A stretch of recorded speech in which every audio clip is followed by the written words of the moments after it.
The opening scene is at the Awakening Square. An announcement rings out. The Awakening ceremony begins now. Touch the Awakening steel to unlock your vocation. One by one, people are called up. Class 3, Zhang Tai Nyo, blacksmith.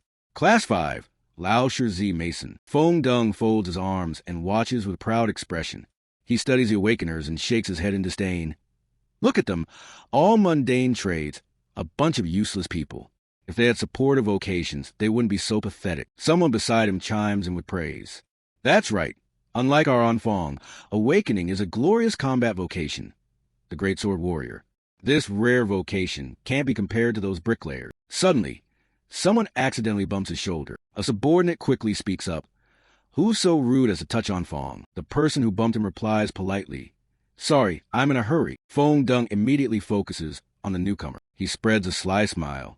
A henchman guesses aloud. Enfant, that guy looks arrogant. Could he be some rich kid? Feng Dung scoffs. Rich kid, my foot. A few years ago, the Lin family was mysteriously wiped out. Did you know? Lin Han, that kid, is the last illegitimate son of the Lin family. Feng Dung loudly mocks. What a pity when the top 2 talent at primary school was ruined like this yesterday.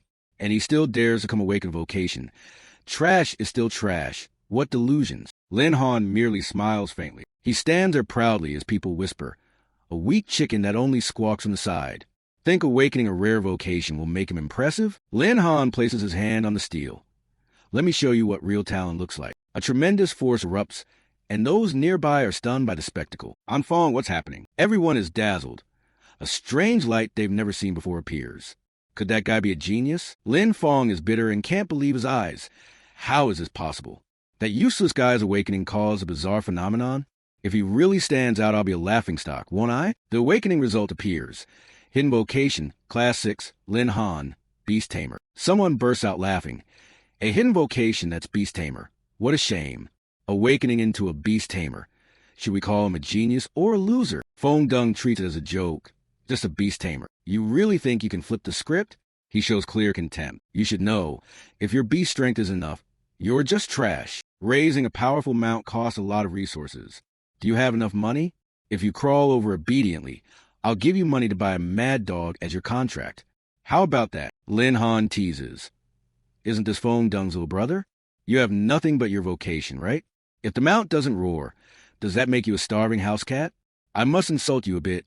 It's in my nature. No need to lend you money either. With you here, why spend on other mad dogs? Hearing this, Lin Fong's face reddens with fury. Worthless scum. He raises his fist to lunge. Suddenly footsteps approach. Bai Bing kicks straight at his face. Looking very cool, she loudly scolds.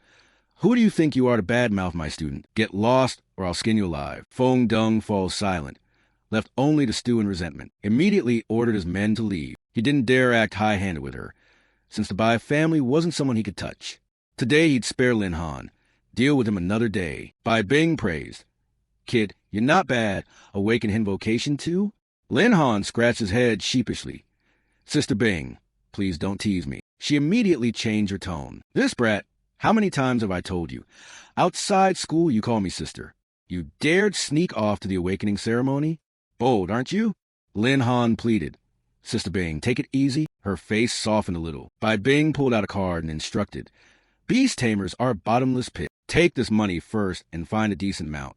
Whatever happens, you must raise your strength first. Understand? Lin Han was extremely grateful. Thank you, Sister Bing. I'll definitely repay you someday. She scolded again. Kid, if you get cocky, I'll crush your dog head. The scene shifts to Lin Han's home. He stepped into his room, exhausted, but mentally prepared himself. Finally home at last. Next, I'm going to make a big move. Just then the system chimed. Congratulations, the host has successfully awakened. The Divine Grade Beast system has been activated. Background introduction. Lin Han was once the eldest young master of the Lin family, a top clan. 3 years ago, the Lin family was destroyed in a monster wave. Lin Han was pitiable. The original owner also died in that tragedy. But luckily, at that moment I transmigrated here. Lin Han began to investigate and received a system that can only be activated after awakening. The system is activating. He rejoiced. 3 years. Do you know what those 3 years were like? Waiting, longing every day, and finally this thing activates.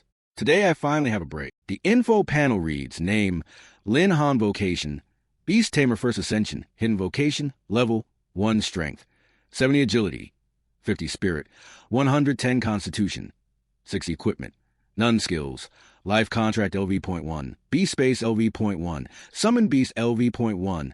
You receive the first mission. The host has completed Vocation Awakening. The Beast system is activated and issues a side quest. Mystic Ability Rescue Phi, Fate-Altering Engraving. For only 10,000 Tian Long coins, you can unlock Extreme Mode, making you taller, stronger, and harder. Lin Han snapped. I just got a bit of money from Sister Bing, and you're already greedy? Fine, take it. Let's see what the system's up to. At that moment, a dazzling light suddenly flashed. Lin Han looked around bewildered. What's happening? Where am I? System notice. Congratulations. Host completed side quest Mystic Ability Rescue Phi. Fate-Altering Engraving and Extreme Mode activated. Congratulations. Host activated Extreme Summon Mode and unlocked a super rare mount. The system continued. Detected host only has First Ascension Vocation. Currently, you can unlock one mount. Unlock now. Lin Han pondered. Every vocation has 10 levels per ascension. Each ascension, you sign a contract with a mount. Choosing wrong at the start directly affects combat power. He reluctantly chose one. I don't have money to buy more mounts anyway. Besides, these mounts are provided by the system. They shouldn't be too bad. Lin Han tapped the screen. Go all out. What's happening? Something quickly popped its head out, eyes full of killing intent. It's here. It's here. This is my first mount. In his hand was a tiny creature. The system continued. Congratulations. Host activated one of the 10 ancient fierce beasts Jinjianai. Lin Han showed clear disappointment. I paid 100,000 Tian Long coins and only got an ant? What the hell is this? Worse than a 999 blade. Can I return this thing? System continued. Detected Chen Jiao and I assigned a contract with the host and begun evolving. About to enter its second form. Lin Han astonished. Are you forcing a sale on me? I'm not wasting time signing a contract with an ant. At that moment, a girl materialized before him. Evolution complete. Chen Jiao and I activated combat mode. Lin Han thrilled in disbelief. Holy crap. This is a huge surprise. Looks like I'm guaranteed to ace tomorrow's exam. Scene shifts to the next day at the training field. Mountain ropes hang ominously as the teacher announces. Students, next you will begin your first leveling trial after awakening your vocations. He continued. Instructor Bai Bing planned to lead the team, but due to an emergency today, I will lead the team. Trial training coach Tao Dong. While he was briefing, Lin Han fussed with his mount. Through the nearby teleport gate, you'll be transferred to an area matching your level. Although this trial won't be too difficult, I must remind you to pay attention to safety. Suddenly, someone bumped his shoulder. Xiao Lin. Lin Xiao greeted warmly to make friends. Have you found a bonded mount yet? If not, let's go together. This is Long Tian Xiao, Lin Han's close friend. Primary combat vocation, Berserker. Feng Dung continued to sneer. Lin Han, I'll help you catch a few spare mounts. Or you can learn to bark like a dog for a few hours, and I'll give you a mount. How about that? Lin Han ignored him. Who's that dog barking at? He replied, the dog's barking at you. Feng Dung suddenly realized he'd been crossed. No way, you dare provoke me? He lunged madly at the other. You're dead meat. Lin Han quickly blocked Feng Dung's punch and kept taunting. Is that it? Haven't eaten yet? Feng Dung broke into a sweat, struggling. A mere average beast tamer is stronger than me? Did Bai Bing give him some treasure yesterday? Or what? Tao Sung barked. Lin Han, it's your turn. What are you doing? Step into the teleport gate to your leveling area now. Beside him, Lin Xiao grew a bit worried. Xiao Lin, it's not safe for you to go alone. I'll go with you. Lin Han reassured. Don't worry, I can handle it. Feng Dung waited eagerly. Lin Han, I already told Teacher Tao. Don't expect to come back alive from this trial. Tao Sung also showed displeasure. A brat who dares go near Bai Bing like that. Turns out he's got designs on Bai Bing. She's mine. Who dares stand in my way? He stepped in, determined too. I'll make sure to deal with him. Lin Han considered. This is the den of the Scab Wind Wolves, the silver level training area. Recommended levels 11 to 20. Note, absolutely banned first ascension vocations from this zone. Silver training area. Was Tao Sung doing this on purpose? At that moment, a sound came from behind. From who knows when a pack of terrifying wolves was approaching. Lin Han felt a bit anxious. Oh no, Scab Wind Wolves. He called softly. Hey, wake up. I'm alive. But if you want to kill me, Tao Sung's not nearly there yet. Responding to its master's call, Zhao and I began to awaken, and very quickly the small body transformed into human form. Before Lin Han stood an incredibly beautiful girl, white hair and a pair of gleaming red eyes staring straight ahead. A notification appeared along with her voice. Master, I'm ready. Combat form. Species Tai Ko Thap Hung, level 10 strength, 800 agility, 700 spirit, 600 constitution, 900 skills. Berserk LV point 10, increases all base attributes by 30%. Tremendous strength LV point 10, increases strength attribute by 50%. Alright, let me see just how formidable one of the ancient 10 fierce beasts really is. Name, Lumhan. Vocation, Beast Tamer First Ascension, Hidden Vocation. Level, 1 strength, 70 plus 80, plus 10% from mount. Agility, 50 plus 70, plus 10% from mount. Spirit, 110 plus 60, plus 10% from mount. Constitution, 60 plus 90, plus 10% from mount. Equipment, none.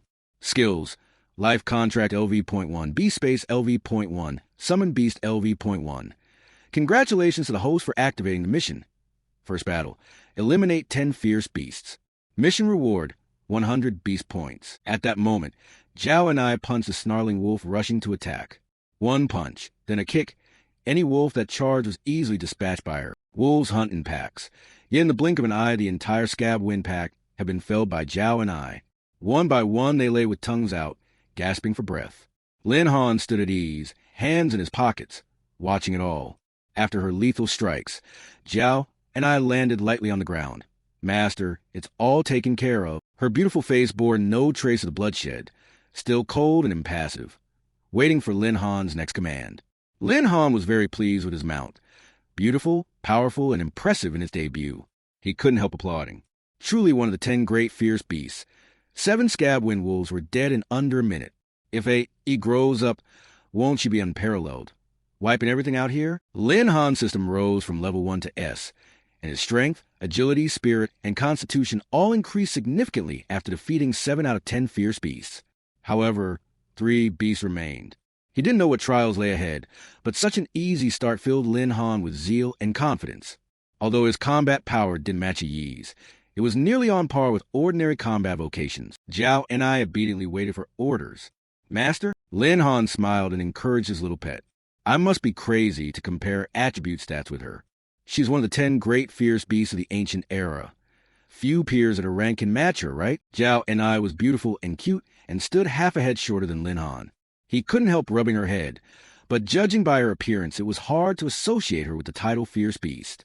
Instead, she looked exactly like an innocent little girl. Lin Han probably wanted to kiss Zhao Ni's small, pretty lips. Suddenly, she bowed her head in resignation. Master, rest assured. Zhao Ni's actions and words made Lin Han blush crimson. The two were engrossing each other, unaware that 3 black-clad operatives had been hiding in a distant tree, watching them the whole time. The bald one spoke first. Tao Sung said there was only one kid. So who is that girl? The other replied, I don't know, but she killed the scab wind wolves herself. Her power isn't something to scoff at. It turned out the 3 were men under Tao Sung, unable to take their eyes off Zhao Ni's charm. Moreover, that figure, that beauty, was truly a masterpiece among masterpieces. They began to harbor filthy thoughts, drooling with desire. Pathetic.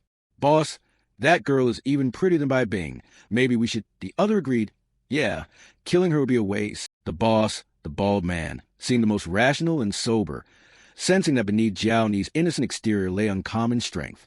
Up to you guys, but she clearly looks tough. Wait, if the 3 of us suddenly attack her together, catching her off guard, I'll use that opportunity to take out that guy first. Getting no reply from behind, the boss turned angrily and shouted, Do you 2 want to live or not? He hadn't expected his 2 subordinates to be attacked by Zhao and I. One was knocked unconscious. The other was grabbed by the throat and lifted high, feet not touching the ground. Serves those perverts right. Though the boss, he was still shocked by Zhao Ni's strength and speed. What the... How did she... Zhao Ni's system protection feature had activated at maximum level. You want to confront the master? The bald guy stood gaping, unable to believe it. From that distance, Zhao and I had heard everything and arrived so fast. However, his strength and speed were no joke either. He fled quickly to save his skin, while secretly restraining the 2nd and 3rd man. That girl had to be at least level 20. Right behind the bald man, Lin Han and Zhao and I gave chase. Lin Han didn't want to get away. Grab him. Don't let him run. The bald man grew even more curious about Lin Han.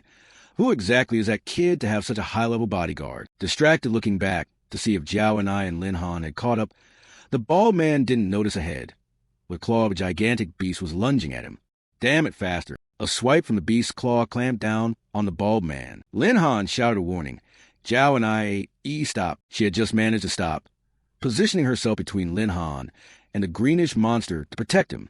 This was surely one of the 3 remaining fierce beasts he had to defeat to complete the trial. Damn, our recommended levels here really only 120? He hadn't expected such huge, terrifying monsters. It was the Scab-Wind Wolf King, level 22, a gigantic gray wolf. Blue demonic flames flickered around it. This had to be the pack leader of the 7 Scab-Wind wolves Zhao and I had just killed. The hatred between the wolf and the 2 of them intensified. It glared at Zhao and I and Lin Han with murderous hate, fangs bared, ready to tear them apart. This one was a bit beyond the allowed strength. Beneath the Wolf King, the bald man lay dying, stretching a hand toward the 2 as a plea for mercy. But the alpha wolf didn't let him suffer long. One stomp and he was dead before he could gasp, like a bug being crushed. This pro-max wolf was Lin Han's boss-level mission target. If he defeated the Scab-Wind Wolf King, his mission reward would be an extra 200 beast points. The reward was tempting, but this remained an extremely brutal challenge that could cost his life. A level 22 Wolf King was no joke. 36 stratagems. Retreat is best. Worried for their safety, Lin Han tugged her hand gently. This one's tough. Let's withdraw for now. But Zhao Ni's eyes and smile turned frightening. Clearly, she was getting serious about fighting. Seeing that, Lin Han felt somewhat reassured. Fine, looking like that. She won't be satisfied without a fight. He pointed at the Pro-Max Wolf and ordered Zhao and I, then go. Kill it. She immediately lunged at the enormous beast. The Pro-Max Wolf opened its jaws to snatch Zhao and I, but she was faster, grabbing its upper and lower jaws with both hands, like King Kong fighting a dinosaur. This monster's power was truly formidable. Zhao and I gritted her teeth, sweating profusely as she struggled just to hold its jaws. Using the Wolf King's own strength for momentum, she launched into the air, the moon casting a blue sheen over the ground. The Scab-Wind Wolf King counterattacked quickly, using the Scab-Wind Blink skill to dash toward its prey. Unfortunately, it clawed Zhao and I, and she screamed in pain. Her body hurtled straight to the ground. Lin Han grabbed his head and stumbled back at the shock of the fall. The enormous wolf was truly hard to deal with. It landed right after Zhao and I, trying to rise. It raised a paw, preparing to deliver another blow. The Scab-Wind Wolf King kept swinging deadly swipes at Zhao and I, each strike fast and powerful. She used all her strength to defend, but lacked the power to counterattack. If it continued like this, she wouldn't hold out long. Lin Han watched a one-sided battle between Zhao and I and the Scab-Wind Wolf King in horror. The level gap was truly huge. He had little advantage in a direct confrontation. Suddenly, a Scab-Wind Wolf appeared out of nowhere and lunged at Lam Han. Damn it, these things don't play fair. Ambushing from hiding? Not just one, but 3 wolves charged. After dodging the one in front, the other 2 had stealthily closed in from behind, trying to ambush. Lam Han grabbed the tail of the wolf before him and shouted to intimidate the pack. You lot are still green. Lucky you stuck your heads out here. He used that wolf's tail to hurl hard toward the other 2. At that moment, the mission was 70% complete, and with an extra 10% power from Zhao and I, Lam Han felt noticeably stronger. He had planned to personally take down the Wolf King, but now the mission progress had risen to 9 out of 10. Lam Han sprang toward the wolf in front with a powerful leap. His face went cold, signaling a grim fate for the Scab-Wind Wolf. He grabbed its jaw, just as Zhao and I had done to the Scab-Wind Wolf King. But unlike before, Lam Han tore the beast apart. Mission complete 10 out of 10. Killing the 10th fierce beast, the system announced. The hosts and Zhao and I had completed the first battle mission, received 100 beast points. Feeling his power had increased, Lam Han shouted to Zhao and I, used a frenzy strike. Sensing a surge of power within her, Zhao and I no longer feared the lethal blows of the Scab-Wind Wolf King. A system notice in her head. Spend 100 beast points to awaken Qian Dianjiak's frenzy strike. The skill deals damage equal to 100% of the user's strength to the target, cooled down 5 minutes. Zhao and I transformed into an ant-like form, crawling along the giant wolf's legs. It was completely surprised by her vanishing without a trace, looking around confused about what had just happened. The Scab-Wind Wolf King felt a strike hit its underbelly but it was too late. It absorbed Zhao Ni's full punch. Like Ant-Man, Zhao and I became a giant ant thanks to the frenzy strike, but the boosted power required channeling mana and using it in a single burst. She shrank back down, then returned to human form, still poised to deliver the final blow to the Pro Max Wolf, riding the remaining momentum from the frenzy strike. Zhao and I grabbed the Wolf King's belly and ripped it in two. Having slain the super beast, she slammed the ground with a thud, forcing Lam Han to step back several paces. Zhao and I crouched to steady herself while the system began announcing, "Leader-level mission to slay the Scabwind Wolf King complete. Received 200 beast points and 1,500 experience." The system notice seemed to mean little to Lam Han. His mind was filled only with Zhao and I and the power she just displayed. Damn, the level 22 Wolf King went down so quickly. Zhao Ni's triumphant smile sent a chill through Lam Han. Now that's a true fierce beast. The system continued. The host has defeated a Scabwind Wolf. A common weapon has dropped. Please check. The host has defeated the Scabwind Wolf King. A special weapon has dropped. Please check. The frenzy strike state ended. As if a switch had been flipped off, Zhao and I returned to the innocent expression she had at the start. She cried out joyfully, "Master." Then she dashed to Lam Han and hugged him proudly. "I killed those dogs." Hey, calm down." Being hugged by a girl for the first time, with Zhao Ni's chest rubbing against him, the young Lam Han couldn't help but feel flustered. The sensation made Lam Han blush, but his impression of Zhao Ni's strength remained deeply impressed. He turned out to be that strong? She looked up at him. "Master, I'm so tired," her eyes drooping from sleepiness, then immediately rolled over and fell fast asleep, ignoring that they were still in a dangerous area. The recent battle had truly drained Zhao Ni's energy. Zhao and I returning to normal made Lin Han very happy. "Good. He is back to normal." He knelt beside her and gently patted her head like a puppy. "You did well. Rest now."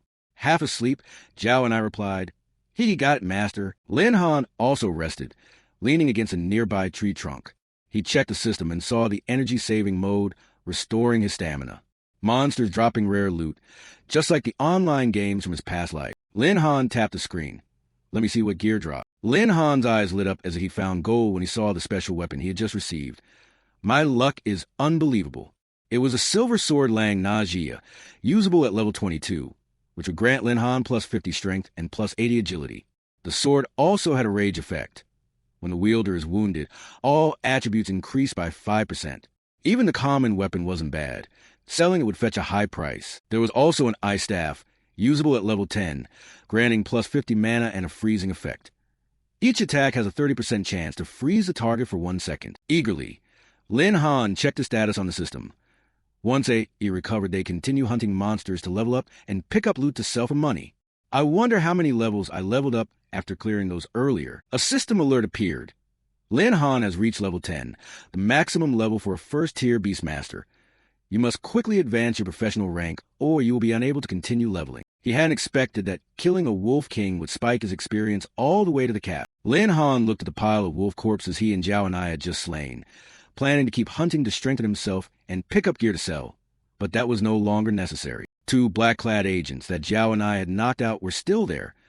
Lin Han calculated that before leaving he should question them a bit to learn who was behind the plot. Lin Han smiled with delight.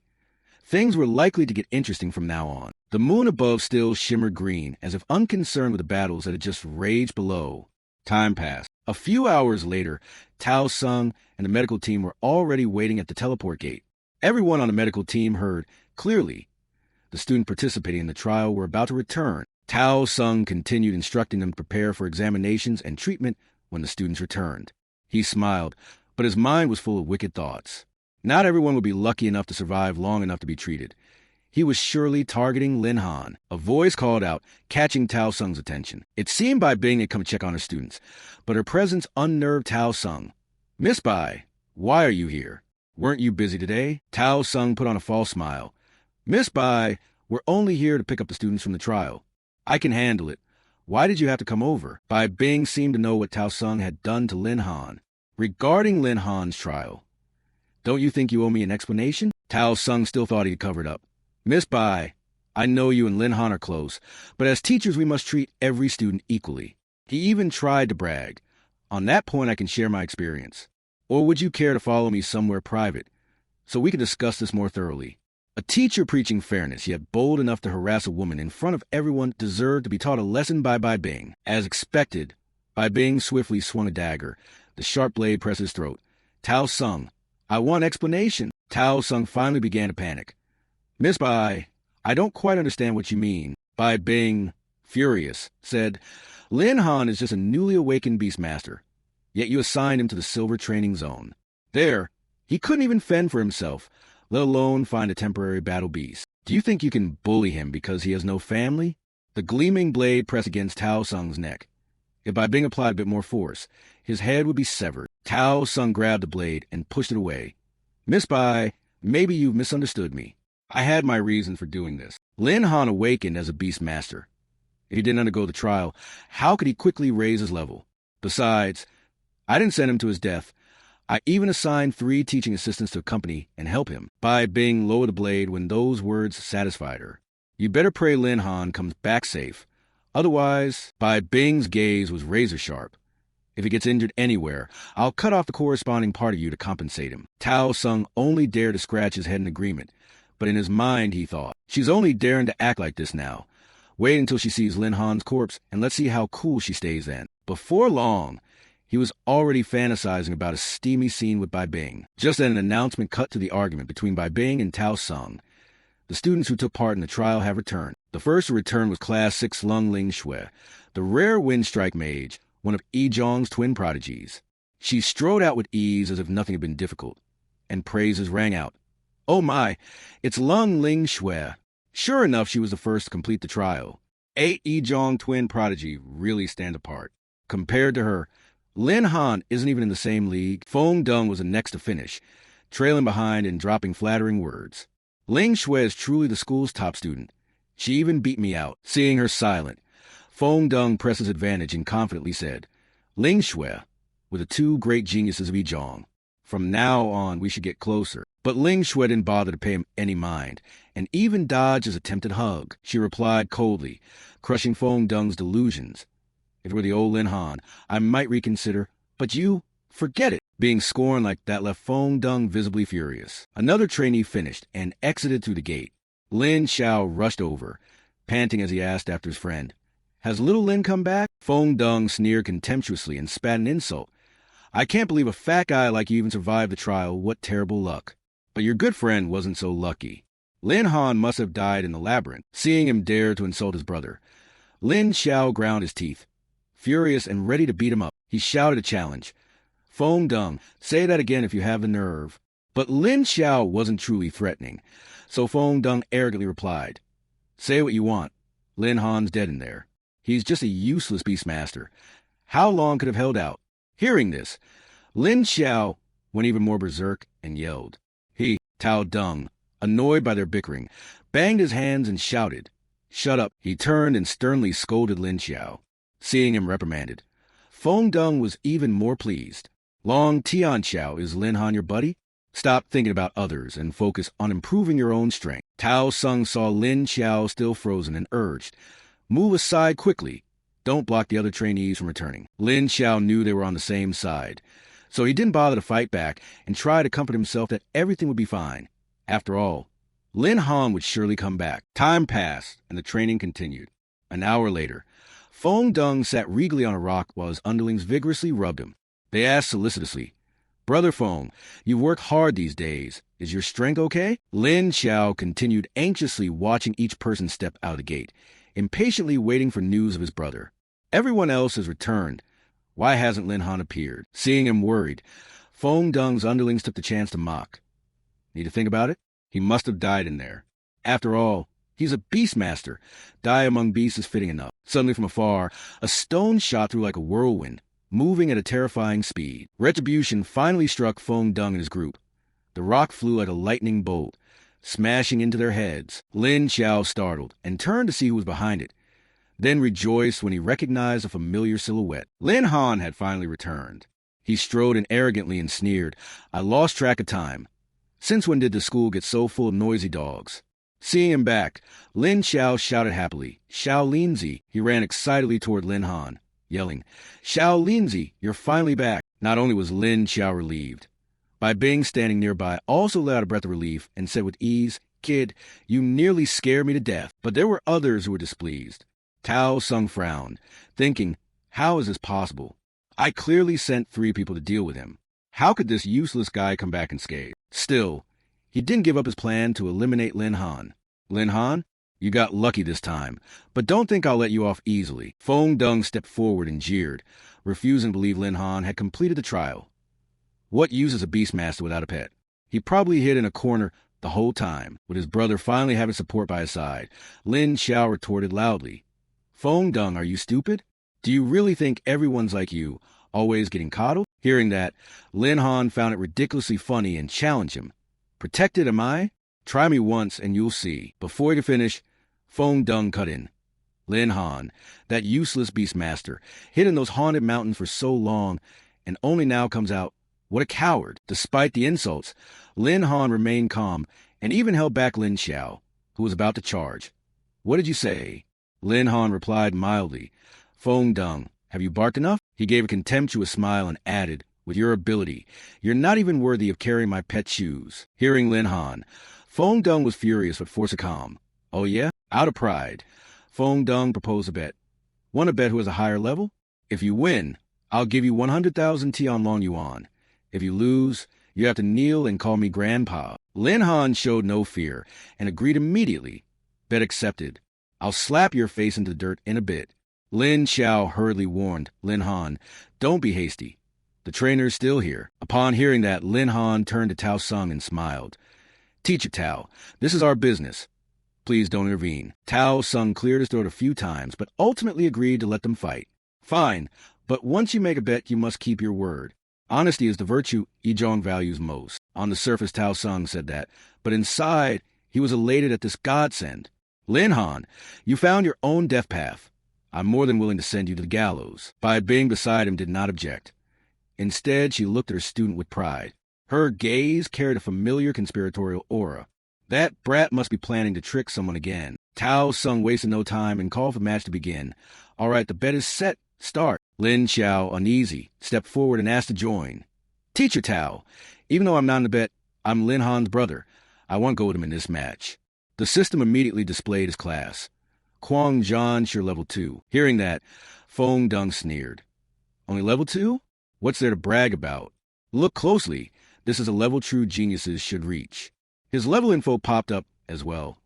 Zhu Jianzhan, level 3. Seeing this, his underlings joined in praising. Damn, Brother Fong at level 3 is awesome.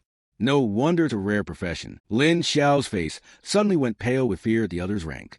Damn, when did that bastard Fong Dung reach level 3? Emboldened, Fong Dung taunted. Lin Han, your turn. Long Tianxiao is weak and only level 2, and you, a useless guy. How could you possibly be higher? I want you two to just kneel down and call me Grandpa. Lin Xiao snapped back angrily. Who are you getting arrogant for? But Lin Han reached out and stopped him. Fatty, wait a moment. He looked around bewildered and asked, Xiao Linzi? You spoke up to reassure. Relax. I don't take his strength seriously at all. Only level 3? Even after I downgraded and trained again, I could leave you 8 blocks behind. Finally, Lin Han's rank information was revealed. Beastmaster level 10. Everyone around gaped in shock. Level 10. Tao Sung stood there with a smug smile. He looked furious and shouted, Lin Han, the corpse is right here. What else do you have to deny? Lin Han merely shrugged. Deny what? I just found dead people in the haunted mountains and kindly brought them out. He walked forward slowly, unlike that other guy who sent his underlings to die, and then turned his face away to avoid responsibility. Lin Han approached a teenage boy lying there and said slowly, Brother, you were pitiful, dead and used like a gun. If you can't accept it, go demand justice from him at midnight. Don't come to me. Those words instantly changed Tao Sung's expression. He flew into a rage, clenched his fists, and lunged to attack. I'll break every limb of yours. See if you still dare talk trash. People outside shouted out, Tao Sung, you dare. Xiao Linzi, be careful. Lin Han showed no fear and easily dodged a blow. You're so furious because I'm exposing your teacher's misdeeds? Who would have thought a teacher would order harm against his own student? The man grew even more unhinged. Shut up. I did it to avenge a Hao. Lin Han kept a mocking smile. So was it revenge, or was it murder to silence someone? Doesn't your teacher's heart make that clear? Fong Dung's crew outside were thrilled by the scene and cheered loudly. Teacher Tao, teach that useless one a lesson. Come on, Teacher Tao. Tao Sung grew more bloodthirsty and swung his fists with increasing force. But inwardly, he couldn't help but wonder, what's going on? How did this useless guy dodge my punch? Even a level 20 combat profession couldn't do that. What is he? Lin Han very easily evaded every attack completely. Knowing he couldn't win a straight-up brawl, Lin Han immediately summoned his ice magic staff, whose minimum required level was 10. One of Tao Sung's legs was instantly frozen solid. How did this happen? Then Lin Han leaped forward at speed and launched a flying kick that sent the opponent flying. Get lost. The attack sent Tao Sung skidding a good distance away. Lin Han smiled lightly, feeling very satisfied. Luckily, after leveling up, my strength increased a lot. Otherwise, I couldn't have suppressed Tao Sung. This staff restrained him. Without it, I couldn't have found such a big opening. Once I create distance, I won't need to strike again from now on. After all, my attribute points are probably only slightly lower than Tao Sung's. But if switched to A prime, then Zhao and I at this moment had witnessed everything too. The girl stood there with a look of utter disdain. That left Tao Sung with no choice but to meekly accept defeat. Tian Zhao and I considered profession level 13, strength 1,700, agility 1,600, spirit 1,500, stamina 1,800. Skills. Berserk level 2 increases all base attributes by 60%. Titan strength level 2 increases strength attribute by 60%. Tao, having been knocked away, saw someone charging at him and shouted a few times. Not good. But of course the girl gave him no chance to fight back for daring to hurt her master. Tao Sung ground his teeth, clearly displeased. Facing that girl, he was no match at all. Everyone deserved to die. A pillar of intense light slammed down, shaking the sky. The victory was clearly decided. Zhao and I stood there and delivered the final powerful punch. Lin Xiao nearby cheered happily at the scene. Little Lin is amazing. He even hit a girl with him. However, Bai Bing, witnessing it all, was lost in thought. Who is this girl? Feng Dung's crew couldn't believe their eyes. Our teacher just got blasted out. What the hell just happened? Zhao and I over there seemed about to go mad from the urge to keep fighting. Seeing trouble brewing, Lin Han immediately shouted, "Ena, return." At his command, the girl instantly calmed down. She obediently stepped back to stand beside him. Ena's identity as a primeval feral beast is sensitive. Revealing her too early would be bad, so it's best she withdraw first. The girl moved close to Lin Han and cooed happily.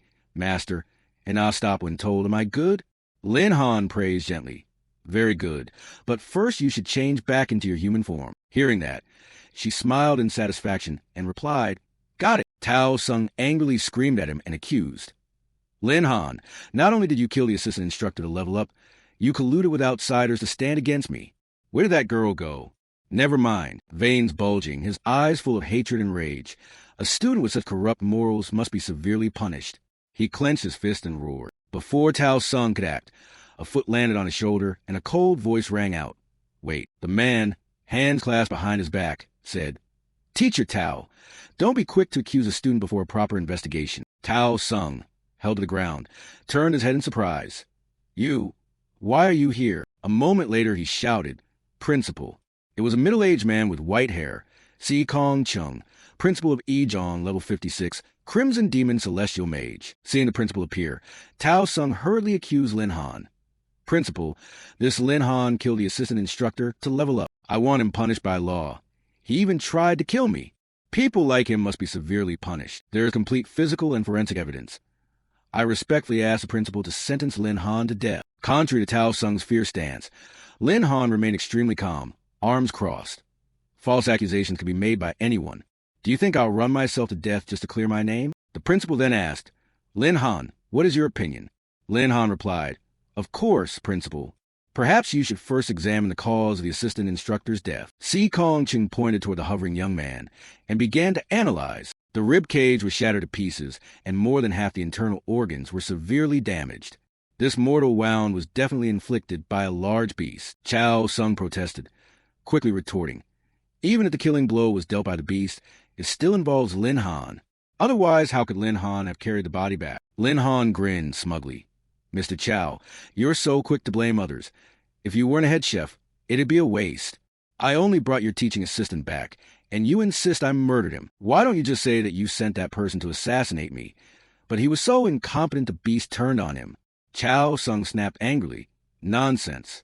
How could I do such a thing? Bai Bing stepped forward to report to the dean. Dean, previously Chao Sung arranged for Lin Han to enter a training zone unsuitable for his level, which looks like a deliberate attempt to harm a student. As for sending an assistant along, whether that was to protect the student, I have serious doubts. Chao Sung, agitated, hurried to defend himself. This is unjust. Dean, I'm a trainer. How could I harm a student? This is slander. All of this is just Lin Han's words. There is no evidence. Si Kongqing turned and asked, Lin Han, accusing an instructor is a serious matter. Do you have any proof? Chao Sung inwardly rejoiced. The people I sent are all dead. No one is left to testify. And even if anyone survived, who would dare side with Lin Han against me? Lin Han answered with absolute confidence. I'm not framing anyone. The reason I say that is because I already have evidence in hand. Bai Bing and Lin Xiao looked bewildered at that. Lin Han continued. When the incident happened, those three were secretly tailing me and unexpectedly ran into the Tiftong Wolf King. One assistant died on the spot. That's why I had to kill the Tiftong Wolf King. As for why Mr. Chow sent 3 people to shadow me in the dark, those 2 can certainly answer that.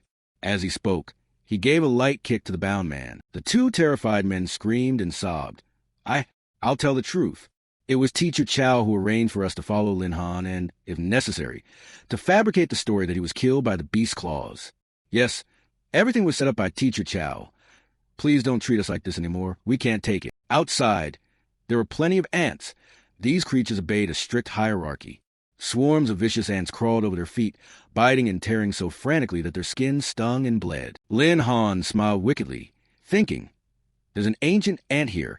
Extracting a confession from them is far too easy. He asked again, Mr. Chow, do you have any further explanation? Caught off guard, Chow Sung didn't know how to respond and tried to flee. Internally, he cursed.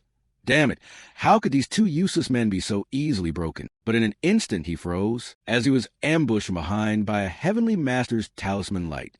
Wailing in pain, Chow Sung was struck at pressure points and could not move. Si Kongqing decisively pronounced a charge. Chow Sung, as an institute instructor, why would you intend to harm students? You've gravely breached the academy's boundaries. Prepare to receive appropriate punishment. Bai Bing laughed with satisfaction, happily taking Lin Han's hand. It's settled. Let's go. You've just finished your trial training and must be tired. Want a ride in my car back? The 2 started to leave, but suddenly halted, dumbfounded by the figure standing before them. Ling Shui stepped up in front of Lin Han, arms crossed, asking coldly, Lin Han, did you really kill that Tiftong Wolf King? She moved closer to Lin Han and asked curiously, how did you kill the Tiftong Wolf King? Hey, Lien, could you keep a little distance? Ling Shui grasped Lin Han's hand and explained, your profession differs from close combat fighters.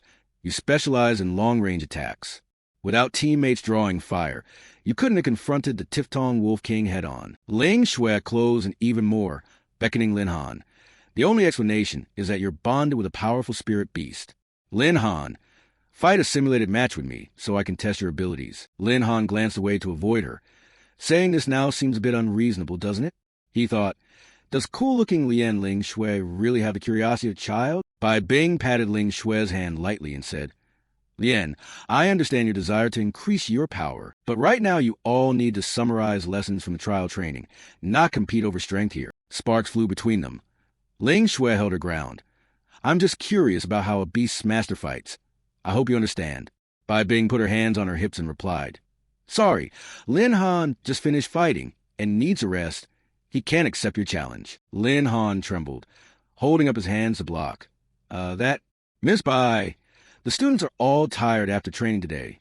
Why don't we dismiss a bit early? Being glared at by the 2, Lin Han forced a smile and changed the subject. Lovely weather. Bai Bing frowned, thinking, first that mysterious girl shows up, now cool Yenling Shui. How did Han become such a magnet for attention without me noticing? Why am I caring? There's nothing special between us. She folded her arms across her chest and turned to leave. If everything here is settled, I'll go ahead. Be safe on your way home. A dark aura emanated from Ling Shui as she pressed. Classmate Lin Han, you haven't answered my question. Lin Han startled. I'm a bit tired today. Can we talk about it another time? Ling Shui turned and replied, Fine, but remember your promise. Lin Han breathed out in relief. That girl's finally gone. But why does Sister Bing look upset? Could it be because I snuck into training? He told himself, Stop overthinking. There's still so much to handle. A classic-style door. the Shadow Mountain trading room. Lin Han accepted a cup of tea from the serving girl. If he could sell these 2 pieces of gear, not only would it cover some living expenses, he could also repay the money Bai Bing had lent him. A neatly dressed man introduced himself as the manager and greeted him warmly. "You must be Lin? I'm surnamed Tian, the director here. I heard you're selling 2 pieces of gear. May I see them? I'm the trading room manager, Tian Bien." Lin Han waved, and the 2 items, a spear and a matching broadsword, hovered in midair. "Director Tian, these are the pieces I recovered from the Silver Grade training zone in the Shadow Mountains." Tian Bien inspected them closely, then suddenly asked, "Director Tian, is something the matter?" Tian Bien bowed. "Excuse my rudeness. May I ask if your name is Lin Han?" Lin Han answered promptly, "Yes, that's me. Do you know me, Director Tian?" He smiled and introduced himself. "Oh, Lin, your father has been a friend of mine for over 10 years. Out of friendship, you can call me Uncle Tian." Tian Bien patted Lin Han on the shoulder, praising, "You're impressive to have braved the Silver Grade Zone in the Shadow Mountains. So young with such strength. Reviving the Lin family may not be far off." Lin Han forced a polite smile. "Really? Then please help me with selling these 2 items. Uncle Tian," he thought. "He's my father's friend. Maybe I can leverage that to nudge the price up a bit." Tian Bien wasn't be outdone and grinned slyly. "Of course, rest assured." He thought, "This kid might be able to haggle me a good deal." Both men thought of their own plans and smiled brightly together, really looking forward to it. Tian Bien made an offer. "Little Lin, these are decent pieces. Out of old friendship, Uncle Tian will give you 5 million Tianlong coins." Lin Han raised a finger to counteroffer. "Uncle Tian, business is business. Even if you're friend with my father, transactions follow rules. These drop from the Tiftong Wolf King. At least 8 million. Tian Bien didn't yield either. "Your father was a close friend of mine when he was alive. 5 million. Lin Han remained calm and confident. "When my father was alive, his favorite lucky number was 17,888,000. Tian Bien held up a finger and laughed. "Kid, 6,660,000 is pretty lucky too." Lin Han, satisfied, agreed on 6.6 million. "Out of respect for Uncle Tian, I'll accept." He thought happily, "This price is higher than I expected. I'll make a profit this time." Tian Bien clasped Lin Han's hand, smiling brightly. "Then here's to a pleasant cooperation." Lin Han cheerfully replied. "Pleasant cooperation?" Tian Bien inwardly thought. "I feel like this kid's setting a trap for me." He pointed to the 2 cards the serving girl had brought on a wooden tray. "Little Lin, the money has already been transferred to these bank cards." The black card was the trading bank's VIP card, with an overdraft limit of 3 million Tianlong coins. Tian Bien patted Lin Han on the shoulder, politely saying, "If you need to sell items or need anything in the future, contact us more." Lin Han accepted the 2 cards and replied politely, "Thank you, Uncle Tian." He thought, "Since I'm here anyway, I might as well browse a few more magic scrolls." Watching Lin Han walk around, Tian Bien calculated silently. Just awakened and already this powerful, Qingzuo's future may be hard to predict. He smiled with calculated intent, imagining future cooperation opportunities with Lin Han. Blue sky, rows of apartment blocks. A conspicuous military vehicle pulled up in front of Lin Han's building. A neatly dressed, serious-looking man stood straight at the doorway. Lin Han stepped forward. "Uncle Liu, what are you doing here?" The man introduced himself respectfully. "I'm Liu, the Bai family steward. Steward Liu." "Lin Han, long time no see." Lin Han smiled politely. "Since the Lin family fell on hard times, it really has been a while. What's the occasion today?" Steward Liu spoke as he pointed inside. Bai Bing personally led people into a diamond tier secret realm to capture a void beast for you, but she was punished with house arrest by her master for acting on her own. So she asked me to bring it. You stepped closer and laid your hand on the door, feeling many emotions. Bai Bing actually dared to enter a diamond tier secret realm, something even Director C. Kongqing wouldn't attempt. She truly cared for me. Seeing you about to open the door, Steward Liu hurriedly stopped you. "Also, our master has a message for you." He growled seriously. "The master says the Bai family has gone to great lengths for you. If you take this void beast, we will have nothing to do with you afterward." On behalf of his lord, he both warned and reminded you, hoping you would stop troubling their young miss. Lin Han was a bit surprised, but kept his composure. "I understand your good intentions, but the Bai family and I have no ties. When the Lin family was in trouble before, I never asked the Bai family for help, and I won't now." Having said that, Lin Han turned and walked away. Steward Liu called after him. take the void beast back. He didn't bother to care, merely replied, "Tell your masters of the Bai household that whether it's help with beasts or any other aid from them, I, Lin Han, don't need it." From behind, he smirked in displeasure and warned, "You do of spirit, but what the Bai family doesn't want to give no one can take, and what they choose to give no one can refuse." He secretly launched a palm strike forward, intending to test Lin Han's strength. Sensing the danger behind him, Lin Han turned calmly, his gaze ice cold and his presence flaring. Steward Lu froze, bewildered, not understanding why he had been stopped. "What's going on? Isn't Lin Han an inept beast master? Or has everything I thought about him been wrong? Why am I afraid of him like this?" He tried to deny the fear in his chest. "Impossible. I absolutely refuse to be dominated by some inexperienced brat." Lin Han tossed a card back at him and said, "Here, take this." He took it, puzzled and not understanding. Lin Han explained, "This is the money Sister Bing lent me. I'm repaying principal and interest now. Please return it to her and thank her for me. But I, Lin Han, owe no one anything." He didn't forget to leave a warning as a farewell. "Don't act against me on a whim again. If it happens a second time, don't blame me for not valuing the bond between the Lins and the Bays." He was startled by Lin Han's cold demeanor, thinking silently, is this still the same Lin Han from before? A worthless ruin of the family. How could he have this kind of presence? He returned to his shabby home and collapsed onto the bed, exhausted and lost in thought. Burying bamboo and knotting chicken feathers. No good intentions there. But Sister Bing, although I used to keep my distance and not want to bother her, this time, as Lin Han was about to close his eyes, being coerced like that left him uneasy. Stop thinking about it. When I wake up, I have the rank change mission to do. At that moment, Jowie flew out and perched on his shoulder, blowing softly into his ear as if to whisper something. A mysterious green light emitted. Jowie transformed into human form, a beautiful girl, and whispered in Lin Han's ear, "Master." She embraced him, gently comforting and encouraging, "You've worked hard." The next day, at the rank change hall, "Lin, welcome to the rank change hall. I've already assigned you a room in the system. Just go straight there." Outside, the banquet buzzed as everyone talked about the protagonist. "Have you heard? Yi Zhong just awakened the Beastmaster. He's insanely strong." "I heard. Beastmaster is supposed to be a useless class, but he levels fast, even beat Chao Xiong. It's crazy strong." They wondered if he would come today to take his rank change mission. Lin Han hadn't expected to be so famous. Rumors spread fast. He thought to himself, keep things secret from now on to avoid trouble. He stepped into a room. Inside, with the jade green crystal floated, casting a mysterious, shimmering light. He reached out to touch it. The receptionist said, "Just place your hand on the crystal and your rank change mission will appear." Lin Han thought to himself, a level 10 rank change mission shouldn't be too hard, right? After a moment, the system displayed the mission notice.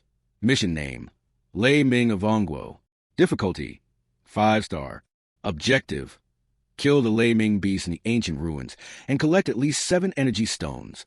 Location, shattered ruins. Outside, the big screen announced to everyone, rank change mission difficulty, 5-star. Nobody expected someone to receive such a difficult mission. Exciting. Why did this mission notification suddenly appear? Looks like someone already activated the 5-star mission. What? That's a legendary hell level difficulty. Without even a hired guild, it's unlikely anyone could clear it. Inside, Lin Han felt full regret, wondering what bad luck he'd stepped on today. 5-star difficulty. What kind of luck is this? The notice board continued. Announcement. A 5-star mission has been issued. Mission name, Lei Ming of Ongguo. Difficulty, 5-star. Objective, kill the Lei Ming beast in the ancient ruins and collect at least 7 energy stones. Location, shattered ruins. Thankfully, the notice only published the mission details and not his identity. Otherwise, he'd have brought even more trouble on himself. Those below, after reading the mission details, were shocked and buzzed nonstop.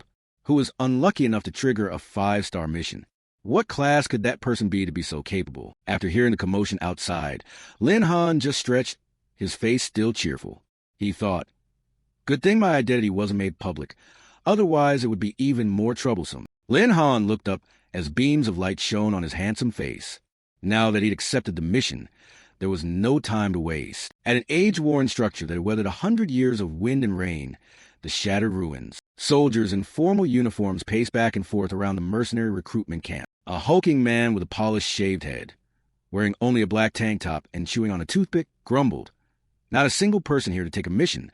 This month we're going to be eating cold water stuff between our teeth again. Suddenly, he glanced to the side, and when he saw Lin Han walking by, he sprang up and stared after him. Not just a shaved head guy. Other mercenaries also watched Lin Han's, retreating back and murmured, "That kid's dressed pretty sharp. Could he be some young master coming to take a mission? Looks like we found a new fat sheep. Business is about to open." Another warned, "Watch your tongue. That's the boss." A deep voice rang from behind, making Lin Han stop. "Kid, you're here to take a mission, right?" The shaved head guy patted his chest and introduced himself. "Want to hire our mercenary squad? Quality guaranteed. Since you're new, I'll give you a 20% discount." Lin Han kept his hands in his coat pockets, his tone cold and indifferent. "No thanks." Despite Lin Han's refusal, the shaved head kept pestering. "Prices are negotiable.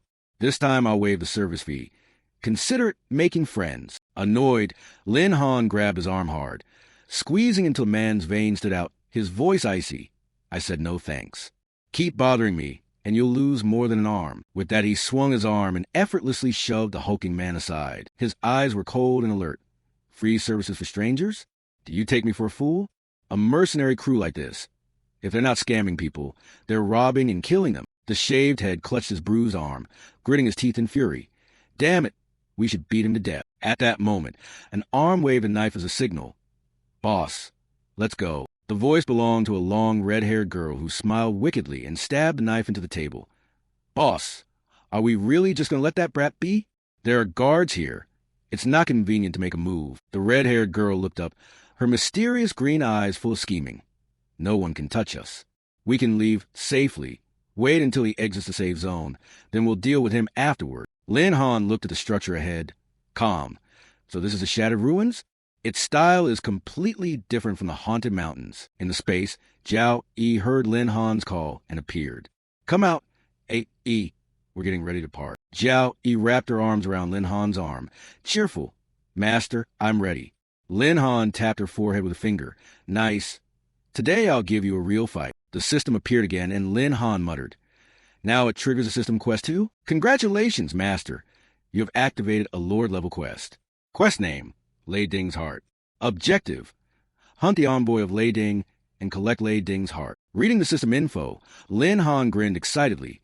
300,000 Beastmaster points. Not bad. This is a great item. A Yi's power will increase significantly because of it. He cheerfully pulled out his phone and thought, "Ahead is the rank change completion site, but I'm not sure where the Lei Ding envoy is. First, I'll buy some info from Uncle Tian." Then Lin Han quickly set off, not forgetting to tell Zhao Yi, "E. Finish the rank change mission first. Then I'll come back to earn more Beast Master points for you." "Got it." From over the sandhill, a pack of wolf-like monsters appeared, charging down like arrows. Lei Ming Beasts, pack creatures, level 15. With immense force, Zhao Yi slammed her fist into the ground, creating a powerful shockwave that sent the Lei Ming Beasts flying in all directions. Beside the ones Zhao Yi had knocked down, others charged toward Lin Han. He still walked forward calmly. A scroll of fire magic hovered in his hand, its voice dripping with contempt. "Can't beat A.E. and still think you can deal with me?" Lin Han flicked out a large fireball and said cheerfully, "You Lei Ming Beasts, try this." After tossing the fireball at them, Lin Han couldn't resist taunting. "Grilled Lei Ming Beast meat is probably delicious." The Lei Ming Beast stared at the fireball with dumbfounded eyes, thinking, "We're done for.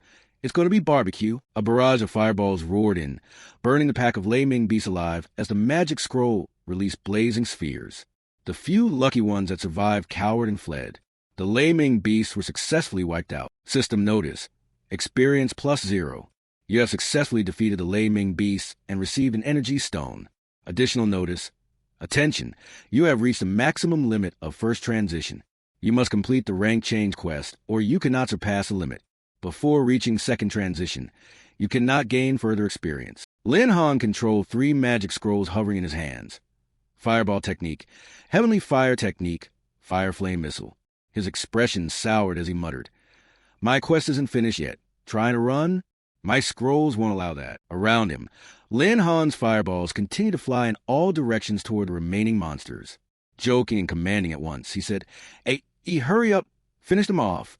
"Got it," Zhao Yi replied. After the battle, smoke still rose behind Lin Han across the battlefield. Jiao Yi stomped on a defeated beast's head to gauge its reaction, while Lin Han excitedly inspected his loot, a single energy stone. Not bad, not bad. In a short time, he collected enough energy stones.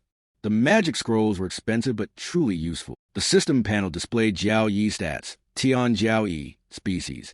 Ancient 10, fierce, level 15. Strength 2000, agility 1800, spirit 1700, constitution 2100. Skills. Frenzy level 2 increases all base attributes by 50%. Might level 2 increases strength attribute by 60%. Brutal Strike level 1 deals damage equal to 100% of the user's strength. Lin Han looked at her stats with some regret. Since I haven't completed the rank change, how much experience has been wasted?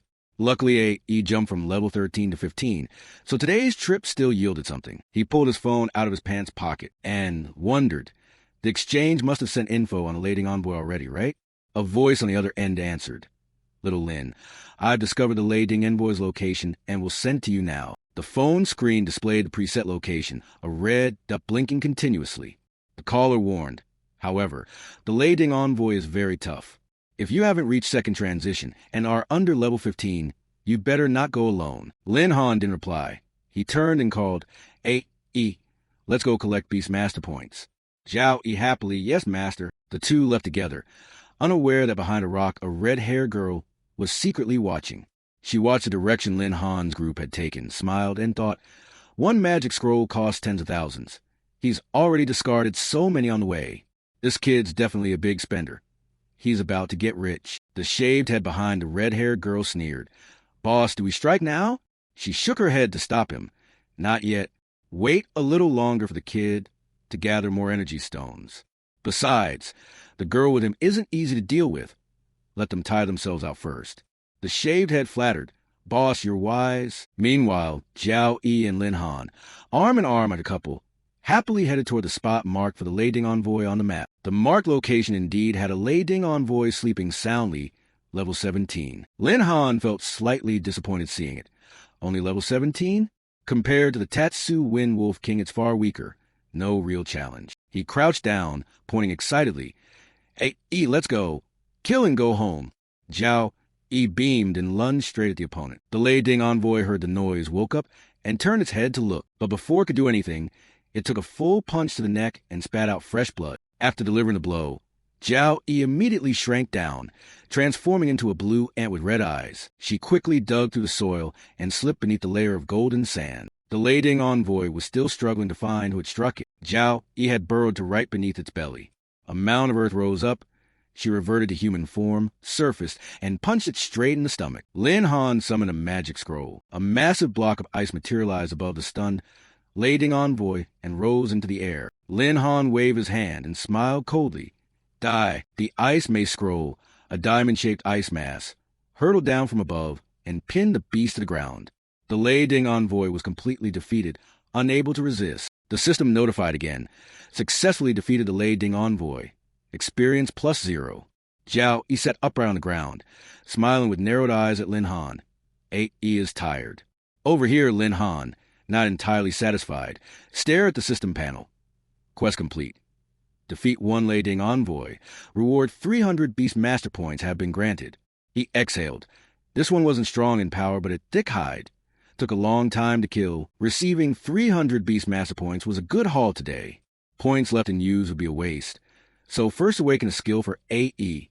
Lin Han allocated skill points to Jiao Yi, investing 300 beast master points. Successfully awakened a skill in the Ancient 10 Fierce, Tian Jiao Yi. The innate Iron Bone talent activated, increasing defense by 20%. Kneeling on the ground, Jiao Yi comfortably absorbed the power as if it purified her body. The skill activated and her defense rose sharply. Having unlocked the skill, Jiao Yi immediately threw herself into Lin Han's arms and hugged him tightly. E felt stronger now. "Thank you, master." Startled by her sudden forwardness, Lin Han stammered. Hey, careful. This is a wild zone." While the two were still affectionate, a boot suddenly appeared before them. A voice rang out. "Kid, you're not bad." The red-haired girl strode forward with a group of burly mercenaries. She crossed her arms and taunted. "But what good is brawling? Out in the field you need firepower, and brains too." Lin Han turned to look at the troublemakers and smirked. "Shaved head, didn't you say you helped me for free? You show up after I clear the monsters. Come here to rub Grandpa's feet? Jowie frowned at the ill-timed group. The shaved head, provoked, snarled. Kid, you dared refuse our mercenary squad just now. You'll pay for that. Obey and hand over all your treasures. Or don't expect to leave alive. Lin Han stood up and replied coldly. You dare rob people here. Aren't you afraid the security team will detect you and arrest you? The red-haired girl smiled confidently. Kid, do you know why the Shattered Ruins are divided into safe and unsafe zones? The unsafe zones lie deep within the ruins. The security patrols maintaining order never come to patrol them. If you die here, even if the security team finds you, they'll conclude it was caused by wild beasts. If anyone's to blame, it's for provoking the wrong people. She licked her lips, eyes sly and ruthless, as she looked at Lin Han. Relax, kid. I'll treat you real nice. The mercenaries chimed in, claiming their share. Boss, can we have that girl? The red-haired girl nodded happily. Fine. But when they turned back, Jiao Yi was nowhere to be seen. One of them shouted in alarm. The red-haired woman froze and yelled, Not good. Be careful. Before they could compose themselves, Jiao Yi burst up from underground and appeared right behind them, frowning angrily. She quickly grabbed the wrists of the two nearest men, spun around, and used those two to fling the surrounding mercenaries away. The red-haired woman screamed in panic. Who is this girl? She's terrifying, Mom help me. With that, Jiao Yi released her and hurled the woman far away. The mercenaries, about to react, all opened fire at Jiao Yi at once. This girl is no joke. Take her down quickly. Jiao Yi calmly activated her new skill. The iron bone manifested, a defensive shield enveloping her body that rendered bullets useless. She coldly turned to look at the fools. As soon as the redhead landed, she grit her teeth and ordered, That girl is too strong, retreat. But a shadow appeared above her. The redhead looked up in surprise. She saw Lin Han with a face as cold as Tu-La, holding a magic scroll emitting countless bolts of lightning. Trying to run? Too late. Lightning struck down from the sky onto them. The oasis flashed blue and screams rang out. The mercenaries were struck by lightning, charred and unconscious. Only the redhead and shaved head propped each other up, faces tense. He's a monster. That girl is a monster. How does this kid keep using scrolls like that? The redhead snapped at shaved head. I saw him fighting the whole way. He must have used up his scrolls. Catch him now. We still have a chance to turn this around. An idea lit up in shaved head. He raised his fist with a confident grin. Right. Without scrolls, this kid's just a weak chicken. I'll take a gamble on him. Before they could finish plotting, Lin Han appeared right in front of them and said coolly, planning a counterattack in a hopeless situation, he summoned 4 different magic scrolls, controlled them to hover in the air, and smiled. Brave, but this weak chicken of mine is all about monetary power. Seeing the pile of scrolls, the two trembled like leaves, dropped to one knee, and looked up at Lin Han's shadow magnified larger than ever. He leisurely played the robber and ordered, Hand over all gear, energy stones, and any carried skill items. Then I might consider sparing you a way out. If not, I'll show you how every fear stems from inadequate firepower. As he finished, the redhead seethed, nearly spitting blood. Who's the real robber here? The scene shifted to the Grand Temple, where rank changes occur. A pretty girl propped her cheek on her hand and gushed. The person who activated the 5-star quest this morning was named Lin Han, right? Very handsome, but unlucky. The quest is tough. It won't be done in less than 10 days to half a month. She had barely finished when hello made her jump. Unknown to her, Lin Han had been standing there. He said calmly, I just completed a class change quest and came back to turn it in. The girl blinked. Oh, that fast? The quest is already finished? Impossible. I must have misheard. A 5-star quest isn't something trivial.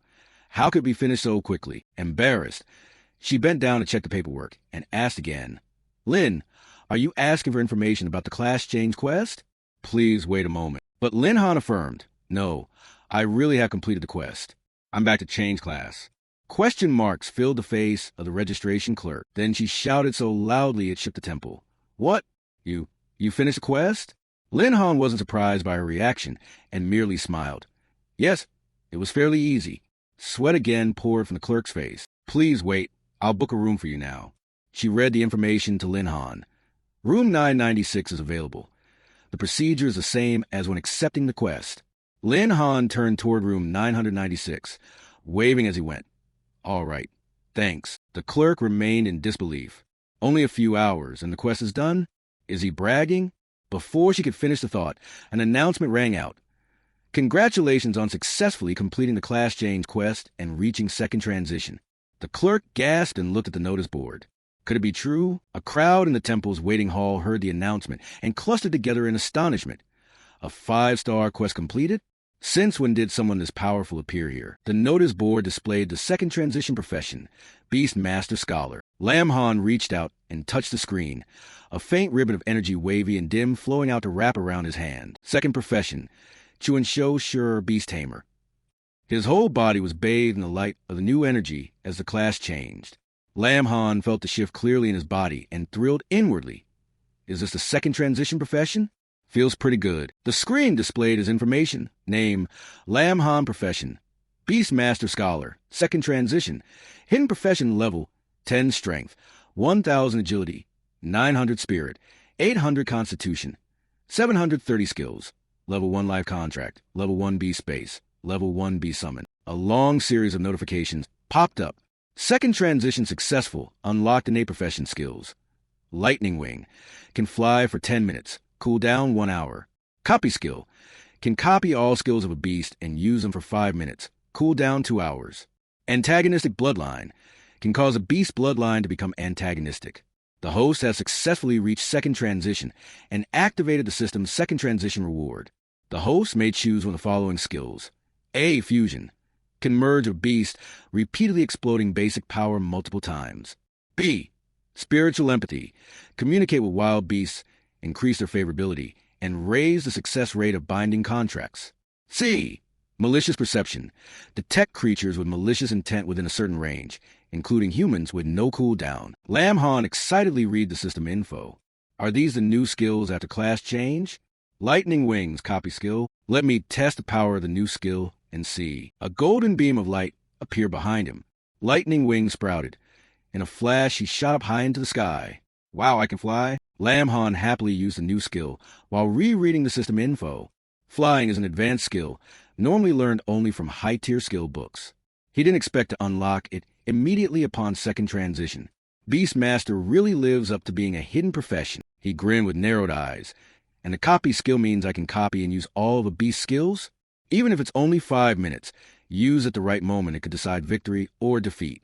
Not bad. Lam Han slowly descended, retracted the lightning wings, and stared at the system screen.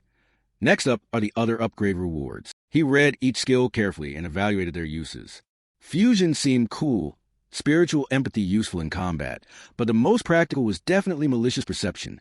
Detecting malicious intent around him was like having an automatic alarm device. Without hesitation, he reached out and pressed the selection button for malicious perception. This is a skill. Lam Han exhaled in relief, stretched, and comfortably accepted the system's reward. Just as he was getting his bearings, he glanced at a new notification. A new quest already? But that's normal.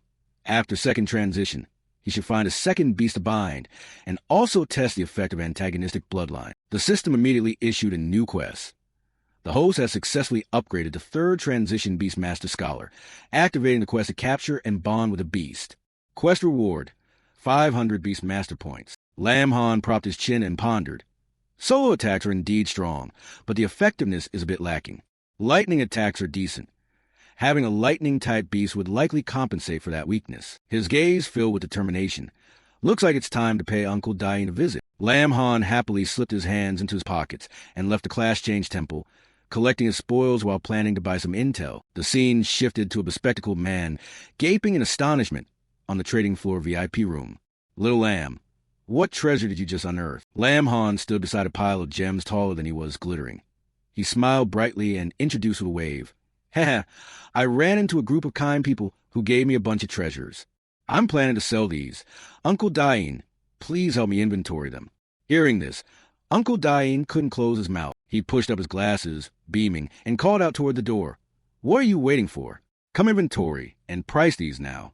2 female clerks in boldly cut kipeos immediately obeyed and rushed in. Yes, sir. Lam Han watched the 2 girls, one in red, one in green, begin working and thought to himself. Even though a lightning beast dropped quite a few treasures, it still can't compare to the hoard that mercenaries had. Lucky they charged their deaths. Otherwise, I wouldn't have gotten this haul. Uncle Dain stepped closer.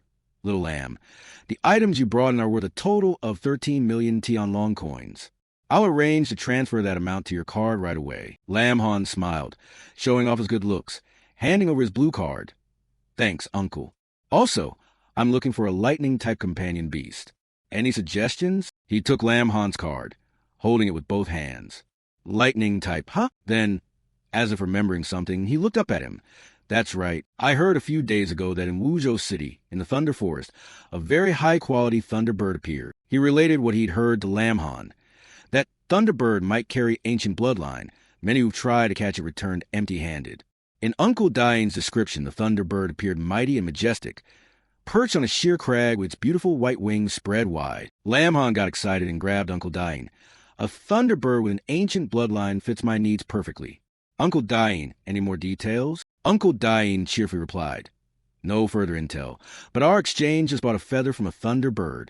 He called the Red Chipao clerk to carefully bring out a wooden box. He continued, this feather will glow when you're near the thunderbird. The wooden box opened to reveal a plume covered with high voltage like electricity, sparkling like lightning. Lam Han looked at the feather in the box and reached out to touch it. Nice piece, I need this. But before he could, Uncle Dain snapped the box shut decisively. Little lamb, a shop needs both buyers and sellers, right? The merchant instinct kicked in. He pushed up his glasses, put on a shrewd expression, raised a finger, and said to him, if you're sure, I'll sell this feather to you at a friendly price of 1 million. Hearing the price, Lam Han jumped and broke out in a cold sweat, forcing a crooked smile while thinking, 1 million for a ragged feather? I could buy a dozen magic scrolls with that. Why not just steal them? But this is the only lead to find the lightning bright one. Knowing he couldn't haggle with Uncle Dain, he forced a stiff smile and said, 1 million it is, I'll buy it. Uncle Dain grinned ear to ear and handed the box to him. Thank you, esteemed customer. Lam Han, sweating profusely, looked at the modest wooden box in his hands and tried to reassure himself. If this feather helps me find the thunderbird, the million will be worth it. Scene cut to a gloomy forest where lightning strikes the ground. The Thunder Forest, habitat of the Lei clan, training grounds for Qingdong and Baiyin, recommended levels 0 to 20. Dazed, Lam Han carried the wooden box into the forest, recalling Uncle Dain's money-glazed expression and his warning. Remember, once you come within 10 meters of the Thunderbird, the feather will glow. He muttered, 10 meters. He angrily threw the box away. A trap? If it's that close, shouldn't I be able to see the Thunderbird directly? After throwing it, he regretted it, squatted down and carefully picked it up. I spent 1 million on this, so I should still try to find a Thunderbird. Getting through this forest shouldn't be that hard. Lam Han thought his companion beast Jiao E and the future with glee. With just A1, I could already run wild in the Silver Zone. If I get another beast, won't I be able to dominate the Gold Zone too? Meanwhile, the little ant Jiao E on his shoulder was very unhappy with her owner's attitude. At that moment, Jiao E suddenly appeared and angrily punched her master of the event. You meanie, A, one isn't enough and you want another beast too. Lam Han laughed and held up a hand to stop her punch. Okay, don't be mad. While the two were still joking, a shrill cry rang out. Help! Causing them both to stop abruptly and listen closely. A pink-haired girl burst out of the woods, desperately fleeing from a leopard-like companion beast chasing her and screaming for help. The system displayed information. Lei Ding Leopard, level 19. Before them, the leopard-like beast's eyes flashed with ferocity. Tears streaming and drenched in sweat, the pink-haired girl glanced back. If this keeps up, it'll catch me. The system showed her personal info. Suan Yinwei, Tuan Yinwei, level 10 Pursuit Master. Distracted by the pursuing Lei Ding Leopard, Yinwei failed to notice a root jutting from the ground and tripped. She lost her balance and tumbled forward. Ah, she thought to herself, damn. Yinwei fell face first to the ground, and the Lei Ding Leopard seized the opportunity to close in.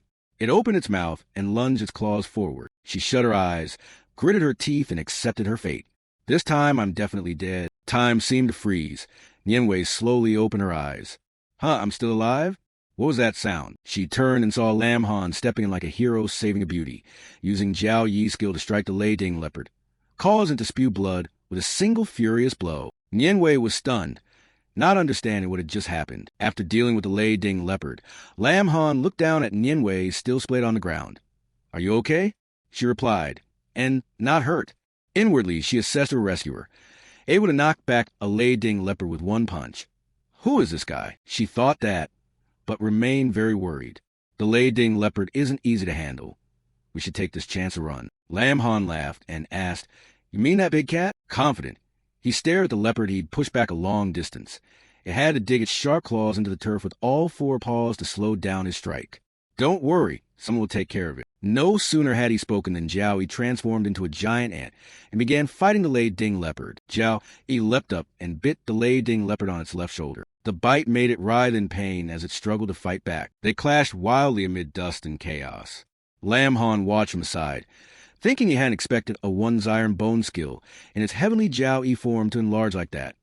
In this state, one really looked like a ferocious beast. Nian Wei sat on the grass, dazed as she watched the scene, thinking, another fierce beast too? Just then, a courteous hand was extended toward her. Not injured, are you? Nian Wei's cheeks involuntarily warmed. Lam Han politely reached out to help her up. Can you stand? Nian Wei grabbed his wrist and exclaimed in surprise. That ant can restrain a Lei Ding leopard. It must be at least a level 20 ferocious beast. She didn't hesitate and dragged Lam Han to run.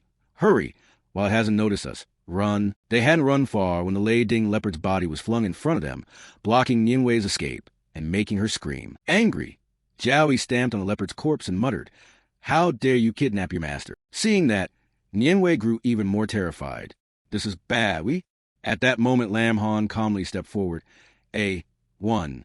Good job. He smiled gently and ruffled its head. We'll reward you when we get home. The praise made Jiao Yi blush, while Nian Wei turned to stone in bewilderment. She, not understanding, asked in surprise, What's going on here? Jiao Yi began to shrink back down, and Lam Han calmly introduced himself. Let me introduce myself. My name is Lam Han, profession, Beastmaster. This is my companion beast. So you don't need to be afraid. Nian Wei had calmed down and smiled at Lam Han. I remember now. There's a legend that someone in the neighboring city awakened the hidden Beastmaster profession. So it was you. But I thought that was just a rumor, not exactly legendary material. She put her hands on her hips and leaned down to look at the tiny ant on Lam Han's shoulder. Aren't Beastmasters supposed to rely on ferocious beasts? How are you so strong? Strong enough with your bare hands like that? And what kind of ant is that could bite a Lei Ding leopard to death? Being struck so close to Nian Wei's chest made Jiao Yi furious. It said nothing, leaped up and headbutt her, then jumped back onto Lam Han's shoulder. Secret technique. One hammerhead. Lam Han hastily reached out to stop it. All right. One, don't be mad anymore. Jiao Yi was still so angry it was steaming, watching Nian Wei cry from the hit and keeping her away from his master. Lam Han returned to the main point. Judging by your strength, you don't seem very powerful. So why did you come to such a dangerous place? Nian Wei adjusted her hair and frowned as she explained. I'm Suan Nian Wei. I came here to do a second-tier transfer quest, but my luck ran out and I got a 4-star quest. What about you? What brought you here? Lam Han touched his chin. I heard there's a Lei Ming in the Thunder Forest. That's my target. Nian Wei happily tapped her chest. You're looking for a ferocious beast? As it happens, my profession is Pursuit Master. Thanks for saving me earlier. I'll help you. Consider it repayment. Lam Han assessed quietly. Pursuit Master. This profession is weak in combat, but extremely strong at tracking. It could definitely help me. He extended his hand. Then I'll have to rely on you for this mission. Nian Wei quickly agreed. No problem, leave it to me. They shook hands to seal the deal. However, my ability has limits. If there's an item from a Lei Ming, it will help me determine its direction. She honestly shared. As luck would have it, Lam Han had a Lei Ming feather. He took it from the wooden box and held it up for Nian Wei to see. I have a feather. See if it works. Nian Wei, seeing the feather, was very surprised. A Lei Ming feather. I've heard these sell for insane prices on the black market. She examined the feather carefully. This feather is very well preserved. There's no problem using it to determine the Lei Ming's direction. However, if I use my skill, the feather might get damaged. If you want to sell it for money, then Lam Han cheerfully. Don't worry.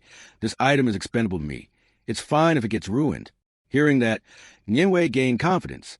All right then. She began to use her tracking skill, creature tracking. Nian Wei opened her eyes to search, her eyes changing according to the technique. Light streamed from the feather, like it had a spirit, extending straight toward a particular direction. Nian Wei rejoiced. Found it. Just follow this beam of light, and we'll find the Lei Ming. Lam Han, excited, clasped his hands in celebration. Good. Let's set off right away. The two of them walked into the large forest. Lam Han quickly stopped the girl's step. Wait, there are ferocious beasts ahead, and quite a few of them. What? Nian Wei, hearing this, looked a little flustered. What should we do then? Should we go around? At that moment, Jiao Yi in ant form was also displeased at its master getting intimately close to someone else. Lam Han quickly ordered A1. No need. A notification sounded above their heads. Killed Lei Ming Beast and gained 650 experience points. Lam Han saw it and couldn't help but smile. Show enthusiasm, huh? He stood there watching the other girl fight so fiercely and felt a bit puzzled. No wonder one could suppress the whole situation so easily. But why do I feel like one is unusually angry today? After that, she waved happily this way, visibly excited. One has finished handling it. The master will definitely be thrilled when they see it. Nianwei, walking behind, seemed to have gathered more information. Were all these killed by that little ant? The youth nodded and replied, I told you, these puny monsters are easy to handle. Inside, Lam Han was delighted. I'd leveled up to 11. This feeling is really nice. A system notification sounded in his ear. You have reached level 11. Total attributes increased by 160 points. You receive 120 free attribute points to assign. Immediately after, Jiao Yi returned and with one paw shoved the opponent far away. Lam Han saw this and smiled indulgently. A1, you're being naughty again. You'd better change back. Yes, master. Nianwei on the other side looked bewildered, completely not understanding what was happening. What's going on? Could there be a ferocious beast ambushing us? All she could see was the form of a giant ant cheerfully chatting with the youth. Nianwei slowly stood up and couldn't help letting out a sigh. So that little ant scared me half to death. Lam Han quickly smiled at her. A1, revert to your original form so it's easier to move. But the girl still felt that something was off. Why did she keep feeling like that little ant was targeting her? Could I be hallucinating? Why I keep imagining that tiny ant is angrily staring over here expressing emotions and daring to use a lure on its master. I'll bite you to death, come here. I promise I won't actually kill you. Yet she couldn't resist the cuteness of the tiny creature. Nianwei immediately abandoned her worries, her eyes turning into hearts as she rushed forward. It must be a hallucination. Such an adorable ant couldn't possibly have bad intentions. Her hands quickly reached out to the little creature, and she smiled happily. Little ant, let big sister touch you a bit. The ant looked on in outright panic, instinctively trying to avoid contact. This woman is so annoying. I really want to teach her a lesson, but I'm afraid she won't handle it. Master, stop her. Save A1. Lam Han, of course, recognized the little creature's thoughts and quickly pulled back, smiling awkwardly. Okay, if you keep touching it, one will get angry. Then he quickly signaled the ant that it could go. There are still plenty of ferocious beasts ahead. A1, you go first and clear the way for us. Through the quiet night, countless notifications kept ringing in Lam Han's ear. Successfully killed Lei Armor Insect. Experience plus 9,841. Successfully killed Electric Stripe Bee. Experience plus 12,841. Successfully killed Thunderboar. Experience plus 12,841. You have reached level 12. Total attributes increased. You received 120 free attribute points to assign. You have reached level 13. Total attributes increased. You received 120 free attribute points to assign. You have reached level 14. Total attributes increased. You received 120 free attribute points to assign. You have reached level 15. Total attributes increased. You received 140 free attribute points to assign. He couldn't help exclaiming with joy. The thrill of leveling up is amazing. A full detail panel appeared before him. Name, Lam Han. Profession, Scholar Beastmaster, second transfer. Hidden profession, level 15. Strength, 1820. Agility, 1720. Spirit, 1620. Stamina, 1550. Equipment, none. Skills, Life Contract LV1. Space Beast Mastery LV1. Beast Summon LV1. Vital Malice LV1. Thunder Wings LV1. Skill Copy LV1. Attribute Points Distribution. He looked at it in mild astonishment. How long has it been? I'm already level 15. Soon I'll have to undertake the third transfer quest. The small ant on his shoulder had also grown tired and dozed off. Ant Tien Jiao species. 10 Beast Ancient, level 18. Strength 2700. Agility 2300. Spirit 2200. Stamina 3000. One had a hard time on the road too. Nianwei, walking ahead, quickly replied, It's more than just hard work. The two of you are nearly wrecking the entire Thunder Forest. By then, the bodies of those monsters had been completely dealt with by the girl. Nianwei stood in front of them and called out happily, But we don't need to avoid the ferocious beasts. We can use our top speed to chase the Thunderbird. I can sense it's in that direction. But before they could leave, they heard a chittering from the little ant at a one's ear. Is there something ahead? He couldn't help but look up at the high sky and think carefully. One is, after all, an ancient ferocious beast. Could there be something ahead that even A1 fears? Then they spotted a bird with lustrous green plumage and stunning beauty. There! That's a thunderbird. Lam Han Lean Han cried out with delight the moment he saw it. It's a level 13 thunderbird. If I can seal a contract with it. Today's a big score. The bird resting high above heard the commotion and snapped its eyes open. It spread its wings and flew off trying to escape. Oh no, it's flying away. Nianwei next to him complained. Our professions can't fly, so we definitely can't catch it.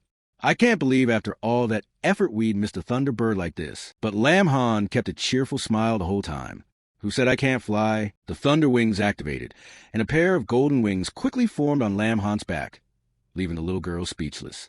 What? Even the bird hadn't expected its opponent to spread wings and pursue so closely. Jiao Yi on Lam Han's shoulder looked toward the lay bird circling in the stormy sky, while Lam Han shouted, Hey, lay bird. A scheming look crossed Lam Han's face as he smiled brightly, startling the lay bird. Consider becoming my companion beast. Food and shelter included. The lay bird beat its wings with all its might and shot upward trying to escape.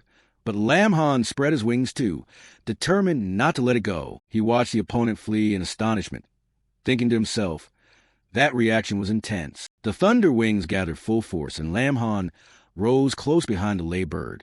He called out excitedly, This beast got personality. Let's play with it a bit. Nianwei, wait here. Okay. The girl below could only reply helplessly with a few perfunctory words. Lam Han winged closer to the lay bird, making it flap wildly in panic across the sky.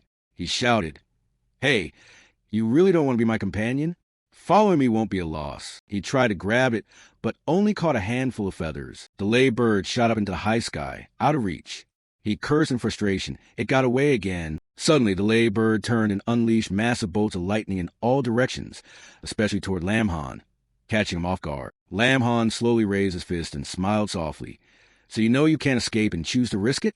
Admirable courage. Aiming at the lay bird, he lunged up shouting, Then I'll beat you into submission. His fist swung harder and harder, a straight punch that stunned the bird.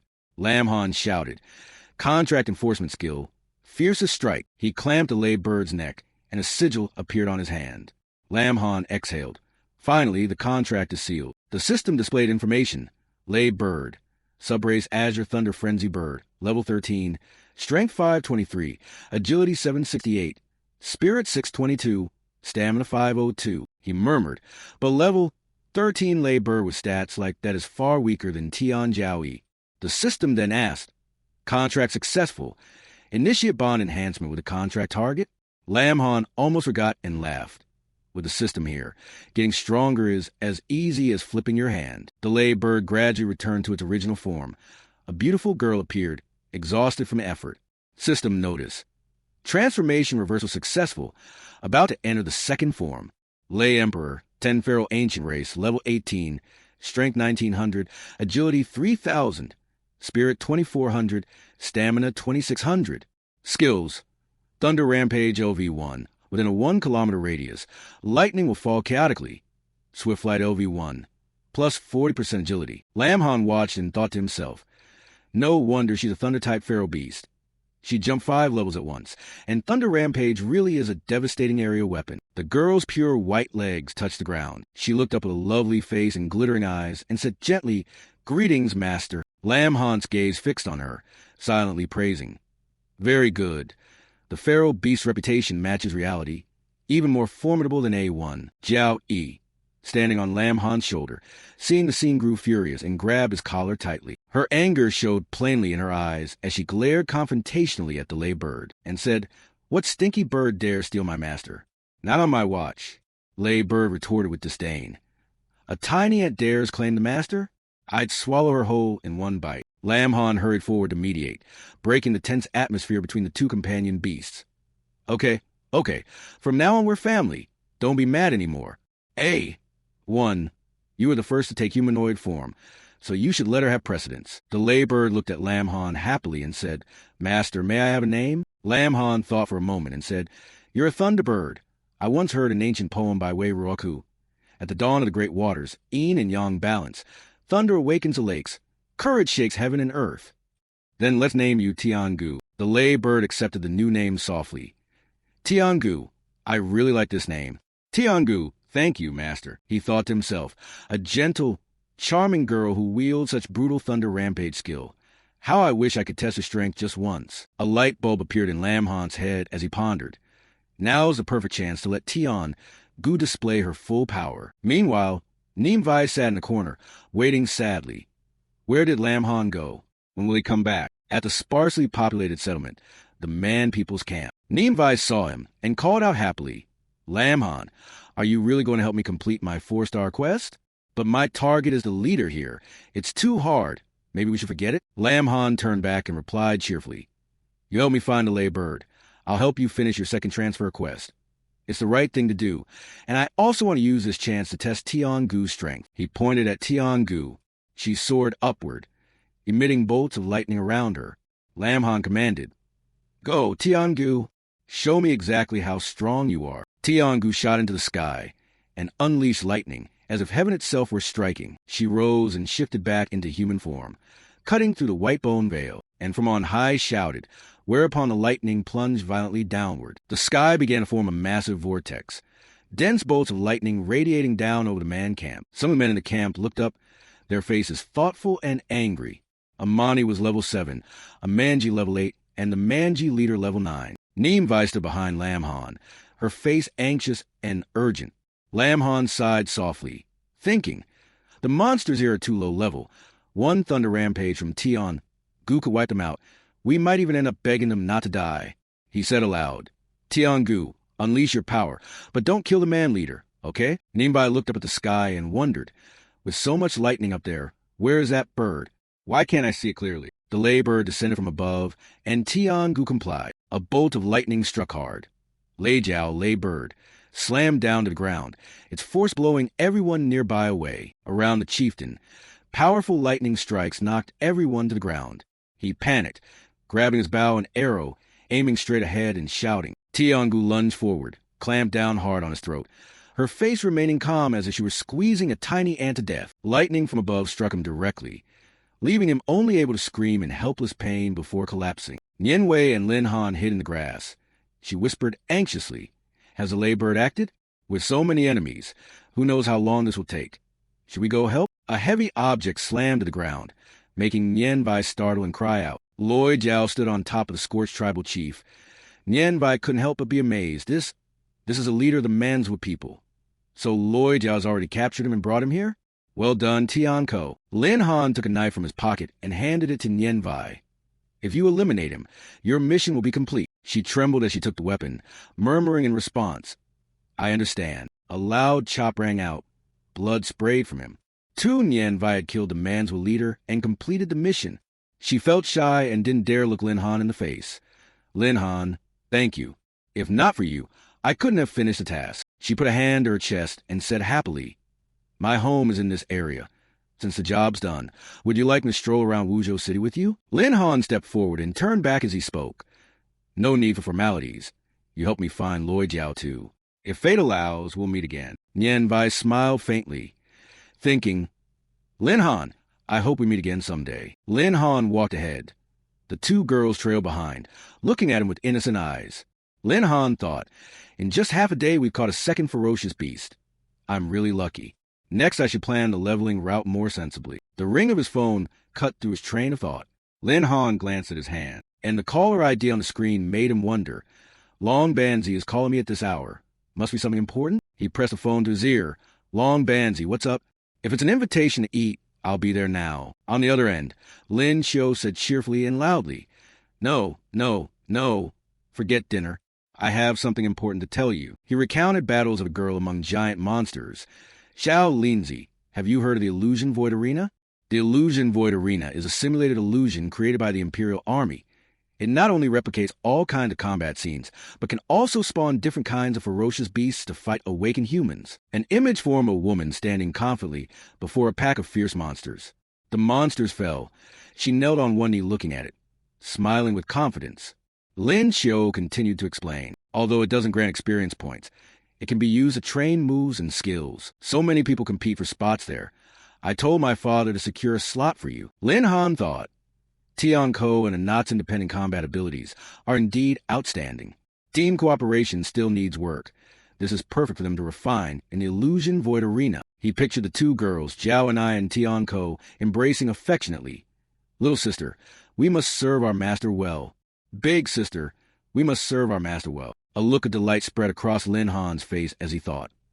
Once they coordinate well, won't the team be even stronger? Lin Xiu continued. Xiao Linzi, I've sent the address to your phone. Come try it when you have time. He fiddled with the phone and replied happily. Sorry to trouble you, uncle. Your family has helped me a lot these past years. Lin Xiu laughed heartily. We're like family. When you make it big, don't forget your brothers. He agreed. Deal. Scene change. Now, in Lin Han's bedroom, he lay resting on a soft bed as an alarm sounded, waking him. At some point, Zhao and I had ended up lying on top of him, cheerfully saying, Good morning, master. Did you sleep well last night? Lin Han, a little startled, yelled, Damn! Such stimulation first thing in the morning? Tian-Ko cupped the master's face and pressed close to her own chest. It's still early. Master, go back to sleep. Lin Han, both ecstatic and panting, said, I'm about to suffocate.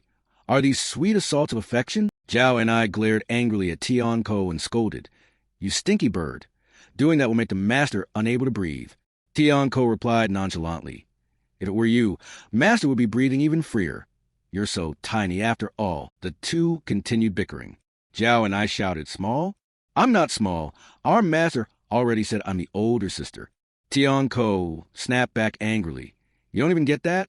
Apparently your mind is as ridiculously small as your size. Lin Han put a hand to his face, thinking, It's a shame they look so mature yet act like kids. Clearly I need to schedule cooperation training for them right away. At the Illusion Void Arena Experience Center, the attendant cheerfully invited, Mr. Lin, please come in to try the product. Your identity has been successfully verified. Just step into Cryopod to begin the Illusion Void experience. The attendant continued explaining how it works. You can choose dungeons of different difficulty based on your personal rank. Breaking a dungeon record earns you rewards. Hearing that, Lin Han thought, since these are military rewards, they probably won't be stingy. The attendant enthusiastically ushered Lin Han inside and wished him an enjoyable experience. The system displayed on the screen. User check complete, real name authentication successful. Name, Lin Han. Profession, Yuju Scholar. Second shift, rank 15, recommended dungeon. Buying tier. The system asked, proceed into buying tier dungeon? Lin Han didn't hesitate and pressed confirm. A knot, Tian-Ko, let's go. At that moment, both pets let out a synchronized cry, signaling they were ready to accompany him. System notification. Countdown starting. You have successfully selected the buying tier dungeon. Dungeon is loading. As it counted down, the three of them began to slip into another dimension. 30%, 50%, 80%, 99%, 100%. Dungeon loaded successfully. Wish you a pleasant journey. In Illusion Void Arena, the setting was lavish and magnificent. Their group quickly landed, facing powerful wolves ahead. Lin Han stood there, eyes cold as he stared straight ahead. Zhao and I, furious, charged forward. You stinky bird, I'll show you who truly deserves to be beside our master. The little girl faced the fearsome wolf without any fear. In the blink of an eye, she sent the wolf flying with ease. Zhao and I even pointed a finger forward in a taunting gesture. Tian-Ko only gave a faint smile upon hearing that. Bragging about something so trivial? You really are an innocent little ant. With that, she quickly formed a sparkling oar with her hand, and as she unleashed a move, the monsters behind were blown away.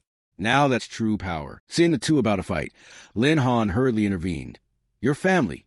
Treat each other with love and harmony. Master, sorry, but I will never get close to that stinky bird. Different species. I just can't bring myself to like it.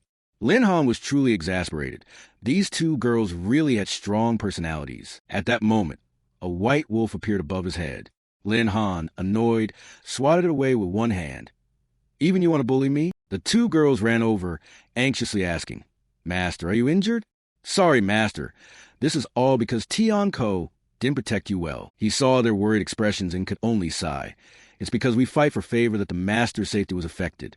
From now on, we must take this battle seriously. Shortly after, the system displayed, the third wave of ferocious beasts is approaching. Countless giant wolves are appearing around you. This device will not physically injure the user, but will deliver pain sensations at a 1-to-1 ratio. If you feel you cannot continue, you should abandon the training immediately. Lin Han gave a faint smile. At this difficulty, even some rare frontline professions might struggle to cope, which suited him well. A large wolf from afar leapt straight toward them.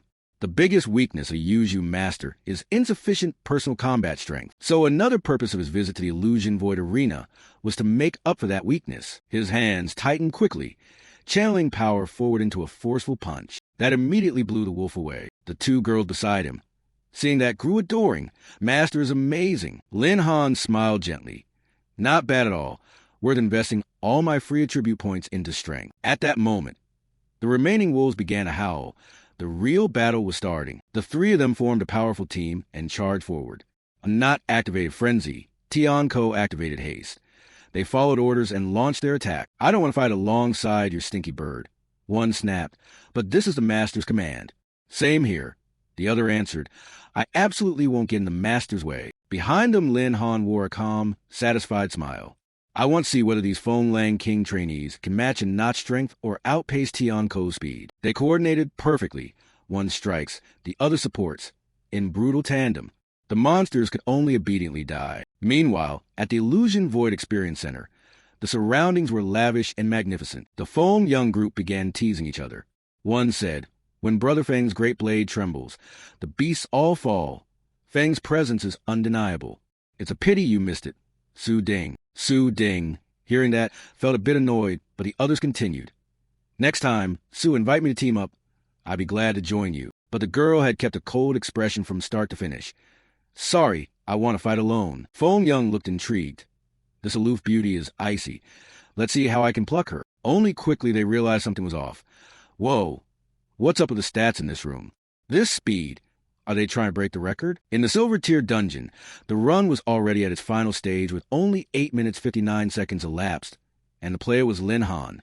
Everyone watching was stunned. 9 minutes, and already at the final gate? Could he actually be about to break the record? Who is this Lin Han? Some secret disciple backed by a wealthy clan. They were equally surprised at what they saw. Could he be our school's Lin Han Yuju master? But poor Lin Han. How could someone like him get a slot in the Illusion Void Arena?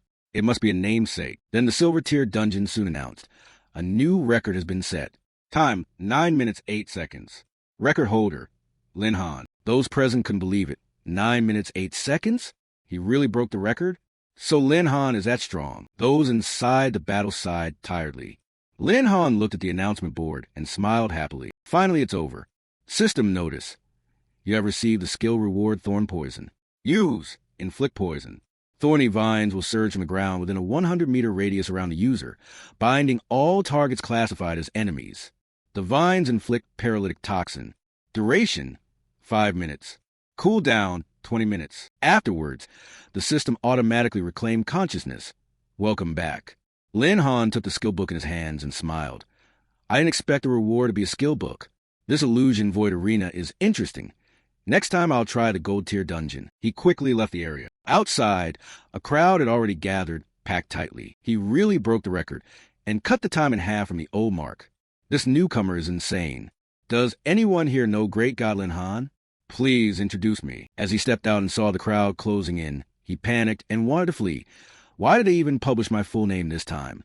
Isn't this a bit of a privacy invasion? Su Ding next to him cried out when he saw him appear. It's really him. The blonde behind gritted his teeth in anger at the sight. That brat stole my spotlight again, damn it. At that moment, at the military's Illusion Void Control Center, someone quickly noticed a strange phenomenon. He glanced back and reported, Commander, there's an abnormal data in the Illusion Void. A second shift Yuzu scholar just broke the Silver Tier dungeon record. He continued, his solo times are unbelievable. Each wave of beasts was eliminated in under 3 minutes. This speed is something even some third shift professions can't achieve. The man called Commander mused. Even if this person's beast is very strong, reaching that level as a second shift is genius. We must recruit him into the army. He turned and ordered, investigate this person thoroughly. I want full information by tomorrow morning. Understood. The next day in class, a crowd gathered and buzzed. At that point, Feng Lang Wang finally saw the pile of his kin's bones stacked at Lin Han's feet, and was so frightened he kowtowed on the spot. Lin Han really is powerful. Feng Dung, standing outside, stepped in looking furious and shouted, Lin Han, get out here. People in class teased at the scene. Feng Dung, what are you doing? Aren't you afraid little Lin will beat you until your face swells? Fong Dung snapped back angrily. Cut the crap, called Lin Han out. In his head, he remembered Su Ding's infatuation with Lin Han, which made him angrier. Yesterday was just luck breaking the record. Lately, my family spent a lot to help me reach second shift, and Lin Han dares to steal my glory. We'll see. I'll beat you to a pulp. Lin Xiao stood there waving and taunting. Back off. Little Lin has been training on Phantom Mountain to break into third shift. No time to deal with you. Fong Dung's two lackeys were a bit surprised. Third shift? Lin Han's training speed is terrifying. Maybe yesterday's record wasn't just luck, but the blonde up front heard this and seethed. You actually believe him? Are you brainless? Lin Xiao continued cheerfully. Guys like you only barely reach second shift because of family backing. You can't understand a genius.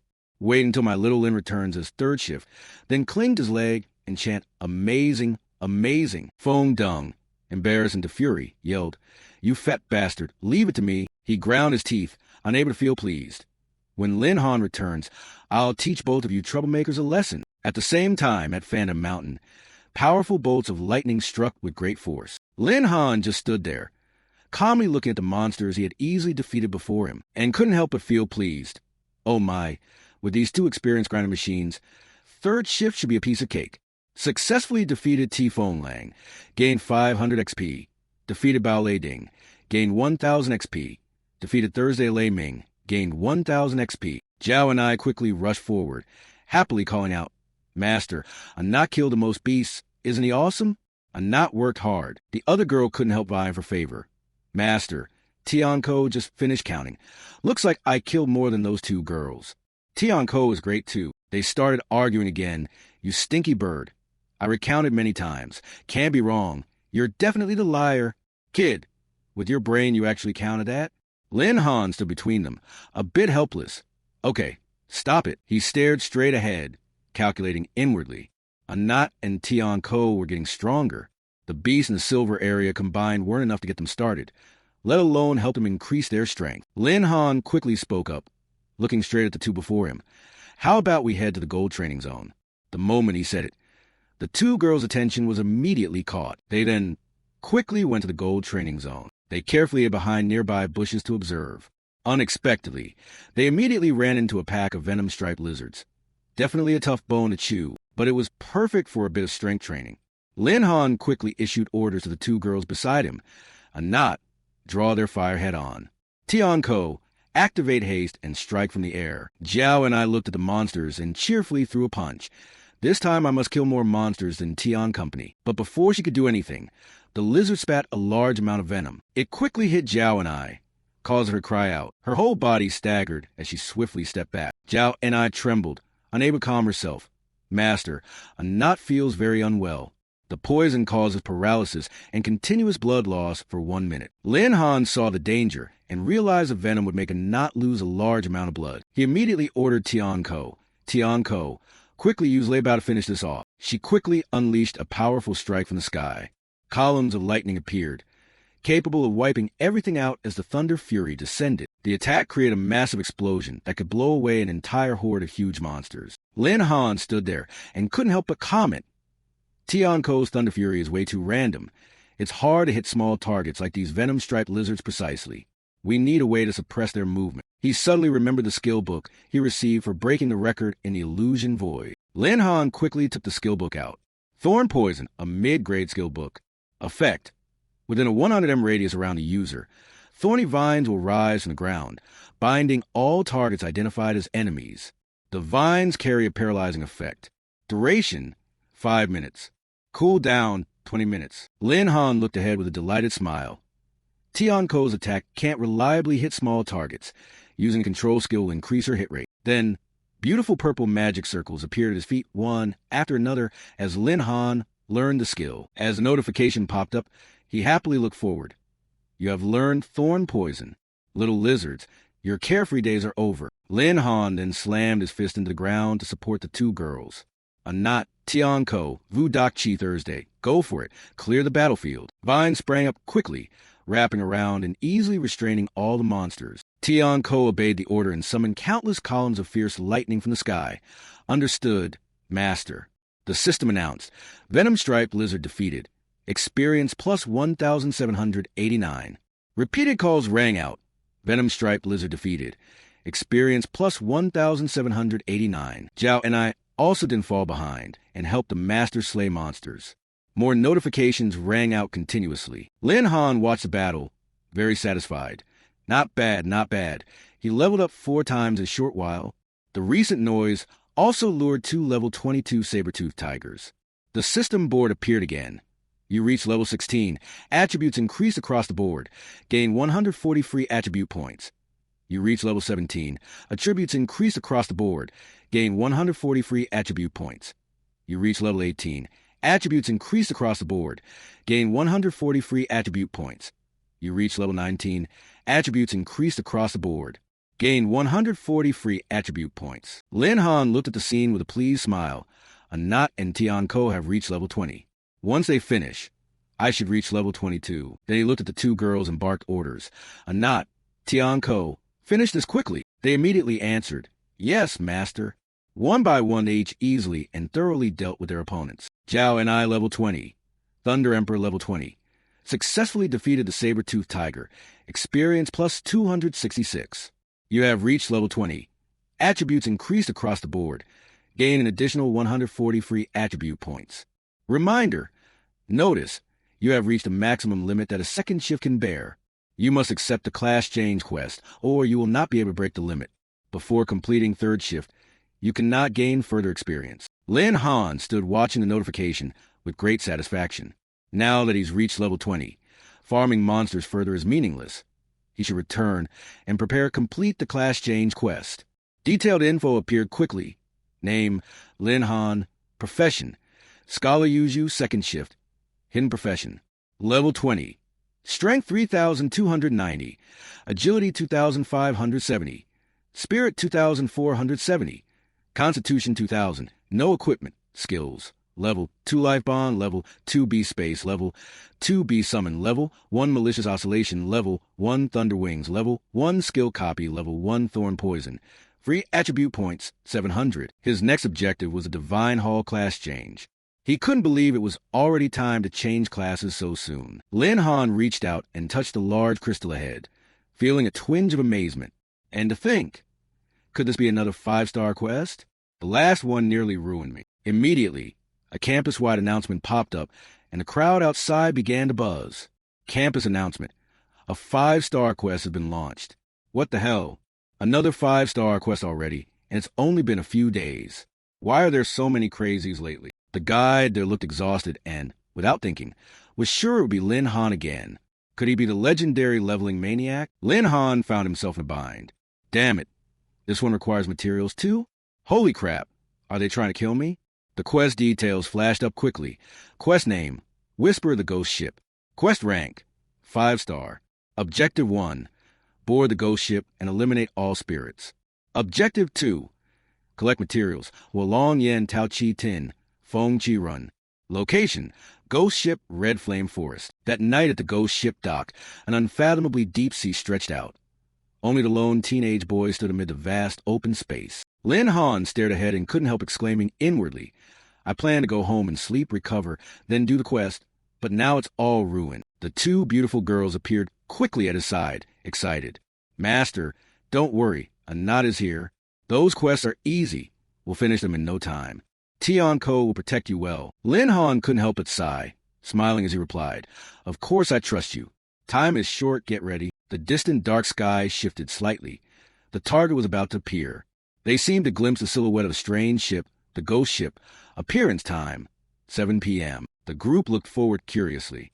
I'd heard Sister Bang tell legends about the ghost ship.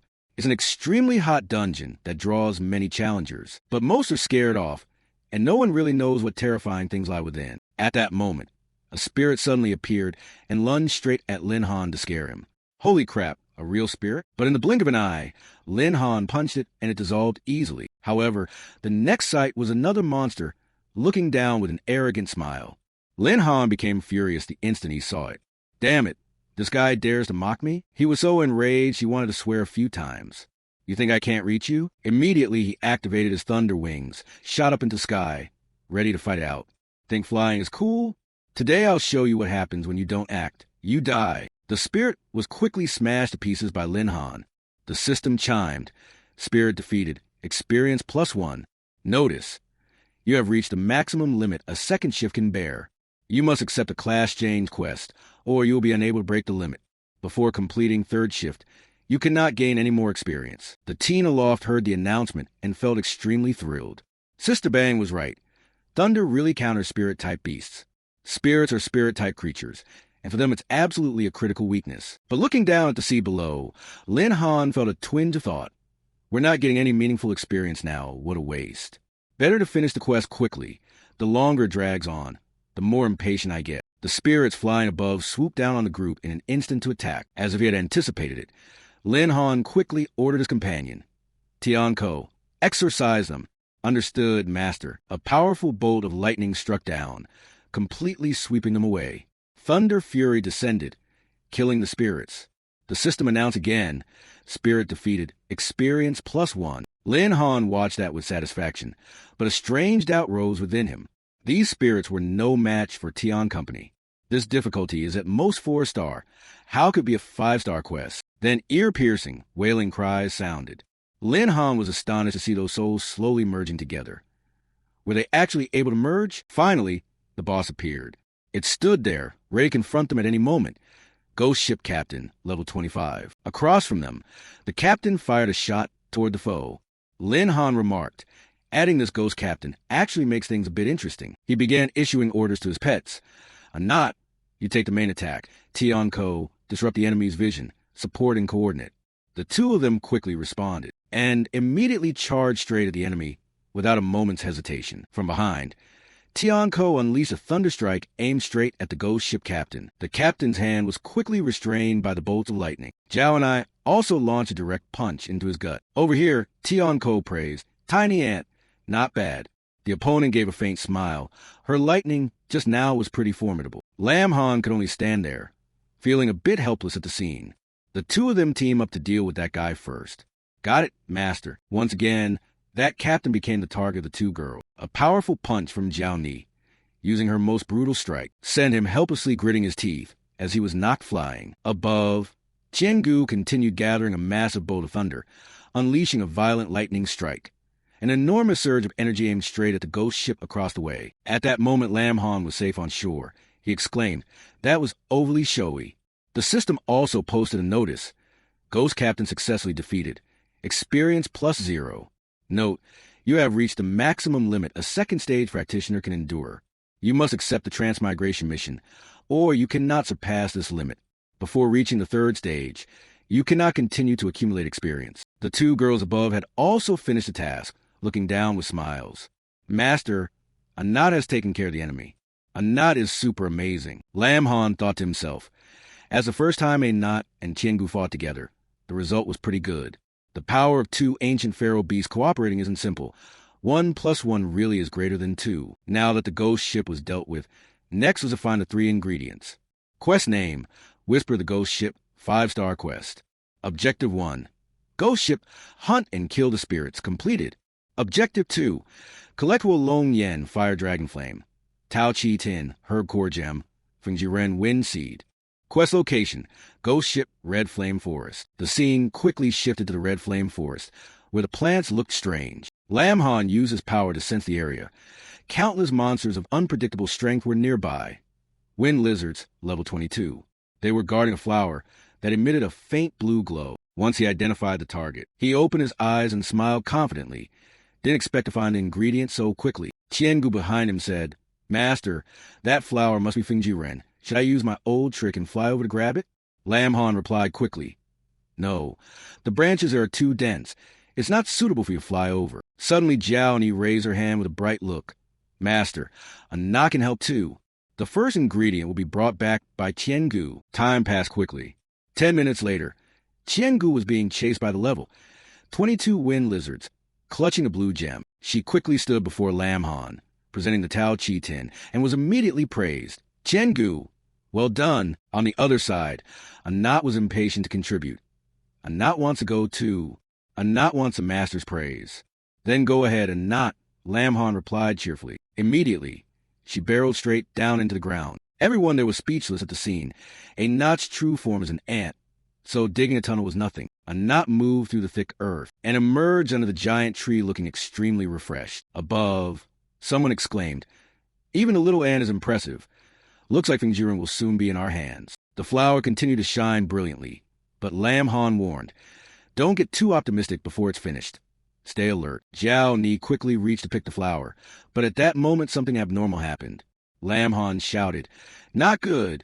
Something's about to happen." A terrifying gust of wind appeared out of nowhere, sweeping both the knot and the flower into the air. The wind lizards immediately took notice and turned their gaze this way. When a knot landed safely with the flower, she complained, "That wind was so annoying. It gave me away." Immediately, the area was surrounded by countless monsters. "Bring it on. I am not afraid of you," Lam Han quickly ordered. "There are too many wind lizards. If we actually fight them, it'll be bad for a knot. Qiangu, take her back now." "Right." Qiangu immediately lunged forward and, upon meeting a few lizards, easily sent them flying, then used her Tahan skill to scoop Zhao Ni up and fly into the air. The enemies below, annoyed, shouted, "Stinky bird, you..." Qiangu explained as well. "A knot. The master told me to bring you back." Landing safely, she reported, "Master, I brought a knot back. Well done." Lam Han smiled with a slightly menacing grin and said, "Next, hurry up. Pull out now." Behind them, countless wind lizards sprinted in at top speed. Roger. Across the vast red flame forest, only cries of alarm were heard as everyone buried their heads and ran forward. Damn. Chased all this way over a single flower? At this pace, escaping these reptiles will still be difficult. The system panel had appeared before him. Name, Lam Han profession, Beastman Scholar, 2nd stage level, 20 strength, 3,290 agility, 2,570 spirit, 2,470 constitution, 2,000 free attribute points, 700. At that moment, Lam Han began to interact with the system in front of him and decided, "Fine, dump all free attribute points into agility." Immediately, all free points were transferred into agility. Name, Lam Han profession, Beastman Scholar, 2nd stage, level, 20 strength, 3,290 agility, 3,270 spirit, 2,470 constitution, 2,000 free attribute points, 0. With that boost, in the blink of an eye, he shot forward. Zhao Ni beside him cried out in alarm, "Master, speed has increased, hasn't it?" Lam Han smiled happily and replied, "Yeah, a knot. Qiangu, push a little harder.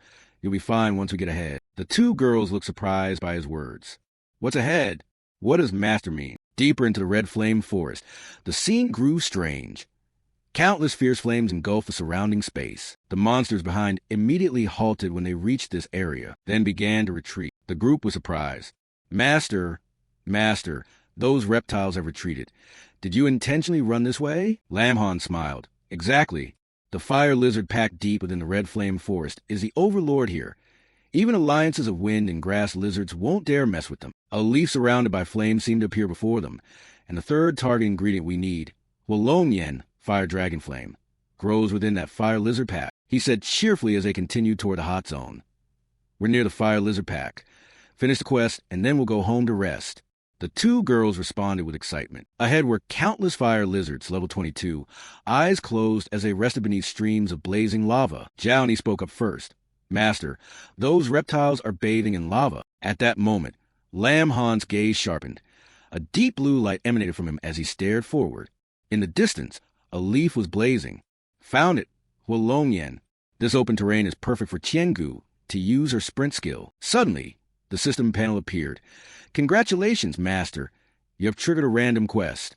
Quest name, Awakening. Objective, wake the sleeping leader of the fire lizards and defeat it. Reward, 1,000 Beastman points." Lam Han was a bit surprised by what he saw. Another quest announcement? The fire lizard leader. Apparently there's an even larger one among this pack. 1,000 Beastman points are truly tempting, but being surrounded by a pack of fire lizards would be very dangerous. First he had to finish the career transformation quest, then figure out how to deal with the fire lizard leader. Thinking that, Lam Han pointed ahead and ordered the girl beside him. "Qiangu, go fetch the Wolongyan and bring it here." "Yes, at once."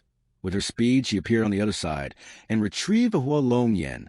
Zhao Ni exclaimed proudly, "The stinky bird got it. Master, it's secured." Lam Han smiled. This quest wasn't difficult at all. Not bad. Next, we need to figure out how to handle the fire lizard leader. Suddenly, something appeared behind them that caught his immediate attention. A beam of light shot over, but with their speed, both easily dodged. A voice rang out. "Kid, you got some lucky breaks." A group of people had appeared out of nowhere. One of them pointed and shouted, "Hand over the Hua Long Yen to me. I can make your death quick and less painful." Lam Han remained calm. "Who are you? Opening your mouth to demand my stuff. On what basis?" He laughed loudly, smug. "Because I'm with the Magic Association, unlike ragtag scum like you. My future's boundless." His info panel also appeared. Lei Dong, level 18, Thundercore Mage, member of the Magic Association. A few thoughts flashed through Lam Han's mind. The Magic Association. I'd heard they recruit people who awaken various professions, but often shake down ordinary folks for protection fees. Calling themselves an association, they're basically a notorious thug gang in the region. The men grew impatient. "You better cooperate and hand over the Hua Long Yen, and I'll spare you." One of them, with a sly look, said, "Boss, wait, look, the girl behind that kid." He glanced at the two pretty young women, with lust in his eyes. Lei Dong, please, pointed at the two girls behind Lam Han. "I've changed my mind. Give me your girl, so we can have some fun." "No. Better yet, bring your girl out for brothers to enjoy." Lam Han frowned and replied with disgust. "As expected. Scum with no decency. Scum like you must be eradicated to protect the environment." Lei Dong snapped angrily. "What nonsense is that kid spouting?" He pointed at Lam Han and declared, "If you don't behave, we'll sever your limbs and feed them to the fire lizard pack." His henchmen answered in unison. Yes, from behind, Qian Hua hurled a fireball at Lam Han. "Kid, your thunder kicker cherishes his women. Dare to resist? It won't just be chopping off hands and feet." From a rear, Tian Jai chimed in. "Exactly." Lam Han stayed composed and did nothing, while his two subordinates sprang into action. A knot delivered a kick to each of them. "How dare you harm my master?" Tiangu added, "Die." In a second, Lei Dong's henchmen were sprawled on the ground. What the? He couldn't believe his eyes. How could these two be so strong? After that impressive display, Lam Han began to threaten and introduce himself. "I'm a level 20 Beastman scholar, and these two girls are my familiars. They're ancient feral beasts. Tearing you apart would be easy." Lei Dong clenched his teeth in fear, thinking, "Shapeshifter familiars? Is that even allowed?" But behind him he had prepared a lightning orb.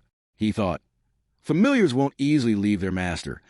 Better injure this kid badly and take the chance to run. Thinking that, Lei Dong hastily hurled a lightning orb from fairly close range toward Lam Han. But Qiangu was quicker, blocking with one hand using the neat bow move. "With me here, nobody dares touch the master." Lei Dong was stunned, and at the same time, a knot charged forward. She delivered a kick to his stomach. "How dare you touch the master? A knot will kill you." Then she kept raining kicks into Lei Dong's gut to vent her anger. "I'll kill you." Seeing things getting out of hand, Lam Han hurriedly stopped her. "A knot. Don't kill him. I still need him." At that, she relented, then bound him in a circle. Lei Dong panicked and asked, "What are you going to do?" "I advise you to let me go. If you harm me, the Magic Association won't spare you." Lam Han stepped forward, smiling. "We have no grudge between us. Why would I harm you?" But Lam Han's eyes were full of killing intent as he gripped Lei Dong's head, making him tremble with fear. "Besides, I have a task I need you to help with." He tremblingly asked, What do you want to do?" "No need to reveal it yet. Just scare you into screaming first." The screams echoed to the forest with no reply. At that moment, Lam Han had their ropes tied, suspended them, then dropped them. Lei Dong and his gang, terrified of falling, screamed for mercy. Tiangu held the rope aloft, laughing. "Haven't eaten yet? Scream louder." Seeing they were about to be dropped into molten lava's maw, Lei Dong begged, "Please have mercy. Don't let go. We were wrong, truly wrong. Please spare our lives." Not only was the lava boiling, but the fire lizards encircled below, waiting for fresh prey. Lam Han, intrigued, asked, "Tiangu, holding them at this height is fine, right?" A knot curiously asked, "Master, what do you intend to do?" He answered, "Aren't we planning to deal with the fire lizard lord? If you're going fishing, you need bait." Lei Dong, catching the drift, asked back, "Fishing? Bait?" Just then the binding rope suddenly snapped. Lam Han said, "Next we need to make them cause even more of a commotion." So he ordered Qiangu to drop them onto the rocky outcrop amid the lava flow. Below was a pack of fire lizards. Seeing the people dropped, they began to crawl up. Lei Dong, terrified, fired a bolt of lightning. Don't come over here.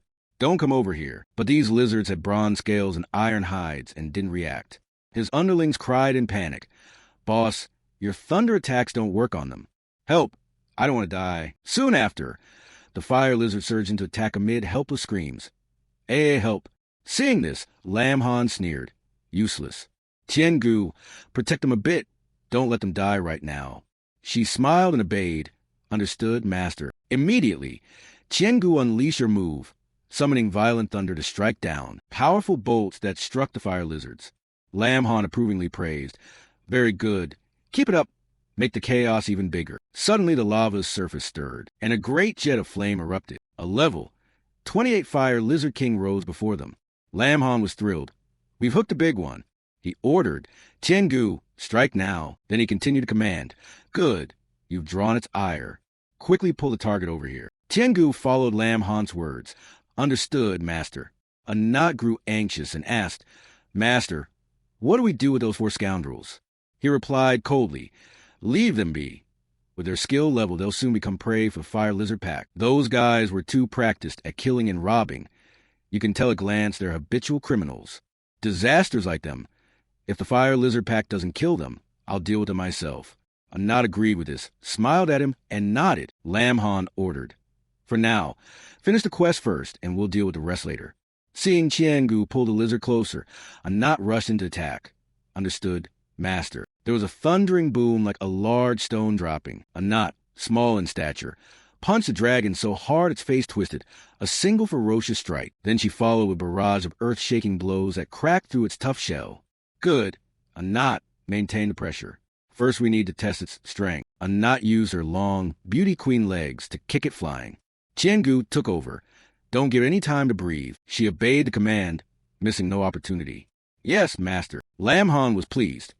Although the Fire Lizard King is a higher rank than us, with Anat and Tian-gu cooperating, if we coordinate well, we can slowly take it down. No sooner had he finished than a deafening sound rang out. He clutched his head. What's happening? The Fire Lizard King roared, generating a gust that swept both of them into the air. Then it formed a colossal fireball, prompting Lam Han to shout urgently. This is bad, and not Tian-gu. Get out of the way! Tian-gu used her body to shield Anat. The fireball struck the nearby rock face, causing a massive explosion. Tian-gu, her body aching, struggled to descend gently. Seeing her condition, Lam Han and Anat were extremely worried. Tian-gu, are you all right? He checked the injuries and realized Tian-gu and Anat were only level 20. Indeed, an 8-level gap is hard to make up. The quest is important, but if Tian-gu or Anat were put in danger, here would be a great loss. But Tian-gu still tried. To rise smoothly, Master must be doing something very important. We can't give up so easily. Besides, even if we retreat now, the Fire Lizard King will pursue us. Anat was resolute. Daiju is right, and the Master's cause is Anat's cause. I must help the Master fulfill his wish. Both girls charged at the Fire Lizard. Master, rest assured, will help you complete the quest. Yes, Anat and Daiju will do their best. Lam Han was moved. I didn't expect to cherish them and have them truly care for me. He watched them struggle and thought, all the more reason to plan this battle carefully. I can't let them get hurt.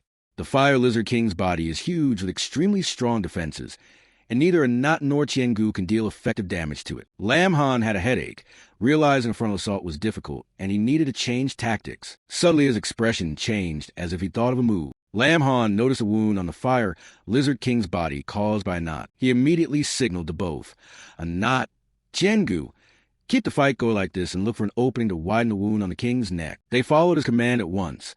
Though they didn't know what the master planned, they trusted him completely. Anat attacked fiercely at the wound, slowly accumulating damage and enlarging the injury. As she pulled back, Lam Han ordered Tian-gu, quickly add more attacks. Receiving command, she immediately adjusted to direct continuous lightning strikes at the wound.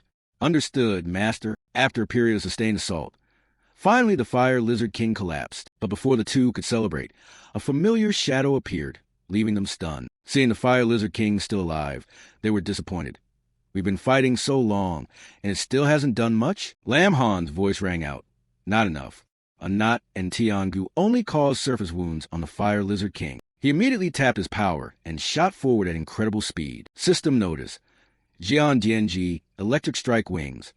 Copy skill, Lightning Sovereign Rapid. Lam Han flashed past the two of them. But this only works when coordinated. He lunged and aimed a punch straight at the bleeding wound. I can copy and use their skills. That will deal damage more effectively. The feeling was like pouring salt into the cut. It made him flinch all over. The lines of his face looked both pained and ridiculous as he braced himself, then used his own body as bait to channel the lightning. Lam Han thrust his hand straight into the wound. You stinking lizard. This is a billion-volt charge. The entire body of the Fire Lizard King convulsed violently. This time it was reduced to a smoldering mass of coal. After defeating the Fire Lizard King, the system announced that the Awakening and Elimination quest was completed. Quest reward: 1,000 familiar points received successfully. Anyen and Tiangu excitedly. Thanks to our master, our levels went up too. Great. Anyen is really powerful now. Suddenly, a pair of wings appeared behind Lin Han's back. He looked at his bloodied hands and exhaled. Finally, it's over. The wings behind him glowed and then slowly faded away. Just as Lin Han breathed a sigh of relief, he immediately lost strength, and the two of them hurriedly ran over to support him. Master, are you okay? It's just that using the skill drained me. I'm a little tired. The three of them left the place together. The remnants of that magic association were probably still trying to hold out, but the Fire Lizard forces would reach them soon. Let's get out of here, rest for the night, then go to the promotion hall. The next morning, sunlight poured across the area, everything like a painting. Lin Han saw the system notice. Promotion quest completed. You have successfully reached third shift. Occupation at third shift, Elite Beastmaster. He was quite pleased, thinking, third shift isn't easy, and I even awakened 2 new skills. This quest was worth it. Seeing the announcement, everyone around gasped. I remember that 5-star quest only came out the other day. It's already finished? Impressive. Is this really the level-up speed humans can reach? The receptionist laughed. Haha, look at you all, acting like you've never seen life before. After watching Lin's freakish leveling speed, nothing surprises me anymore. Even the sun rising in the west wouldn't be strange. Lin Han looked at the two of them. Anyen, Tiangu, how much stronger are you now? Anyen puffed up proudly. Master, I feel so much stronger. My whole body is full of energy. You wouldn't expect such tremendous results in such a short time. Tiangu said too. The feeling after leveling up isn't bad either. This side has left our master speechless. Seeing that, Lin Han felt a bit envious. Again, this promotion unlocked a new combat form for me. They've definitely been grinding. Anyen and Tiangu must have been hired to farm. But Lin Han immediately pulled himself together. A single level difference causing such a big stack gap. Still, they're my familiars. Of course, the stronger they are, the better. He stared at the system panel, thinking. The third shift rewards were so many I haven't finished reviewing the skills. These abilities are all solid. Which one should I choose? Lin Han told the system to use all the familiar points to enhance Anyen and Tiangu skills. They looked on curiously. Master, what's this? It's a host fusion. Merging into one with a host will certainly be an amazing experience. Lin Han hesitated worriedly. If we can add the strength of Heavenly Horn Thought and the agility of Thunder Emperor, it'll be much stronger than simply copying skills. If we choose fusion, when we face beasts like the Fire Lizard King, I won't be at a disadvantage. He wondered skeptically. Are their motives serious? After all, when I reach fourth shift, other skills will appear anyway. The two girls rejoiced. Master, you're the best. This time, just pick a simple but powerful skill. Thank you, Master. Once the skill was chosen, we have to find a chance to test it immediately. As they spoke, something caught Lin Han's attention. The three of them looked at the screen together. It seemed there was a new quest. Hey, Master. They were quite surprised. Oh, that fast? It turned out that the host had completed third shift as an elite Beastmaster, triggering the contract quest of the third inner familiar. Quest reward, 1,500 familiar points. Lin Han seemed interested. Contract the third inner familiar, 1,500 familiar points reward. That sounds pretty good. Yet Anyen beside him burst into tears. A quest like this guarantees rewards without any loss. Tiangu stepped closer to soothe her. Master wouldn't abandon us, even if he bonds with a new familiar. Right, Master? Though the words were sweet, a not-so-subtle threat radiated from Tiangu's body. Lin Han forced a smile. Of course, our top priority now is to keep leveling up. Besides, there's still another task to handle next. The two of them exclaimed. Oh, something big? 3 days later, the major promotion exam at Wuzhou No. 1 High School began. Headmaster Yi Zhong stood to speak. Students, today the major academies have come to recruit at our Wuzhou No. 1 High School. His voice clear and dignified. Lin Han applauded from below. He'd been busy training these past days and nearly forgot the promotion exam. Luckily, he remembered, or Sister Bing were giving him a hard time. From somewhere, a familiar voice rang out, startling him. Master, Anyen doesn't want to be here anymore. It turned out both had been locked inside the familiar space. Anyen kept crying, Master, where are you? Tiangu comforted her. All right, stop crying. His face showed annoyance. After all, today was an important event. Having Anyen and Tiangu appear wouldn't be appropriate.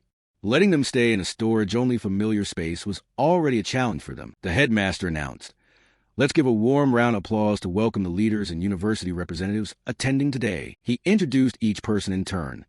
Please warmly welcome Dean Li Doyo of Baitian Academy and Dean Liu Channy of Qingtian Academy. Tian Kyo exclaimed excitedly, Oh, the two biggest academies of Longdi have arrived. These two accept very few students each year, let alone from a small place like ours. Shaolin, do you want to go to Qingtian or Baitian? Lin Han pointed in one direction. Compared to those two, I'm more curious which academy that representative is from. He pointed to a man with a very authoritative presence. It turned out to be the officer in charge of the military academy. Director Yi Taixing. Let's give him a warm round of applause. He folded his hands and said, Greetings, students. Tian Kyo noted. That's the military academy, ranked even above Qingtian and Baitian. Now that's a real powerhouse. Long Tian Kyo bumped his shoulder against Lin Han's. Shaolin, what level are you now? Have you signed a contract with any familiars? I'm level 15. Later we should go have some fun. Lin Han replied. Sure. Fat Long, you've gotten a lot stronger lately, haven't you? Tian Kyo played it modest, smiling warmly. How could I compare to you? Didn't you say you were about to reach third shift a few days ago? A voice called out. Huh, lie without shame. It was Feng Dong. He turned his head and couldn't resist taunting. Third shift? Only a simple-minded idiot like Long Tian Kyo would believe that nonsense. If Lin Han lacks the strength, just admit it honestly. No need to brag and make things up. Tian Kyo, furious, moved to teach him a lesson. Feng Dong, why are you everywhere? If you want to fight, I won't shy away. Lin Han hurried to intervene. Oh, so you're young Master Feng Dong. Didn't expect to see you here. You still owe me a bet of 100,000 Tianlong coins from before, he said. A coincidence is better than an invitation. Why not settle the debt now? Feng Dong flinched and quickly deflected. Lin Han, don't get cocky. Today you're absolutely no match for me. Lin Han grinned. Is that so? He shot him a sharp glance.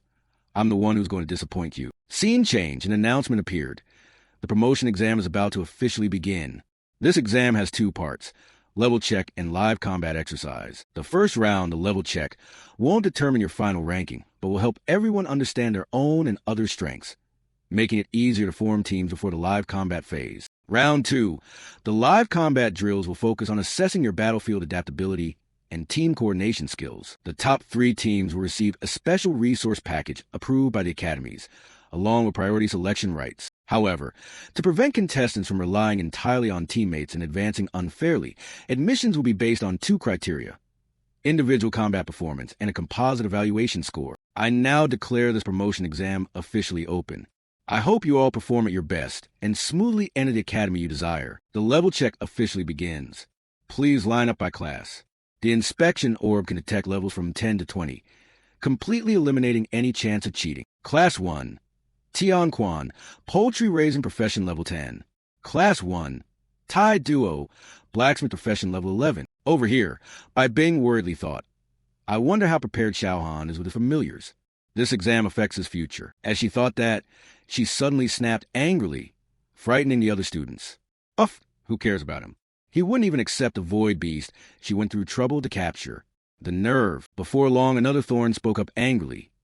Teacher Bai, if you're going to offend a student, at least pick someone worth offending. Feng Dong said, It's always Lam Han this, Lam Han that. I don't understand what's so special about that useless name that deserves her special attention. Bai Bing clenched her fist and frowned. If you want to check, then hurry up and test. Say another word about my student and you won't like my response. Feng Dong smirked smugly. Even if I didn't say anything, I'm many times stronger than Lam Han. Today I'll show you what true innate talent looks like. The light orb displayed the number 16 inside, which surprised Bai Bing. Class 4, Feng Dong, Elite 8 Master Level 16. Seeing this, people around murmured. Right out of the gate, young Master Feng reached the highest level so far. It's unlikely anyone will surpass him. With such outstanding results, the academy recruiters will probably fight to recruit him. Fong Dong didn't forget to jab at Lam Han. Lam Han, take a good look at the gap between you and me. I'm the strongest at Ejong now. Lin Han replied calmly. Strongest at Ejong? Not so fast. After all, your result has already been surpassed easily. Fong Dong was stunned and turned around after Lin Han snapped. Huh. A chorus of admiration rose. Class 5, Lung Ling Xue, Storm Assault Grandmaster, level 17. Damn, there's always someone higher. No wonder she's one of Ejong's twin prodigies. Headmaster Ejong spoke up. Deans, student Lung Ling Xue is our pride at Ejong. Not only outstanding in results, but also exceptionally gifted. They discussed.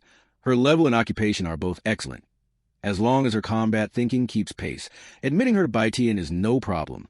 Qin Tian added. This student Lung is truly an outstanding prospect. We at Qin Tian need talents like her. The commander of the Illusory Realm Control Center was also present. Director Zikong, I heard your school has a familiar master named Lin Han who, along with student Lung, is called Ejong's twin prodigies. Is he here today? Zikong nodded. Yes, he's here. No sooner had he finished than the announcement came. Next up, Class 6, Lin Han. Hearing that name, he smiled. Lin Han is a kid who once broke the Illusory Realm record. What surprise will he pull off this time? Fong Dong spoke up. With the inspection devices in front of us, every demon and spirit will be revealed. Lin Han, I'm waiting to see what kind of spectacle you'll make. Bai Bing snapped irritably. That brat needs a good beating, no question about it. Lin Han reassured her. Sister Bing, the only way to deal with that clown who keeps disrupting things is to slap him hard. He continued confidently. I'm itching to get started. Bai Bing, seeing that expression, trusted him more, and go ahead, per the headmaster's earlier statement. This crystal orb can only test strength up to level 20. Lin Han has already reached third shift, so who knows what result will appear. With that thought, he placed his hand on the orb. Lin Han worried aloud. Is this level of trembling normal? Bai Bing shared his concern. I've never seen this happen either. The orb seemed unable to bear the pressure. It cracked and shattered before the two of them. What the hell? Why did it explode? Long Tianxiao exclaimed in alarm. Damn it! What just happened? Bai Bing rushed over, worried. Lin Han, are you hurt? Lin Han exhaled and replied. Phew, I'm fine. Bai Bing wondered, why did the testing device suddenly break? Has it expired? But it was surely checked before the big exam. Lin Han wiped sweat, thinking, it can't be because my level is too high, can it? Right? Fong Dong laughed triumphantly. Ha ha ha, it's because your power is so weak even the testing device couldn't handle you. If it were me, I have automatically withdrawn from the exam. At the same time, Chao Xiang appeared and spoke up. That's right. Not only couldn't he take the test, he broke the only testing device. What a disgraceful show. Seeing him, Lin Han thought. The headmaster said he'd punish Chao Sun. Yet he can still stay at school. His backing must be strong. Bai Bing cautioned.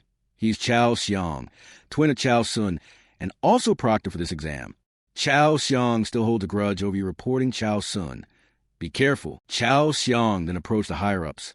Headmaster, Deans, Lin Han damaged public property and failed to complete the level check. I propose revoking his eligibility to participate in the live combat. Hearing this, Lin Han was startled and hurried over protests. A proctor shouldn't bring personal grudges into the exam room. Then he yanked Chao Xiang's name tag, but Chao Xiang let him. The proctor replied, Lin Han, don't try to save face now. The deans agreed. His level is too weak to be tested, and he's a familiar master, so even if he joined the live combat, it wouldn't mean much. Without strong resources, nurturing a true familiar master is extremely difficult. At that moment, the headmaster appeared. Lin Han, did you hear the remarks from the two deans? He appeared with a very tense expression, causing Lin Han to blurt out in surprise. Headmaster, Fong Dong was smug, chuckling. Chao Xiang thought to himself, if he can't promote, Lin Han's career is probably over. But then Director Zikong said, shouldn't a person's strength be judged by their combat performance? The commander of the Illusory Realm Control Center agreed and added, the level check is only to gather basic information. The live combat that follows is the important part. If you reverse things like this, can you really select outstanding talent? Hearing that, the two homeroom teachers toned down. Ahem, Director Yi, one sentence and you've woken the dreamer. We really should consider the student performance in round 2. There might be surprises. Commander Yi asked with a smile, Headmaster, is this arrangement acceptable? Director Zikong replied, no problem. Thank you all for being willing to give Lin Han a chance. Lin Han smiled confidently. Director Yi of the Military Academy really has a good character. Bai Bing told him, I heard he's always strict and fair. I didn't expect he'd speak up for you. Xiao Han, this opportunity won't come easily. She swung Lin Han's arm excitedly and reminded him, make sure you perform well later and make those who look down on you hang their heads in shame. Lin Han hurriedly replied, I know, Feng Dong sneered. Lin Han, you're really lucky, but even if they let you into the live combat, so what? Trash is still trash no matter where you put it. After saying that, he laughed triumphantly. Lin Han didn't get angry because of it. He stared straight at Feng Dong, killing intent blazing. Who do you think you are? Just because you got a little favoritism, you act like you're somebody? Keep whining, and I won't hesitate to deal with you in the match. Then he challenged Feng Dong. If you got the guts, meet me in the live combat. Feng Dong accepted the challenge. Fine, you'll see how I beat you then. The headmaster announced over the loudspeaker. Next will be the second live combat round. Students may form teams freely, with up to 3 members per team. This test will be broadcast live in full. The school's deans will monitor your every action. Long Tianxiao, hearing about team formation, immediately volunteered to carry the team. Xiao Lamzi, want to team up? I'll charge ahead and get you out of any encirclement. Lin Han thanked him. Then please, big guy, take care of us. Tianxiao cheerfully. Easy. At that moment, Su Ding appeared and shyly spoke up. Student Lin Han, I'm Su Ding from Class 3. May I join your team? Lin Han asked the team. Tianxiao added, Xiao Lamzi, the peach blossoms are really blooming. Even the Class 3 beauty is coming after you. Lin Han declined. I don't have any impression of this Su Ding. He thought to himself that randomly forming a team could risk A.E. Tiangu and even exposing his identity. After thinking it through, Lin Han refused her. Sorry, classmate Su, our team is full. You should find another team that's better than ours. Tianxiao whispered to Lin Han. Lamzi, isn't 3 people enough for a team? A team without a girl is boring, he added. Lin Han replied, when will you stop picking people based on looks? Su Ding shook her head and said shyly, no, I'm sure there won't be any team stronger than yours here. Lin Han, I know you were the one who broke the illusory realm record a few days ago. Going with you, I have a chance to win the championship. She continued to plead, please give me a chance. Although I'm only an elite knight level 15, I promise I absolutely won't drag you down. Sizing up the situation, Lin Han found the girl straightforward and apparently sincere. She likely wouldn't resort to tricks in combat. Tianxiao pressed, Lamzi, she's begging you. So are you going to agree or not? She kept circling Lin Han despite him covering his ears. Lamzi. Seeing this, Lin Han gave up and said, I agree. Happy now? Su Ding's eyes lit up. That's great. After that, Lin Han handed the registration form to Bai Bing. Sister Bing, here's our team's registration form. She picked it up, read it, and asked in surprise, this is Su Ding from Class 3? Lin Han answered, yes, her profession fits our team's composition pretty well. So we let her join. Bai Bing glanced at Lung Lingxue and said, at first I planned to nominate Lung Lingxue for your team. Her presence would have raised your chances of winning a bit. But that Feng Dong snagged her first. I wonder what scheme he painted to lure Lingxue away. Lin Han reassured her. Sister Bing, don't worry. We'll definitely take the championship before long. She flushed and stepped back. Who would worry about you? I'm just afraid you won't find teammates and will embarrass Class 6. He agreed. Right. No matter what, I won't let teacher Bai down. Bai Bing reminded him. Absolutely. Be careful in case anything unexpected happens. Then she gripped the paper tightly, mustering her courage to step forward, and hugged Lin Han, reminding him, contact me immediately. Don't force yourself. He blushed and replied, yes. After that, Tianxiao and Su Ding were waiting at the teleport gate. Lamzi, let's go. Hearing the call, Lin Han went over at once, thinking, Sister Bing, Fat Long, Su Ding, so many people supporting me. It seems this live combat drill won't let me hide my true strength any longer. Scene shift to the Forbidden Wasteland. An announcement rang out. Students, this live combat drill is divided into 3 zones, bronze, silver, and gold. The higher the zone level, the more points gained for defeating feral beasts. Lin Han wondered, is this the site for the live combat drill? The announcement continued. Please carefully keep the point tracking wristbands issued by the school. The device can open announcement and chat channels. Let everyone follow team rankings and call for help when in danger. Next, Please choose a zone that matches your strength and strive to accumulate points. Fong Dong charged forward full of bravado. Haha, they're all tiny fry. No challenge at all. Team Fong Dong defeated 2 level 8 flame drakes and earned 80 points. Next it was Long Lingshua's turn. She merely snapped her fingers, and the flame drakes before her instantly froze, then turned into crystal shards. Team Fong Dong quickly also eliminated 4 more level 8 flame drakes, bringing their total to 160 points. All these live combat scenes were broadcast live for everyone to watch. Looking at the leaderboard, everyone was impressed with Long Lingxue. Only 10 minutes into the exam, and she's already at the top. The kid is gifted and teamed with strong partners. It's likely their team will soon secure the championship. Scanning the scoreboard, every team had added points, except Lin Han's team, which was still at a flat 0. Chao Xiong sneered. Other teams are scoring one after another, yet Lin Han's team hasn't gained anything. What an embarrassment for number 1 high. Some other teachers shook their heads. Lin Han was a familiar master earlier. This team really shouldn't be expected to do much. Still, Bai Bing always believed in her handsome student. These people will be amazed by Xiao Han's potential. At that moment, a blazing red alert appeared on the board. Bai Bing exclaimed in alarm. What's going on? Could it be a warning? An announcement rang out. You've entered the white-silver leveling zone, where feral beasts range from level 10 to 20. Hearing this, Long Tianxiao trembled. Damn, Lamzi, you let us into the white-silver zone? Lin Han smirked inwardly, thinking that if Banzi knew he was leveling starting in the white-silver zone, he'd probably pop his eyes out. From his wristband, a message rang out. Fong Dong sent. Lin Han, I'm currently the best in school. You'll never catch up. I've wiped out the monsters in the Azure Bronze zone. If you want points, go die in the white-silver zone. Ha ha. Hearing that, Tian Xiao was still irritated. That bastard leeches off women and brags about it. Su Ding also spoke up. He harassed me before, so I know what kind of person he is. At that moment, the system board suddenly announced. Congratulations! The party secretary has activated a hunting quest. Quest details.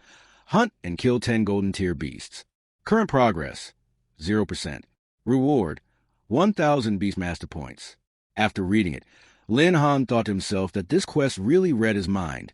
He just wanted golden tier beast to test his new triple shift skill. Then he reassured Long Tianxiao and Su Ding. Don't worry. Even if they clear out the Azure Bronze zone, it won't threaten us. The points there are only about 1/3 of what white-silver beasts give. Long Tianxiao still fretted. But with our strength, can we actually take down white-silver beasts? We might just get killed instead. Su Ding added. Besides, the white-silver beasts tend to form packs and move in groups. If we run into them, the pressure will be huge. Lin Han began to calm them and assign roles. You two just run if you encounter beasts. I'll handle the clearing. Once we've accumulated enough points, we'll move into the golden leveling zone. Hearing that, Long Tianxiao and Su Ding were taken aback. Head to the golden zone? Lin Han confirmed. That's right, the beasts in the golden zone grant the highest points. If we want the championship, this is the obvious move. Scene shifted to the golden zone, where a level 18 stinking hyena appeared. Long Tianxiao said, logically that's true, but I'm not afraid of that. While Long Tianxiao was speaking, Lin Han quickly threw a punch, knocking the hyena away to everyone's astonishment. Another pack appeared behind them. Long Tianxiao hurriedly warned, Lamzi, watch out. He immediately struck to eliminate them. System notice. Team Lin Han has successfully killed 5 level 18 stinking hyenas. Team score plus 450. Long Tianxiao marveled. Level 18 beasts handled so easily by Lamzi. Su Ding was surprised too. Did I really just latch onto a big shot? Lin Han reminded them. What are you thinking? Do you want to follow me into the golden zone? While the two were still pondering, Lin Han kept scoring, repeatedly killing stinking hyenas and gaining 900 experience each time. Long Tianxiao and Su Ding grew more confident and said in unison, We're going. Of course we're going. Outside, a red alert flashed on the live broadcast. Warning. Team Lin Han, Long Tianxiao, and Su Ding have entered the white-silver leveling zone. Another teacher turned to scold Bai Bing. Ms. Bai, is your Lin Han crazy? Why bring Su Ding into the white-silver zone? If anything happens to my student, I won't forgive him. Bai Bing reassured. Ms. Li, calm down. Lin Han won't do anything he's not confident about. Chao Xiong in the back sneered with glee. Ha! I think he knows he can't win the championship, so he's pushing his teammates to their deaths. I didn't expect Lin Han's character to be this shameless. Bai Bing retorted. Mr. Chao, Why do you keep belittling our student? Where is your professional ethics? Chao Xiong snorted. I'm just worried about the school's reputation. The white-silver zone isn't a place for rookies. If something happens, it'll be a big problem. Other teachers also showed little faith in Lin Han. It's a pity for his two teammates. They're clearly high-rank professionals but are being endangered by Lin Han. But then, no. How did Team Lin Han score suddenly skyrocket like that? Team Lin Han had just successfully killed 5 level 18 stinking hyenas in the white-silver zone. The team gained 450 points. Everyone gasped in surprise. Yes, that's it. Commander, you couldn't help but be surprised. Oh, it's Lin Han? On the leaderboard, the team's score continued to rise by another 120, which even surprised Ms. Lee, the one who had just criticized Bai Bing. Oh my God, the score just went up. Bai Bing immediately requested the tech team, please switch to the surveillance camera on Lin Han's team for me. The technician replied, on it. At that moment, the screen showed AE wiping out the hyenas one by one. Above them, Tian Gu released bolts of lightning onto the beasts. Ms. Lee kept exclaiming, that's beautiful. Could these two actually be Lin Han's summoned beasts? The homeroom teachers behind stood agape. These two summoned beasts look formidable. Maybe they're Lin Han's trump card. Chao Xiong frowned in dissent. So what if his rare beasts? That doesn't mean Lin Han can run rampant in the white-silver zone. There are far too many white-silver pharaoh beasts. 2 summoned beasts alone can't handle them all. Over here, announcements kept popping up. Team Lin Han had successfully killed 3 level 15 Snow Light beasts plus 225 points. The team then eliminated 6 level 12 Gale Hounds plus 360 points. Next, for level 17 Snowcliff Leopard were wiped out plus 340 points. Ms. Lee rejoiced. Lin Han's 2 summoned beasts are walking point collection machines. They've cleared the entire white-silver zone. But unlike Chao Xiong, she was fully convinced, while he still refused to accept Lin Han could win. At this rate, their team might well take first place. Bai Bing, bursting with pride for Lin Han, turned to Ms. Lee and asked, well, do you still think Lin Han led Su Ding of your class to his death? Ms. Lee hurriedly changed her tune. No, I was just joking with you earlier. Please don't take me seriously. Bai Bing looked up at the screen, thrilled. No wonder he didn't accept a void beast. He'd chosen something even better. Outside, shouts rose nonstop. What rank is he now? Oh, he's up to 7th on the battlefield. Lin Han and his teammates fought fiercely to earn points. Incredible, the score kept climbing. Team Lin Han successfully killed a level 19 Thunderlight Beast plus 95 points. Tian Xiao and Su Ding, fit and lively, stood aside clapping encouragement. The team's rank climbed to 5th, and correction, it's now 3rd. After clearing the area for a while, Lin Han turned back and reminded them, the beasts here are cleaned out. Let's find another place to continue. Tian Xiao was stunned. Little Lindsay, are you really someone who awakened with us?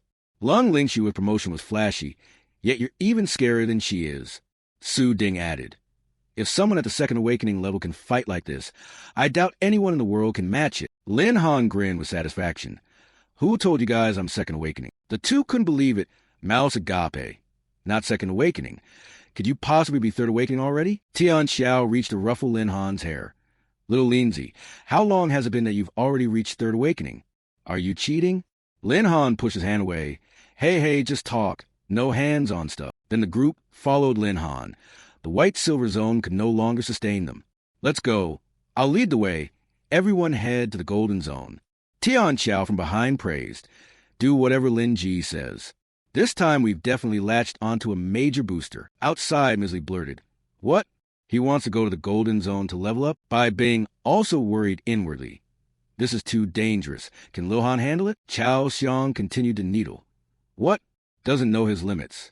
Does he really think that beating beasts in the white-silver zone makes him the champion of the world? Bai Bing shot back. Try testing me. Chao, don't you have any sense at all?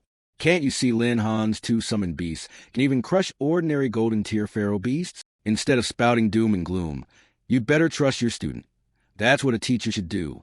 Chao Xiong was left speechless and could only mutter. He thought to himself that if it weren't for that Lin Han, his brother wouldn't have gone to prison. This time, no matter what, he had to humiliate him. Behind him, Chao Xiong pulled something out, as if it were time to team up with Feng Dung. Scene cuts to the border between the azure bronze and white-silver leveling zones. Feng Dung was clearing monsters with Lung Lingshu. At this pace, our score will skyrocket. That useless Lin Han couldn't catch up no matter what he did. No sooner had he said it than a notification popped up. Fong Dung opened his phone and saw that Tao Sung had reported the current situation. Lin Han was second in points and looked about to enter the golden zone. Hurry and ramp up point collection.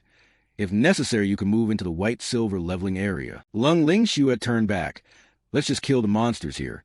Don't go any deeper. Provoking the white-silver pharaoh beast will be a headache. But when she looked back, Fong Dung was nowhere to be seen.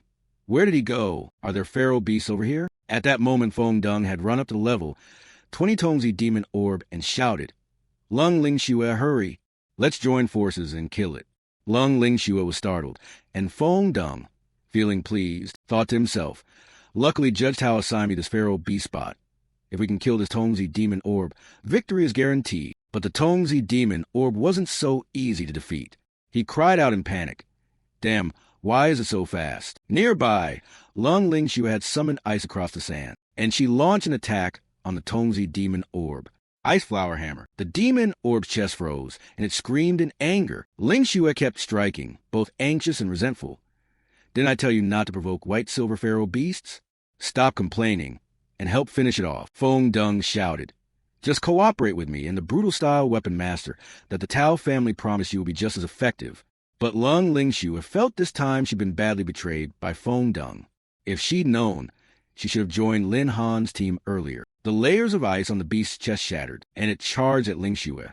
She helplessly used Ice Flower Hammer again. But how could a level 20 pharaoh beast be harmed by the same old move? It leaped up in fury. Lingshu panicked, covering her chest with both hands as she braced for impact. At the most critical moment, He appeared in time and rammed straight into the demon beast, saving Lingshu. She widened her eyes in shock, not yet understanding what had happened. When Lin Han slowly stepped forward, she exclaimed in surprise. Lin Han? He asked in surprise.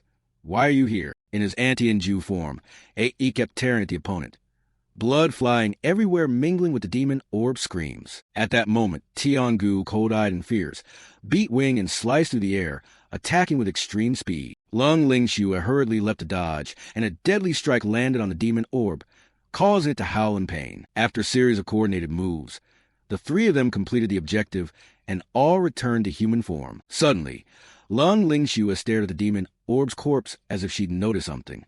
She thought, a level 20 Tongzi demon orb died this easily? Is Lin Han summoned beast really that strong? Just then, Lin Han slowly approached them, and with concerned look asked, What's wrong with you two? You have some skill and still dare provoke a level 20 pharaoh beast. Who gave you the nerve to do that? Instinctively, she turned to look at Lin Han. He glanced at Fong Dung, his expression pensive. Lin Han fell into thought. He had just sensed malicious fluctuations nearby and had wondered who was unlucky enough to be in danger, never expecting it to be Fong Dung. Had he known, he would have acted sooner. At that moment, Fong Dung was carefully inspecting the pool of blood from a fallen opponent. Catching Lin Han's gaze, he immediately turned his head with a sullen look, rushed over, grabbed Lin Han's shirt, glared angrily and snarled. Lin Han, who gave you the right to intervene? How dare you snatch my hunt? I'll never forgive you. His blood-smeared hands tightened on Lin Han's shirt. Seeing the injustice, Lung Lingshu immediately stepped forward to intervene. She grabbed Fong Dung's wrist, frowning. Fong Dung, did that demon or fry your brain? If Lin Han hadn't saved us, you'd have been smashed into bits. But he showed no hesitation, roughly shoved her hand away and angrily snapped at her. What's saving? I just wanted the points. Are the two of us so-called geniuses not capable of subduing a Tongzi demon orb ourselves? Lung Lingshu didn't hold back either, and immediately slapped him hard. He had no time to react, took an unexpected slap, frowned and rubbed his cheek, but spat angrily. Lung Lingshu, you dare strike me? She replied calmly. What's there to be afraid of? Then her face darkened, and she warned sternly. Let me be clear. The deal was if I help you secure first place, your family will give me an exclusive level 20 piece of gear. Our relationship is a transaction. You're not worthy of me at all. Still aggressive, Fong Dung jabbed his finger at her face and shouted. If you don't know when to step forward and when to step back, you'll be the one who suffers. Suddenly, he began to stammer and tremble. Seeing the tension between them, Lin Han paid it no mind. He turned and walked away, smirking. Quite the performance, but I don't want to waste my time on you. My team's waiting for me. Unexpectedly, a sinister smile crept across Fong Dung's face as he rejoiced inwardly. Lin Han, keep strutting. Let's see what grand ceremony I have prepared for you once you enter the golden zone. Elsewhere, at the border of the golden leveling area, Su Ding and Long Tianxiao were tense, hiding behind a tree.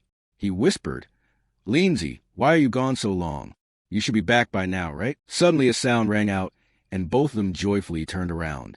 It was Lin Han. Seeing their teammate return, Long Tianxiao rushed out, fussing.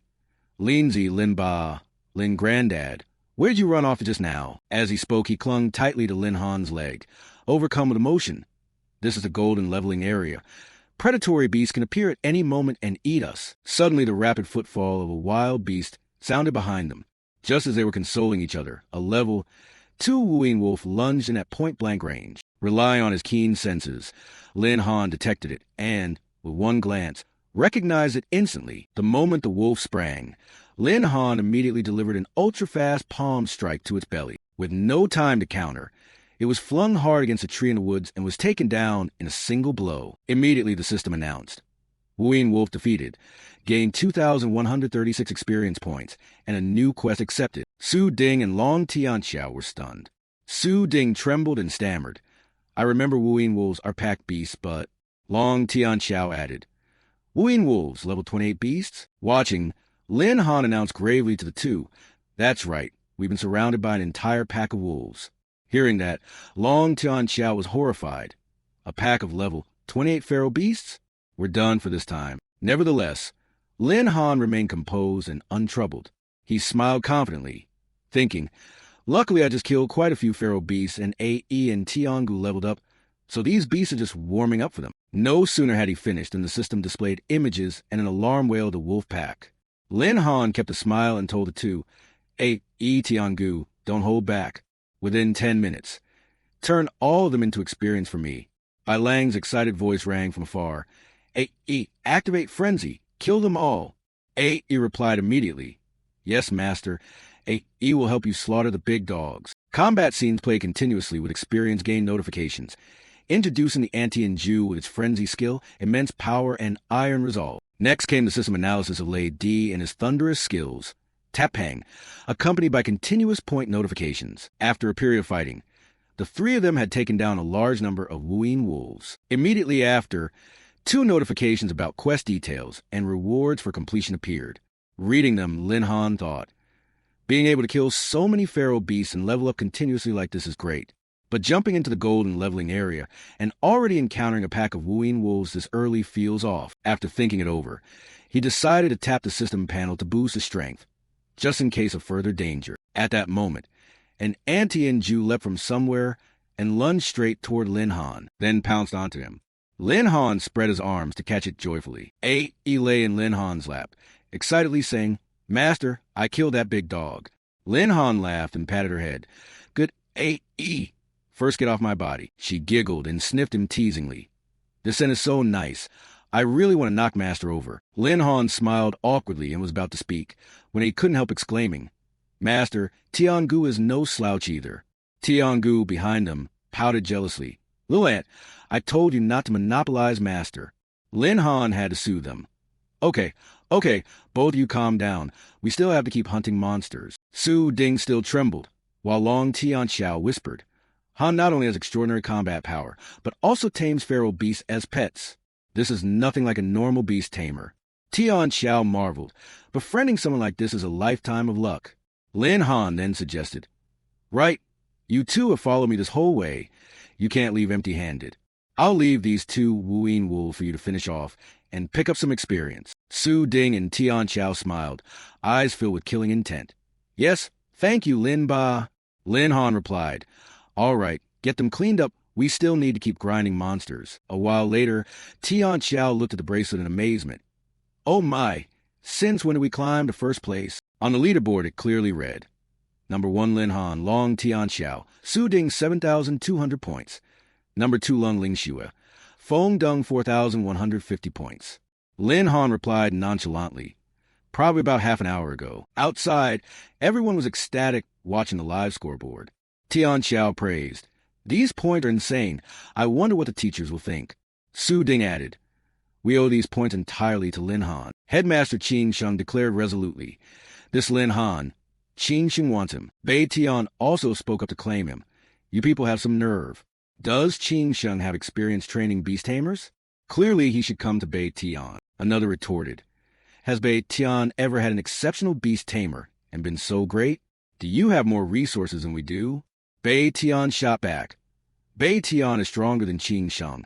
If you don't accept it, then duel one-on-one. Dean Zikong beamed and said, not only Qing Sheng and Bei Tian, even the military academy values students from our school now. The two continued to argue and even arranged a fight over Lin Han. Commander Yi stood and gently reminded them, I also admire Lin Han, but everyone has their own ambition. Which academy Lin Han wants to join should be decided by his own choice. Now sit down and wait. Any matters can be discussed after Lin Han comes out. The two department heads immediately fell silent and replied in unison, very well. Dean Zikong could not hide his joy, looking at the leaderboard with pride in his students. Today is the day our school rises. Before the dean could fully celebrate, Bai Bing cautioned him, Dean, calm down for now, but Xiao Han truly is outstanding. Today's achievements are all things he deserves to receive. However, the most displeased person at the moment was Chao Xiang. Why? Why did Lin Han suddenly gain such strength? Wasn't he supposed to be useless? He thought, then hurriedly urged Feng Deng. Feng Deng, show some presence for me. Kill Lin Han. Scene shifts to the silver slasher leveling area near the border. Feng Deng looks at the scoreboard, furious. Lin Han's team is first? How could that useless guy surpass me? Let's go. We still have a chance. We must even the score and take first place back from Lin Han. Ling Shui replies, take first back? Are you dreaming in broad daylight? Feng Deng points at her. Captain Ling Shui, what do you mean? Don't you want to get a level 20 weapon anymore? She answers wearily, my stamina is nearly drained. I have no strength left to keep fighting. If you have the skill, go earn the points yourself. Feng Deng frowns, exclaiming, I'm so annoying. Then he thinks, whatever. Lin Han will run into danger sooner or later. Let him be complacent for a while. Not long after, the trial ends and everyone returns safely one by one. Feng Deng and Ling Shui's team rank second. Master Tu Kong speaks to congratulate them. Feng Deng and Ling Shui worked well together throughout the journey, especially Ling Shui, who moved with practice skill and seized opportunities to take down strong foes. As for Feng Deng, he wasn't bad either, just a bit hasty, chasing glory, which led him to provoke the whispering demon ape and nearly cause a big problem. These two students are talents our school has invested in, but the representatives from Qing Sheng and Bei Tian only gave perfunctory praise. Not bad. Where's classmate Lin Han? Why hasn't he shown up? At that moment, Feng Deng is still smug about his dirty trick, thinking, Lin Han, I smeared whispering demon ape blood on you. That blood could attract a swarm of monsters. He must have been torn apart by beasts, right? But when he sees Lin Han's group return safely, everyone cheers excitedly, leaving Feng Deng speechless and pale. Lin Han's team, Long Tiankyo and Su Ding, currently stand first with a commanding lead. Tiankyo exclaims, I can't believe it. We actually took first place. Feng Deng can't believe it. Impossible. How did they come back alive from the gold level trial area? Could that plan have had no effect? Immediately, the representatives from Bei Tian and Qing Sheng stepped forward to greet them. Classmate Lin Han, Qing Sheng Academy would like to invite you to join. We can arrange top scholarships and resources for you. If you choose Bei Tian Academy, we'll handle all the summoning beast contract for you. Please consider it. Lin Han replies awkwardly, Hey, you two advisors are being overly enthusiastic. Both sides start competing. Lin Han, choose Qing Sheng. No, choose Bei Tian. Lin Han, Tiankyo, and Su Ding can only throw up their hands, thinking these two teachers are no different from swindlers fighting over loot. Just then, Yi Jihui calmly steps forward. Gentlemen, let Lin Han decide which academy he wants. I want to speak with him privately for a few words. Could Lin Han reveal his rank? If I'm not mistaken, you've reached third transition, right? At the words third transition, everyone freezes, unable to believe their ears. Third transition? If that's true, we've hit the jackpot. Ms. Lee beams, grabbing Bai Bang's hand. Miss Bai, you've known for a while that Lin Han is third transition, haven't you? Why didn't you tell me earlier? Bai Bang laughs it off. Haha, would you believe me if I said I didn't know? But inwardly she's upset. That kid kept it from me too. We'll see how I deal with him later. Feng Deng can't accept it. He points at Lin Han and shouts, Cheating! Lin Han definitely cheated. He's only been awakened a few days. How could he be third transition? Teachers, you can't let him get away with this. At that moment, both Yi Jihui and Lin Han turned to Feng Deng and said in unison, Almost forgot about you. After speaking, The two exchanged a meaningful glance. Then Yi Jiwei gestured for Lin Han to step forward. Lin Han thought to himself that it seemed the overseer had noticed Feng Deng secretly trying to harm him and was giving him a chance to expose him. With that in mind, Lin Han didn't miss the opportunity. He turned to Feng Deng and boldly seized the moment. Lin Han said loudly, "Feng Deng, I wasn't even looking to pick a fight with you, and you jumped on yourself. First, just look and see what rank I am." The system board clearly shows Lin Han, level 27, Elite Beastmaster. Feng Deng froze. Level 27? Am I seeing things? Lin Han, level 27, Elite Beastmaster? He couldn't believe it. Lin Han, who used to be useless, had reached such a high level. How long had he even been awakened? Ling Lang Shui wasn't even level 20, yet Lin Han was already level 27? Lin Han pointed at his chest and asked coldly, "You really think I'm going to die that easily? Why? Just because of that pool of demon-filled blood you deliberately smeared on me?" Feng Deng broke into a sweat, tried to feign ignorance, but unable to hide the panic on his face. What are you saying? I don't understand." At that moment, Bai Bang stepped forward and spoke. "Excuses won't help. All your actions during the exercise were recorded by cameras. Replay the live feed, and you'll see the truth." No sooner had she finished than Feng Deng forced a strained smile. But Lin Han quickly realized something was wrong. Feng Deng said, "Judge Tao, please open my surveillance device so everyone can see clearly." Lin Han thought in surprise. Since when did Feng Deng hand a surveillance device to Tao Xiang? Now it's ruined. Tao Xiang produced a damaged camera and explained. "When Feng Deng went out to field earlier, he handed his surveillance device to me. Unfortunately, it was damaged in the fight and can't replay the footage." Bai Bang angrily grabbed camera.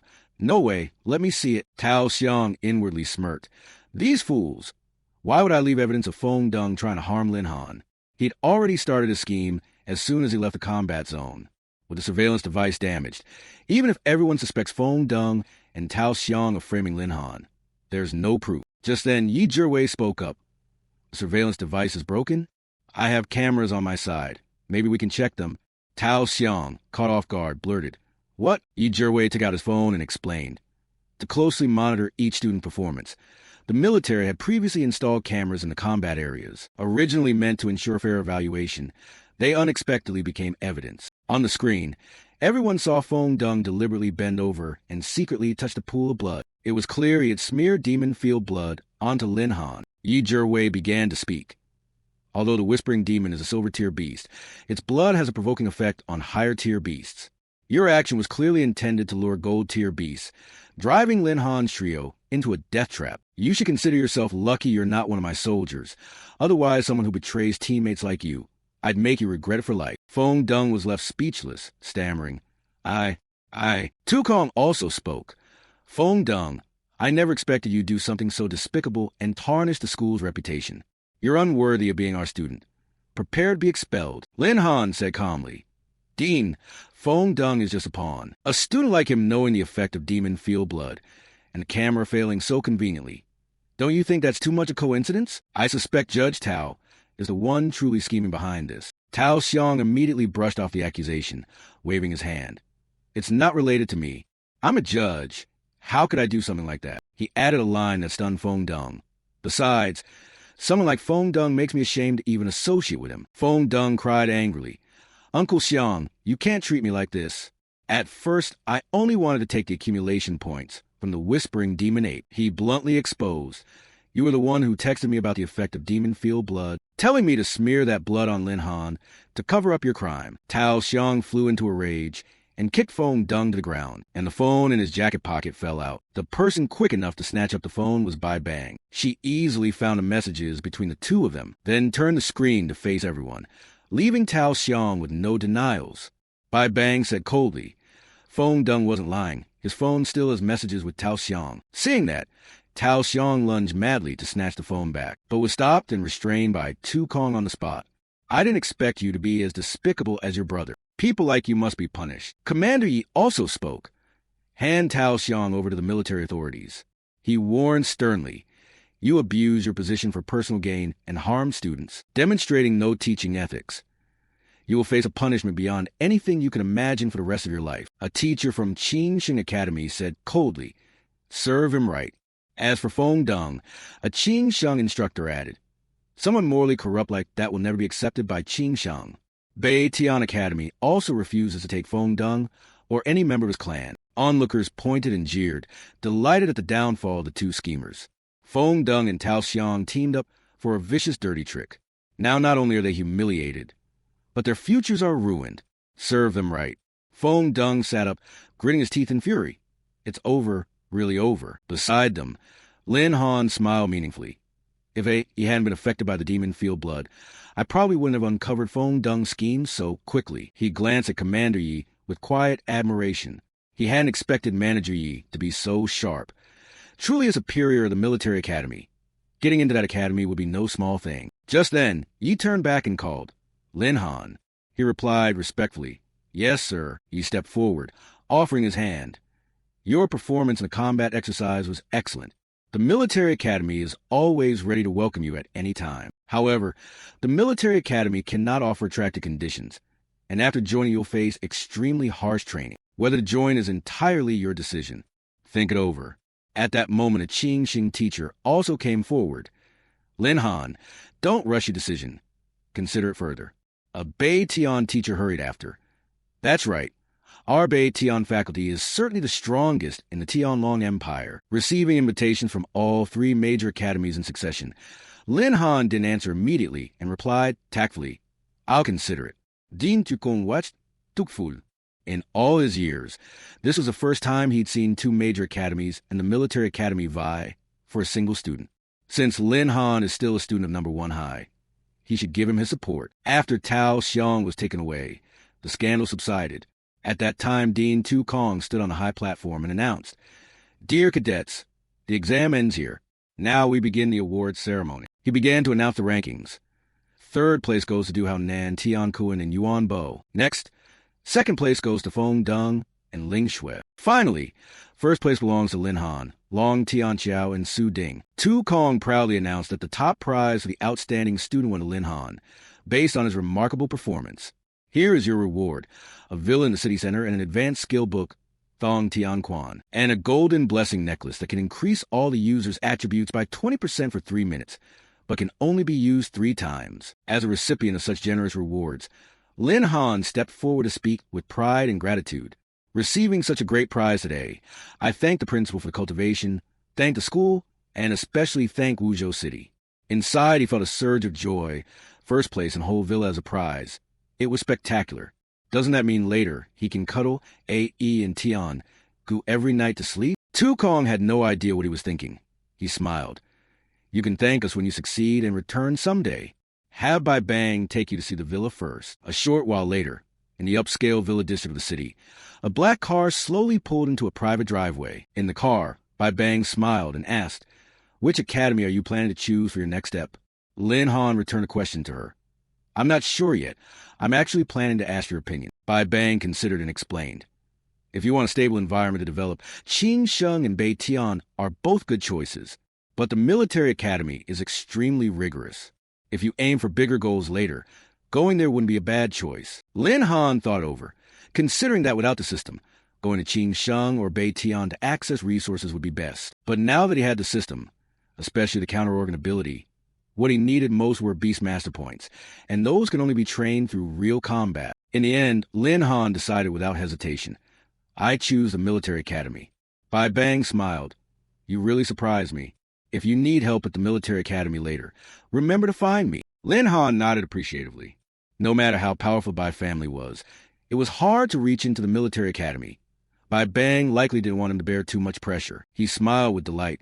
Actually, there wasn't any pressure. Left hand holding A.E., right hand holding Tiangu.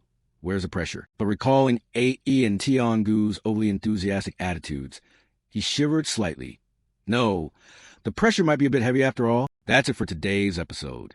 If you enjoyed it, please like, share, and subscribe to the channel to encourage new videos. You can also support me by boosting views or donating via the info in the description. Now goodbye and see you next time. Remember to subscribe. Hee. While Lin Han was still lost in thought, the driver suddenly made a sharp turn. The car abruptly changed direction. The centrifugal force made Lin Han tilt completely to one side, and unable to keep his balance, he fell headfirst onto a pair of slender thighs. Bai Bang let Lin Han rest on her lap, leaning down and asking with concern. You still need one more beast, right? Do you have a target? Should I help you catch one? Lying on the beauty's lap and looking up at mountains and hills, Lin Han blushed slightly and replied, I do have a target. By Jia, do you know anywhere with strong fire tribute beasts? Bai Bang pondered. Let me think. The neighboring city, Shanxi, has a fiery marsh forest where there's a platinum-grade Liu Chao, which suits your current level. It could also become a core battle asset once you join the military academy. Lin Han muttered, a Liu Chao? She looked at him and began to plan. Based on your current level, you're about to reach the 4th transition. You can make use of that dungeon to hit the required level for the 4th transition. Seeing Lin Han had no intention of getting up even though the car had stabilized, Bai Bang asked sternly, Hey kid, had enough enjoyment yet? He sprang up, embarrassed and scratching his head. Yes, that's enough. She tucked her hair behind her ear and decided to change course. Then now let's head to the fiery marsh forest. The fiery marsh lived up to its name, an infernal forest where specialized plants adapted to high temperatures formed a landscape. Bai Bang led the way, hoping the intel was accurate. If there were no fire ember birds here, she'd help you catch a similar amount. Now focus on leveling up and prepare for the 4th transition. Lin Han summoned his 2 mounts.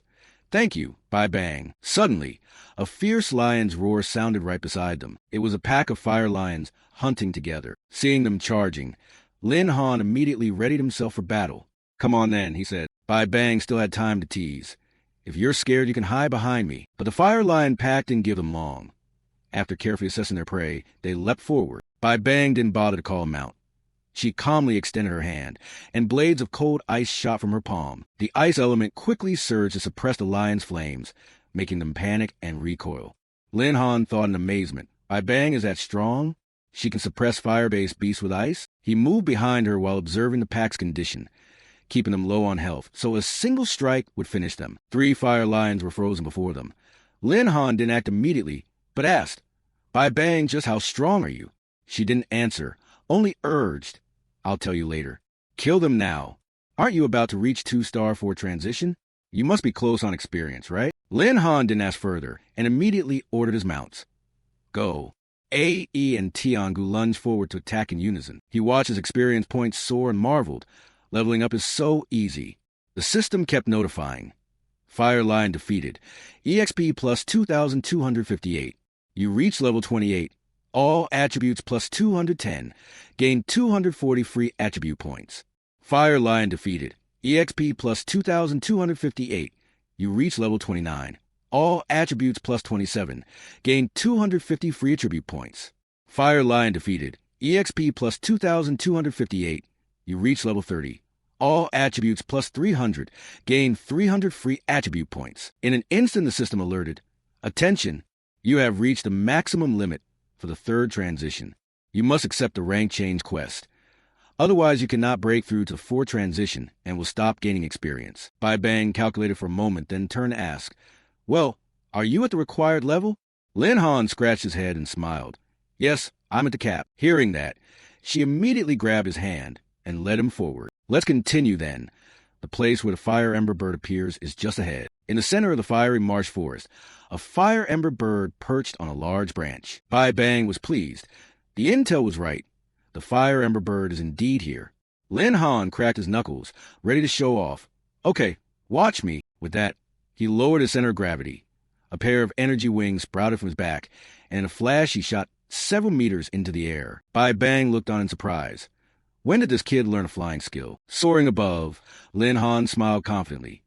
It was time to show his strength to Sister Bang. Approaching the fire ember bird, Lin Han summoned his Mount AE. Taken by surprise, the fire ember bird couldn't evade when a tiny ant-like creature shot at it. Though small, AE possessed enormous strength.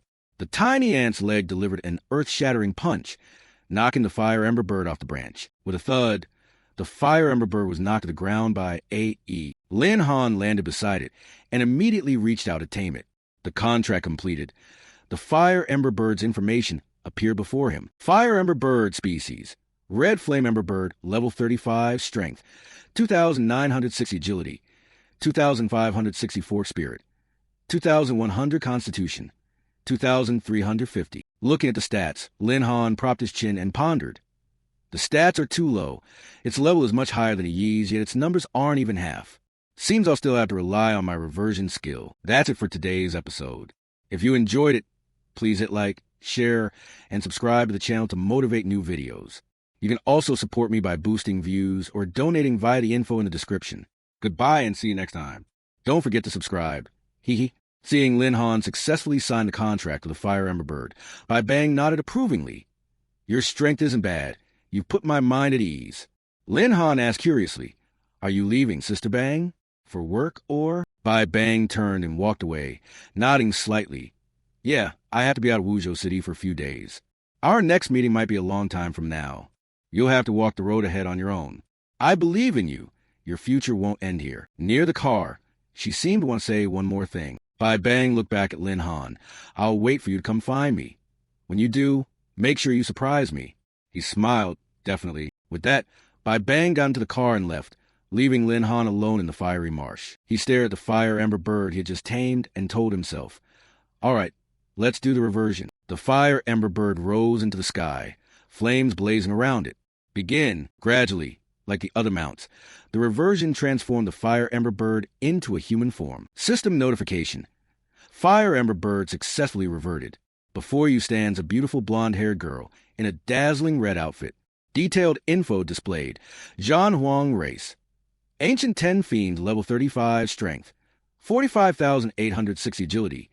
78,690 spirit. 74,520 constitution. 59,620 skills. Solar Flame LV .10. Heavenly Fire scorches a 1 kilometer radius. Earth Vein LV .10. Ground fire erupts within a 1 kilometer radius. After reverting, the Fire Ember Bird lunged forward and hugged him. Master, hug. Lin Han marveled. Another ancient 10 Fiend. Awesome. Let's go get the rank change quest. At the Great Rank Change Temple in the city, the quest board displayed. Quest name, Divine Lizard Turtle Population Surge Quest Rank. 5-star objective. Eliminate 50 lizard turtles to restore the ecosystem of the Sarwater Swamp. Quest location, Sarwater Swamp. Lin Han stared at the board, speechless. Another 5-star quest? No problem. I'm not the same as before. Whenever a high-difficulty quest appears, the public screen in the lobby will announce the 5-star rank change quest. This news caused a stir among the crowd. Oh my God, what's happening? Another 5-star quest. What's going on in this world? Why are so many 5-star quests appearing suddenly? Some sharp observers guessed the truth. Maybe these 5-star quests all belong to the same person. While everyone buzzed with speculation, a group of people emerged from the temple. It was Lin Han and his 3 humanoid mounts. The beauty and bearing of the 4 turned every head. Lin Han beamed with confidence, thinking to himself, Next, I'll complete the 4 transition quests. Let's go. Head to Sarwater Swamp. By the time they arrived, it was already dark. Lin Han looked at the swamp water and thought, This must be Sarwater Swamp. Doesn't look that dangerous, does it? No sooner had he finished speaking than water snakes, smelling human presence, rose to the surface. They were brightly colored and numerous. A lead snake gaped wide and lunged out of the water to attack Lin Han. He immediately summoned the newly tamed mount. Xiao Zhan handled these snakes. She replied confidently, I guarantee the master will be satisfied. Xiao Zhan immediately used her fire call skill to roast the snakes. Flames burst forth, ignoring the swamp water to burn the water serpents. The sizzle of roasting meat rang out. The snakes couldn't withstand Xiao Zhan's fire and screamed in vain. Lin Han sat on the grass, comfortably eating roasted snake, delicious and not sharing, muttering, Why are they all snakes? We're the divine lizard turtle. Xiao Zhan flew up to scout the area and reported, Master, I found the divine lizard turtles right ahead. Lin Han gave a thumbs up in approval. Good job, Xiao Zhan. No time to waste. Let's move out a little later, at the swamp's edge where it meets the sea. Seeing the masses of turtles crowded there, Lin Han exclaimed, By the gods, I didn't expect so many. This density is terrifying. He grinned schemingly. But that's fine. Having them concentrated in one place saves us the trouble of searching everywhere. Instead of letting Xiao Zhan fight, Lin Han summoned his other 2 humanoid mounts. Tiangu, these turtles are yours. Yi replied cheerfully, Rest assured, Master. Tiangu smiled. Leave it to us. Before receiving orders, Xiao Zhan asked, Master, what about me? He smiled. You just stay by me. That way they can level up. Yi, a powerful ant with unmatched melee strength, leapt left and punched right, quickly dispatching many divine lizard turtles. Tiangu's fighting style was more relaxed. She struck from afar with lightning, the jolting bolt stunning the turtles. Lin Han sat on the bank enjoying Xiao Zhan's service, sighed with pleasure. Oh, the feeling of getting fed without working, completing the quest without fighting. So satisfying. The system kept notifying. Successfully killed 20 divine lizard turtles. Successfully killed 25 divine lizard turtles. Successfully killed 30 divine lizard turtles. Quest completion 60%. At that moment, a column of water shot into the sky, catching Lin Han's attention. A gigantic divine lizard turtle, dozens of times larger than the hatchlings, surfaced and roared in anger. System notification.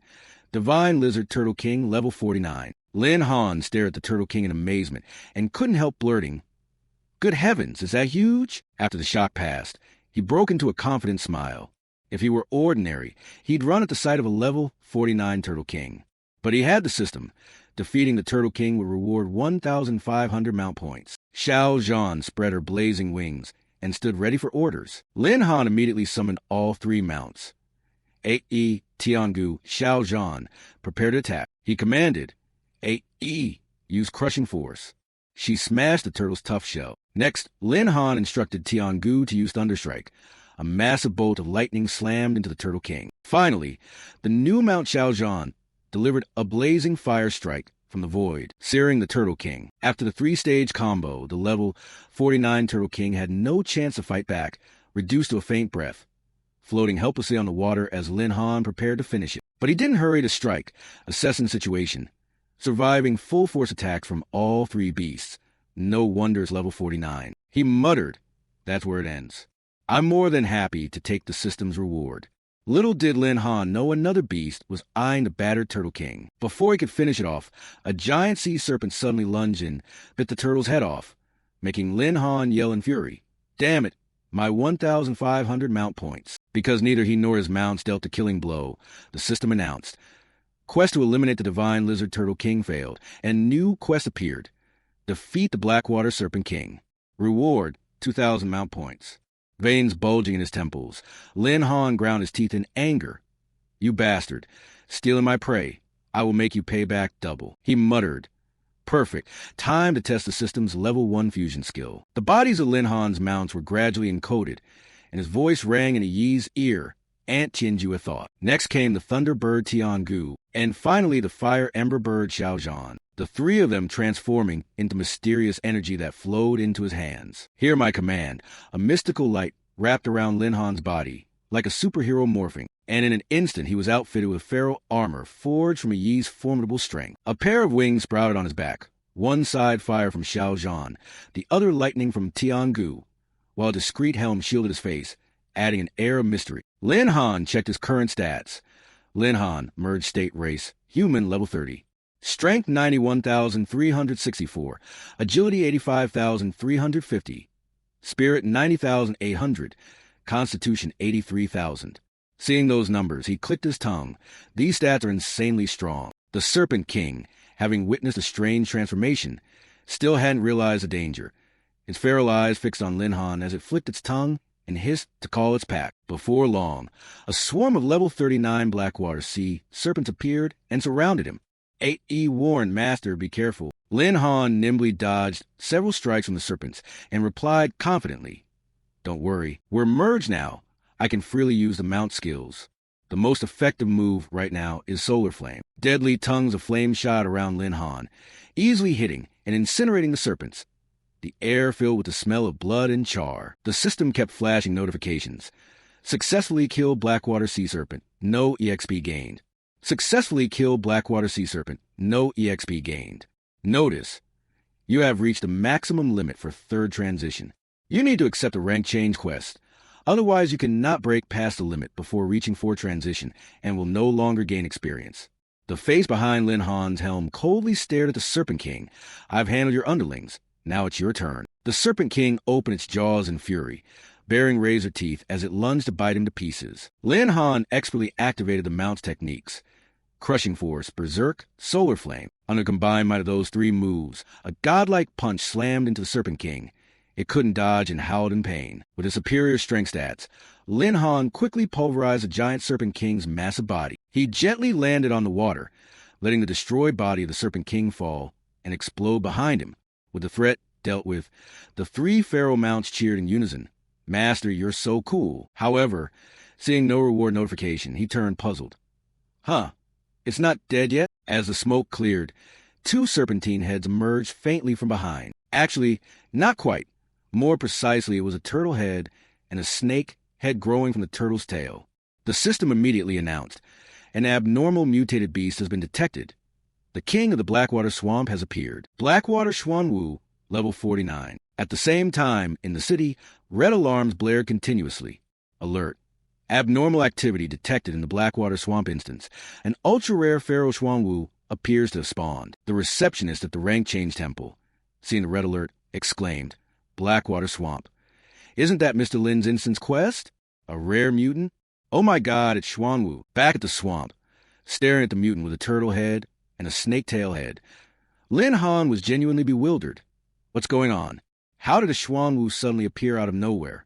His mounts answered, Master, I can sense that the mixed creature before us is not a true Xuanwu, but a simulated form, created from a fusion of similar mutated beasts. Hearing that, he immediately understood. So that's how it is. How else could they mutate and fuse into such a large, aberrant beast? Xiao Zhan replied helplessly, Master, sorry, I don't know either, but be careful. No sooner had she finished than the fog of Xuanwu struck instantly, with such force that Lin Han had to struggle to block it. What? That's it for today's episode. If you enjoyed it, please like, share, and subscribe to support new videos.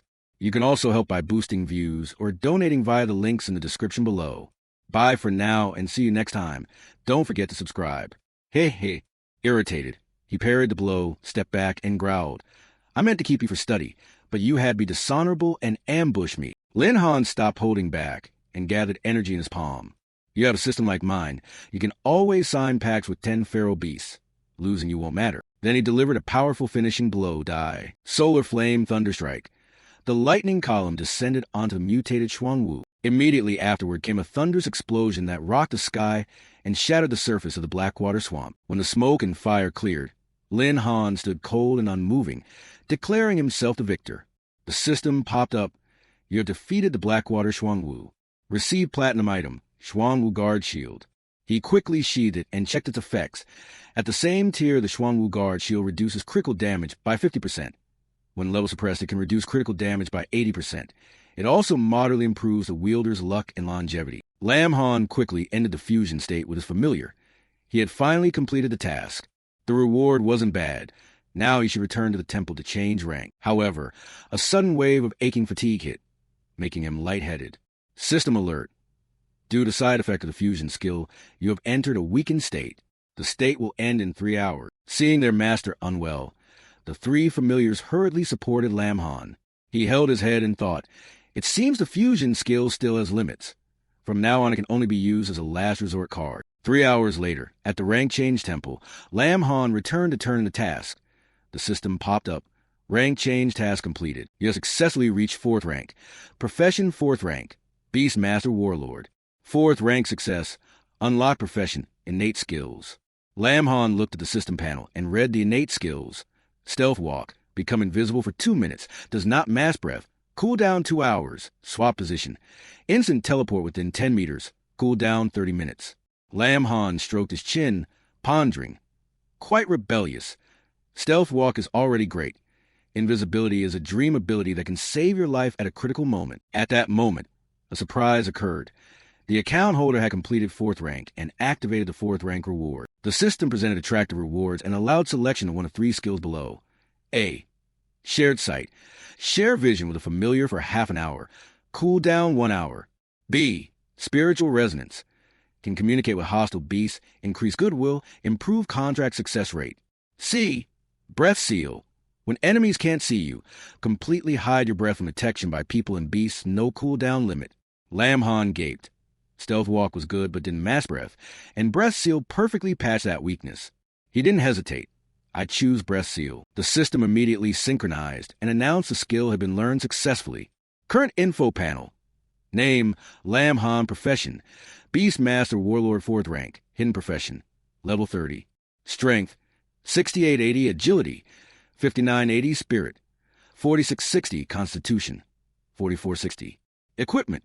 Shuangwu Shield, luck-boosting necklace. Skills, Level 4 contracted creature, Level 4 familiar space, Level 4 summon familiar, Level 3 malicious oscillation, Level 3 strategy, Level 3 skill copy, Level 2 Hawkeye, Level 2 listen, Level 2 body, Level 2 venomous spine, Level 1 stealth walk, Level 1 swap position, Level 1 breath seal, Tin of Fist, not learned. Lam Han smiled with satisfaction.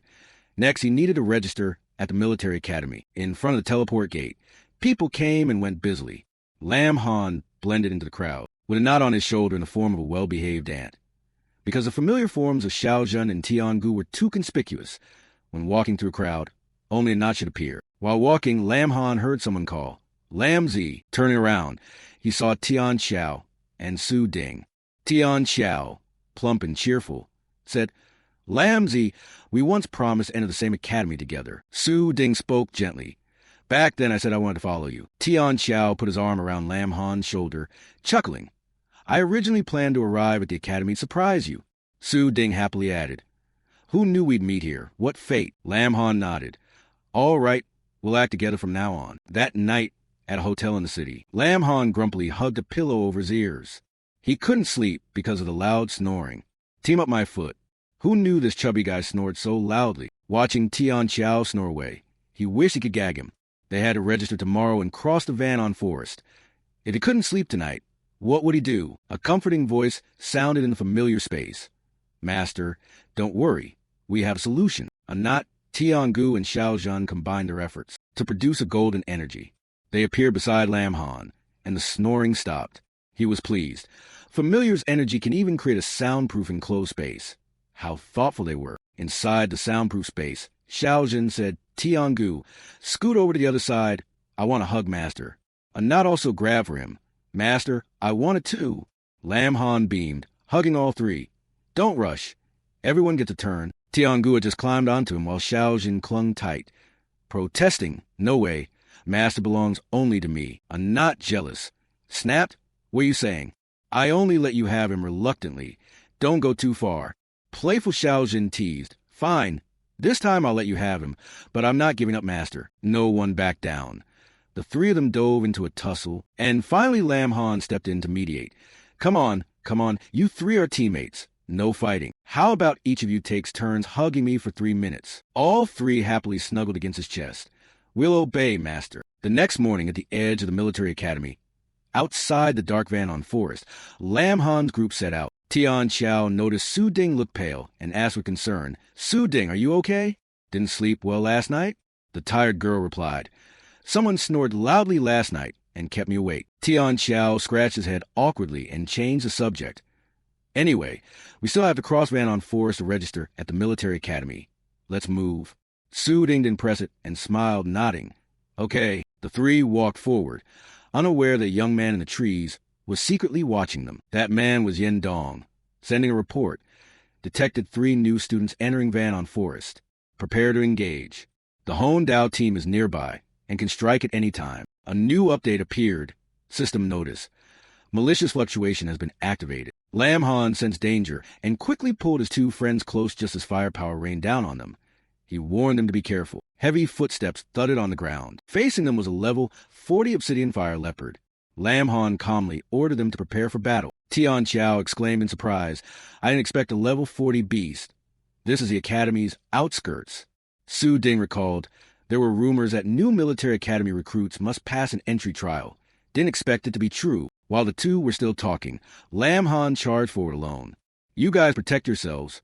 Leave the rest to me." Flames of fire surged from the leopard's body as it braced itself, waiting for prey to come closer. It suddenly used instant teleportation to leap over Lam Han. He froze at the skill, thinking to himself, "Instant teleportation?" Tian Xiao warned anxiously, "Su Ding, watch out!" Just as the obsidian leopard was about to strike, Lam Han immediately activated swap position, teleporting at extreme speed. He said arrogantly, "You're not the only one who knows instant teleportation." Then he summoned a knot and commanded, "Use force." Where the leopard had just stood, a thick cloud of dust exploded from the impact. Lam Han taunted, "So this is the entry trial? Pathetic." Su Ding was especially admiring. "No wonder you're Han. So effortlessly you got us through the military academy's entry trial." He was supremely confident in his own ability. What else? Follow me and you'll never regret it. At that moment, the system warned, malicious fluctuation has been activated. A large number of hostile units have been detected around the account holder. Lam Han was stunned. What? Could the trial still not be over? Suddenly, a new danger struck. He shoved Tian Xiao back. Careful. A needle shot him like the wind, but it couldn't get past Lam Han's watchful eyes. He caught the hidden weapon, leaving everyone stunned. Oh my God! What kind of needle is this that's so long? The three immediately switched to defense mode. Lam Han warned, this trial is off. Be careful, you too. Tian Xiao asked anxiously. Could there be enemies nearby? He guessed. The malicious fluctuation can't detect exact positions again. Could the enemy be able to hide their aura? Yen Dong, hiding at the base of a distant tree watching, thought silently. Didn't expect him to catch it barehanded. Must have been luck. If it wasn't luck, this recruit's power will be terrifying. He still had many tricks up his sleeve, but he thought to himself, still not on my level. At that moment, Yen Dong teleported out of his hiding spot, leapt high, and unleashed a storm of needles. Try tasting this. Lam Han signaled his friends. Watch out! The summoned shield arrived in time to block the hidden weapons, but he knew obvious attacks are easy to dodge. Concealed threats are hard to defend against. This can't keep going. Damn it! Tian Xiao cursed as he ran. Is this really just a training exercise? Wave after wave of hidden weapons surged toward them. Yen Dong nimbly moved among the large tree trunks, seeking a good position to fire needles at them. He chuckled. Shooting fixed targets, huh? Fun. However, none of the hidden weapons could pierce the sturdy shield. Lam Han began calculating the next steps to get out of this.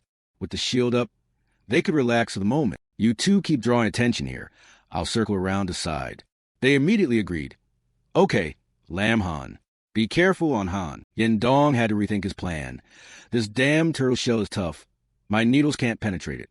Someone nearby suggested, how about using fire? He refused. No, that would risk lives. Just then, Lam Han suddenly appeared behind him and praised his opponent. Didn't expect you to have a conscience after all. Yen Dong was startled. He immediately threw a punch with several needles, but Lam Han grabbed his wrist and asked, still want to make a move? Lam Han's fist rose as well, his arm looping around the opponent's neck as he dragged him backward. Like to play tricks, do you? Then he decisively threw Yen Dong hard to the ground from above, giving him no chance to resist. Lam Han planted his foot on the man's chest and asked coldly, tell me your purpose honestly. If you refuse, I won't hesitate to send you down right now. Understand? Yen Dong hurriedly explained, brother, don't get riled. We're all on the same side. Lam Han said in surprise, on the same side? What do you mean? Be clear. He feigned innocence. Brother, I'm also a student at the military academy, a third year. Consider me your senior. My name is Yen Dong. See, isn't this position a bit awkward? Why don't we get up and talk it out? Eventually, he was released. Yen Dong slowly sat up. Lam Han demanded to know everything clearly. If you're from military academy, why ambush us? Yen Dong explained, brother, I'm really innocent. My small needles are only anesthetic needles. At most, they'd only put you to sleep for a bit. Actually, this is a military academy tradition. By rule, upperclassmen test new recruits. Each recruit starts with 100 accumulation points. If caught by upperclassmen, you lose 80 accumulation points. If a recruit reaches a roll call without being hunted down, they're awarded an extra 300 accumulation points. Lam Han asked skeptically, accumulation points? He revealed, accumulation points are the internal currency used within the academy, convertible to Tianlong tokens at a rate of 1/1000. If a new recruit is caught less than 100 meters from the gate, they'll be forced to withdraw from the academy. Tian Xiao grabbed Yen Dong by the collar in outrage and snapped. So only upperclassmen have the right to steal points from new recruits? Yen Dong hurriedly denied it. No. As long as a recruit is strong enough, they can hunt upperclassmen back. Each time you seize an upperclassman's identity card, you get 500 accumulation points. Lam Han understood. So that's where the earlier malicious fluctuation came from. An idea formed in his mind. If new recruits can hunt upperclassmen too, Fat Su Ding, how about we become hunters for once? Seeing their eyes like starving wolves staring at him, the senior nearly fainted. He said with smug satisfaction, now that I've caught you, you'll be docked 500 points under the rules. Yen Dong asked anxiously, what exactly do you want to do? Lam Han got straight to the point. 500 points equal 500,000 Tianlong tokens. That's not a small sum for you, is it? He went pale with fear. 500,000. That's almost all my savings. But if I cooperate with these recruits to ambush and rob others, Will I still be able to live safely in the academy later? He continued bargaining. I won't let you lose out. If you help me defeat one senior, I'll give you a 50-point commission each. How about it? Yendong could hardly believe it. 50 points? I just call people over and don't have to lift a finger? Lam Han confirmed. That's right.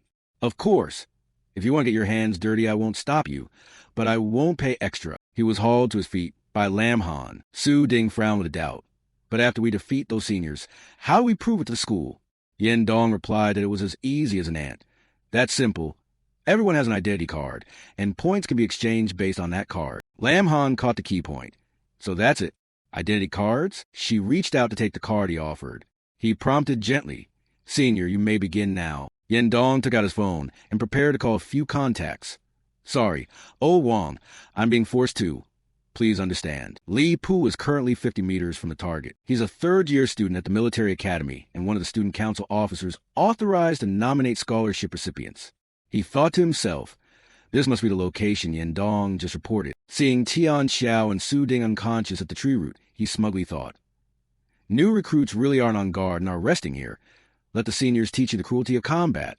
I'll take those 160 points. Just as he prepared to approach, Li Pu missed his footing and fell into the trap they had set. He turned pale as he realized something was wrong. That senior had plunged straight down into the pit below. Lam Han smiled and praised. Well done, senior. Keep it up. Yendong replied awkwardly. Not at all. It's our recruit skill. One move and it's done. Thrown into the pit by the spikes, Li Pu spat angrily. You're good. Daring to trick me. Don't even dream of a scholarship this year. Mentioning that set his blood boiling. Normally you hardly skim anything off me. Each year you take the scholarship to chase girls.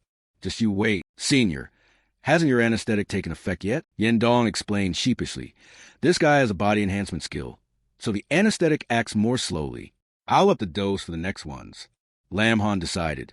Then let's quickly deal with the next target. Li Pu tried to stay conscious, but it seemed ineffective, his vision beginning to blur.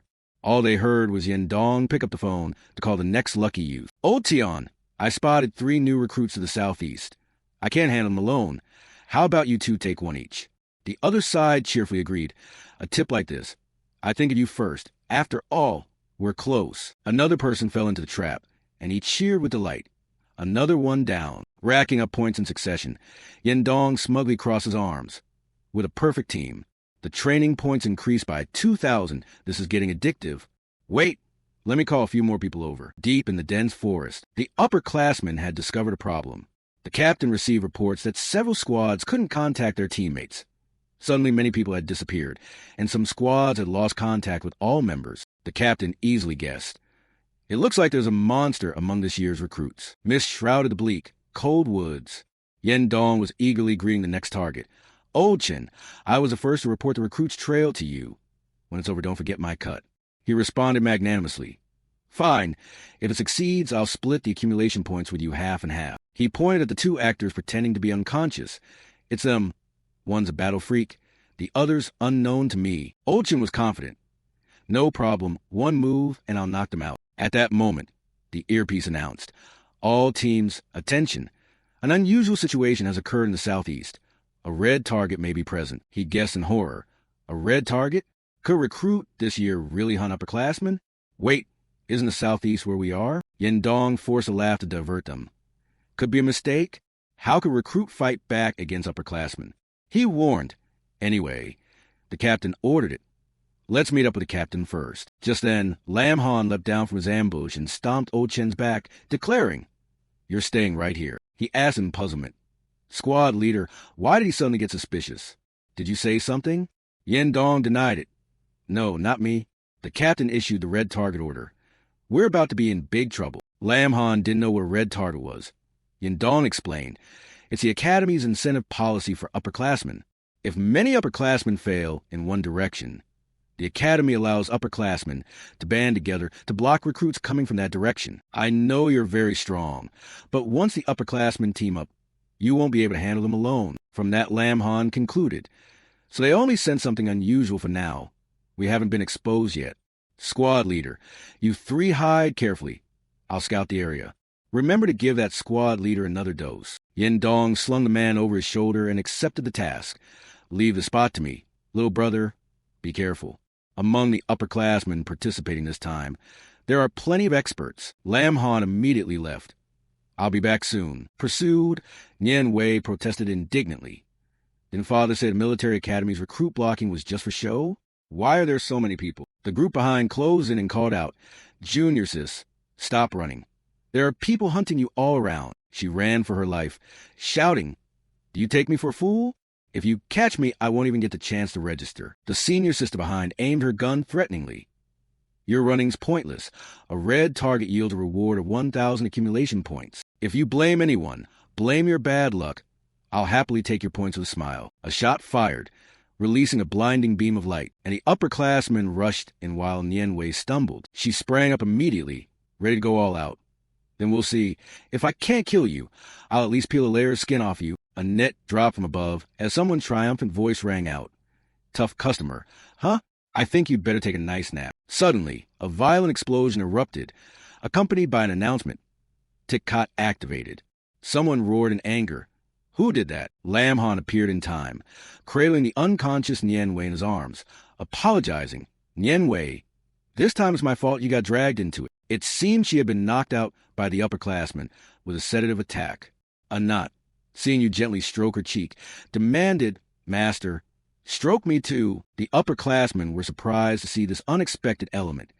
They hadn't expected anyone to come through their attack unharmed. A recruit? Could it be Lam Han? No time to dally with them. Act fast and finish it. Lightning fury burst from him and overwhelmed those men. He told himself that since they'd been exposed, he'd better take the initiative and strike first. When everything was over and Nien Wei woke, she heard Lam Han introduce, "This is a friend I met before. She's also a freshman at the military academy." Tien Kyo marveled. "I never expected Lam Han to have such luck with girls." She had just sat up and immediately asked, "Lam Han, why are you here? Did you save me?" He replied, "We're also recruits bound for the military academy. We just happened to pass by and help you." Nien Wei was bewildered. "But weren't I trapped by some of my old classmates? And last time we met you only had the secondary transfer, right? How did you do that?" Lam Han revealed, "You mean that? Actually, I've advanced to the 4th transfer." A shout of astonishment rang out. "What? He's already reached the 4th transfer?" Tien Kyo proudly gave a thumbs up. "No wonder. He's my bro." Hua Din looked at him like a big thigh she could hug. Yen Dong thought in horror. Is this the real genius? Lam Han held up a pile of newly taken identity cards and proposed, rather than hiding, "It's better to hunt back. We can recover the old students' cards to exchange for points. So, are you interested in joining us?" Nien Wei was horrified by the bold plan. "What? You mean hunting down those third-year-old students?" She thought to herself that since entering the van on Forest, she relied on her tracking master ability to locate opponents and find terrain to escape. Now they were suggesting actively hunting those old students. But Nien Wei wasn't crazy enough to refuse such an enticing invitation. Then great. I've been itching to take those old students down for a long time. Lam Han quickly moved to the next step. "Okay, let me introduce my teammates. This is Tien Kyo, a berserker, and this girl is Manhwa Din. With Nien Wei's ability, we can lock the upperclassmen's positions. You two act as bait and leave the sneak attacks from behind to me." He had a separate mission for Yen Dong, and also asked him to gather internal intel and sow discord like before. He agreed at once. "Okay." Once the formation was set, Lam Han announced, "From now on, the operation officially begins." Upperclassman Unit 53 also reported, "Captain, we detected device signals from the missing members nearby." He ordered, "Send recon to pinpoint their exact location." More reports came in as they found Lap Thuong down in a pit and reported a team member missing contact. He was probably sedated and lightly shocked, so physically okay, but oddly his ID card was nowhere to be found. The captain pondered the scene. So the ones taking accumulation points are those Lightning System new students? But how did they know the exact locations of the old students? After being given a shot to wake up, they ordered Lap Thuong to report how he was ambushed. He recounted what he went through, and the captain concluded, "Some former students and new recruits colluded to set up an ambush. The betraying former student is Yen Dong. He received the message. Understood. You go back to the academy and rest first. Leave the rest to me," another member asked hesitantly. "So a former student actually betrayed us. Captain, should we announce this on the broadcast channel?" The captain stopped him. "No need. Those new recruits here are meant to encircle and attack reinforcements. As upperclassmen, We can also teach the newbies a lesson by using their own tactics against them. Keep silent contact with Yen Dong while coordinating with teams approaching from other directions to converge here. Tell them this is an opportunity to discipline the newcomers. Tiannam answered eagerly, "Yes, Captain." In Tai Tan's office, a knock sounded at the door outside. The person inside called, "Come in." A subordinate hurriedly reported, "Manager Deep, there's a problem with the hunt." Tai Tan misunderstood. "You mean the former students didn't hold back and isolated all the freshmen 100 meters away?" The subordinate denied it. "Manager Deep, it's not that former students are hunting freshmen. The former students are the ones being hunted." He spoke with interest. "Not bad. Finally, someone is pioneering this area. This is good news." The subordinate hesitated. "Manager Deep, if that's true, it's great. But the problem is that the freshman is now frantically hunting upperclassmen. At least 20 upperclassmen have been hunted, and one team was even wiped out entirely." Tai Tan jumped up in astonishment and asked, "What did you say? Who did this?" The subordinate reported, "The one is the student you recruited, Beastmaster Lam Han from Wuzhou City. By my calculation, just the points Lam Han earned today, converted into Tianlong currency, would be at least several million." Tai Tan, still recovering, muttered, "Lam Han, you've grown up that fast?" He asked for instructions. "Manager Deep, should we intervene?" He slammed the special talent recruitment plan down on the table and replied, "What are you panicking about? Don't forget who the captain of that team is. Lam Han isn't the only prodigy. We just need to build a stage for prodigies to develop, then supply them with the right kind of fuel." On Lam Han's side, they were excited after taking down a bunch more upperclassmen. "We're coordinating well. These accumulation points are huge. This is a payday. System update. Gain 500 points equals 15,000. Yen Dong blurted excitedly. "If we convert that to Tianlong currency, how many zeros would that be? Looks like I'd picked the right big thigh to cling to." Suddenly a new message arrived, making the atmosphere heavy. He had just received a notice. "Freshmen are continuously hunting former students to encourage healthy competition. We will reward them. Freshmen who hunt a red target will receive 10,000 accumulation points." He quickly reported, "Brothers, your information has been exposed. Their details have been posted. Lam Han, freshman. Tienkyo, freshman berserker. Hua Ding, freshman knight." Lam Han didn't worry much. "It's not a big problem. The exact location of our group still isn't exposed. If our area has alerted the former students, then there may be many ambushers ahead. Next, we need to change tactics and start fighting a guerrilla campaign." The forest returned to its quiet state, with only the soft sound of footsteps crunching dry leaves on the ground. Lam Han gave the first order. "Nianwei, use your skill to scout that direction. Former students are likely there."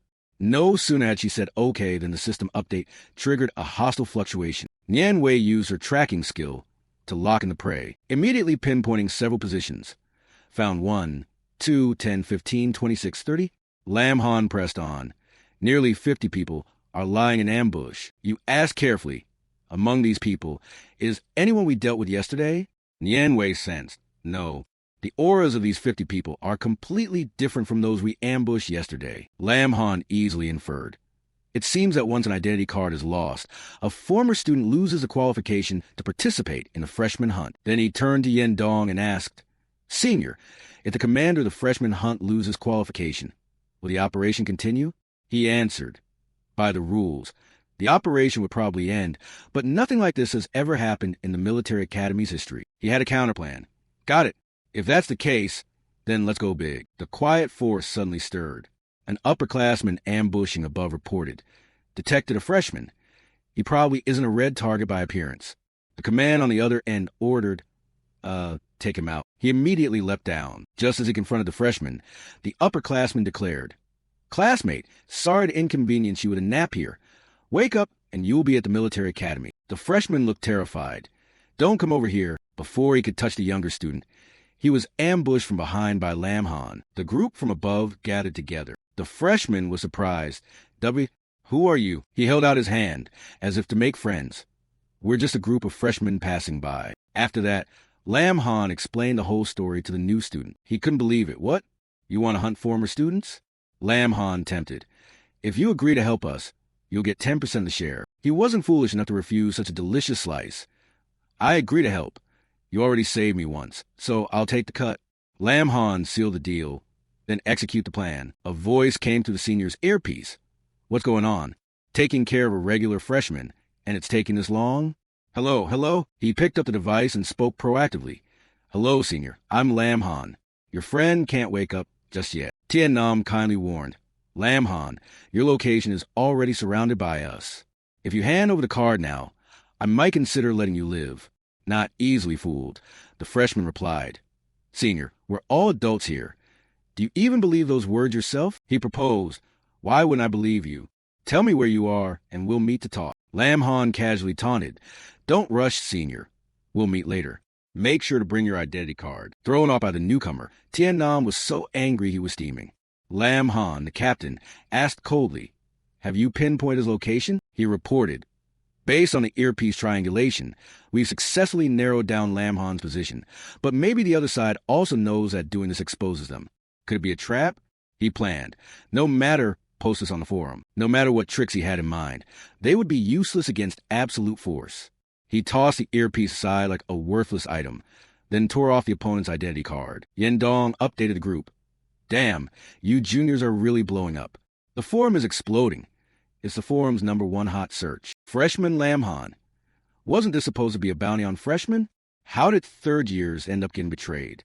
Those third years are so embarrassed. As a second year, I'm ready to charge. From now on, we have one target. Capture Lam Han. Tien Kyo said proudly. So Lam Han became famous across the whole school before even enrolling? Hua, Ding added. No wonder he's Hanji. He's not afraid of confrontation. If they want to fight, I'll go all the way. Identity cards. Every former student's identity card. I'll make sure to take them all. Commander Deep nodded as he reviewed the information. Excellent. Facing an enemy 10 times larger, and yet Lam Han struck first to seize the advantage. Truly, the younger generation is promising. His subordinate read the satellite map and assessed the positions. The green dots representing freshmen are all encircled by the red dots representing former students. Orange blips have also appeared. Chief, it looks like Captain Chi Tian is very near Lam Han. Commander Deep, intrigued, said, Then let me see exactly how strong you really are. Over there, Nian Wei stood high in a tree observing and reported, I can sense a large number of former students approaching. System alert. Malicious waves are surging. A significant amount of malice has been detected in the host area. Lam Han smiled with satisfaction. The fish took the bait. Now let's see how Hua Ding and the others respond. Nian Wei fretted slightly. Is this really safe? What if the trap fails to contain the former students? He reassured confidently, Don't worry. As long as they delay long enough, I'll be able to subdue the third-year commander. As the hunt truly began to conclude, the system also reported that stealth mode was activating. Sure enough, after a while, Lam Han detected movement below. Tien Kyo approached to greet them. Hello, seniors. Have you prepared your identity cards? The orange-haired freshman who had been rescued earlier had disguised himself as Lam Han Air, unexpectedly thanks to Prefect Lee's device that can alter someone's appearance. Everyone had entrusted him with an important task, to impersonate Lam Han and absolutely not interfere. The seniors were enthusiastic. Right. Based on Lapwang's description, the one on the right is Lam Han. Then we'll teach him how to behave with his elders. Yendong pointed to the two standing behind. Juniors, those two are the commander and intelligence officer for this operation. Lam Han gathered himself. Good. Wait a little longer. He activated Tremor Force, and the ground beneath the three seniors opened into a large pit. Watching them tumble down, he said, Leave the rest to Tien Kok, and don't forget what the master instructed. She complied immediately, unleashing an enhanced version of Thunder Rage, launching straight at those seniors. The electric shocks made all three of them roll their eyes, and they collapsed completely under Tien Kok's force. Jiak Gi picked up the identity card, striking a please pose. So many accumulation points. This time the master will definitely be very happy. The score also increased by 24,000 points. Tien Nam from third year snapped. We fell for their trap. Lam Han, excited. Good. This is the moment. Best to finish them with a single decisive strike and thoroughly eliminate these two. He didn't hesitate to charge. Stealth mode had reached maximum and Berserk mode was activated. But Tien Nam also had skills. The Seer activated, boosting hearing by 200%. He announced, Captain, watch out. Enemies attacking from the rear and above. So even without a visible enemy, the commander could still use the Chuanjua Ice Fist to block Lam Han. He defended in astonishment, feeling the truly terrifying power, completely comparable to the Black Mongoose Serpent King at 4th transition level. Lam Han was knocked back several meters, and asked aloud, How did you detect my ambush? Logically, I shouldn't have had any opening. Tien Nam chuckled and reminded him, Junior, you still need a lot of practice. Although I couldn't sense your aura, the movement of your actions disturbed the air. No way to escape my seer's skill. Commander Chi Tian also praised, I didn't expect you to actually dare to ambush a fifth transition like me. Not bad strength, but still inexperienced. Your plan has failed. Hand over the identity cards you have. Lin Han, of course, refused. What nonsense are you spouting? The battle isn't over yet. But he cut him off. Look at your teammates. Only then did Lin Han realize they had used ice sealing. What? All his friends were frozen. None of them able to react in time. Hua, Ding was trapped behind a layer of frigid stone. And even those who had been hiding weren't spared, including Nianwei and the others. Lin Han was horrified to realize everyone had been caught in a trap. Chi Tian crossed his arms and threatened, You're the only one left. Make your choice, abandon your teammates and run, or, he sneered provocatively, fight me. The system prompt appeared as well. Detected that the host is facing a challenge from a powerful foe. If the host wins, a mysterious reward may be granted. Lin Han agreed without hesitation.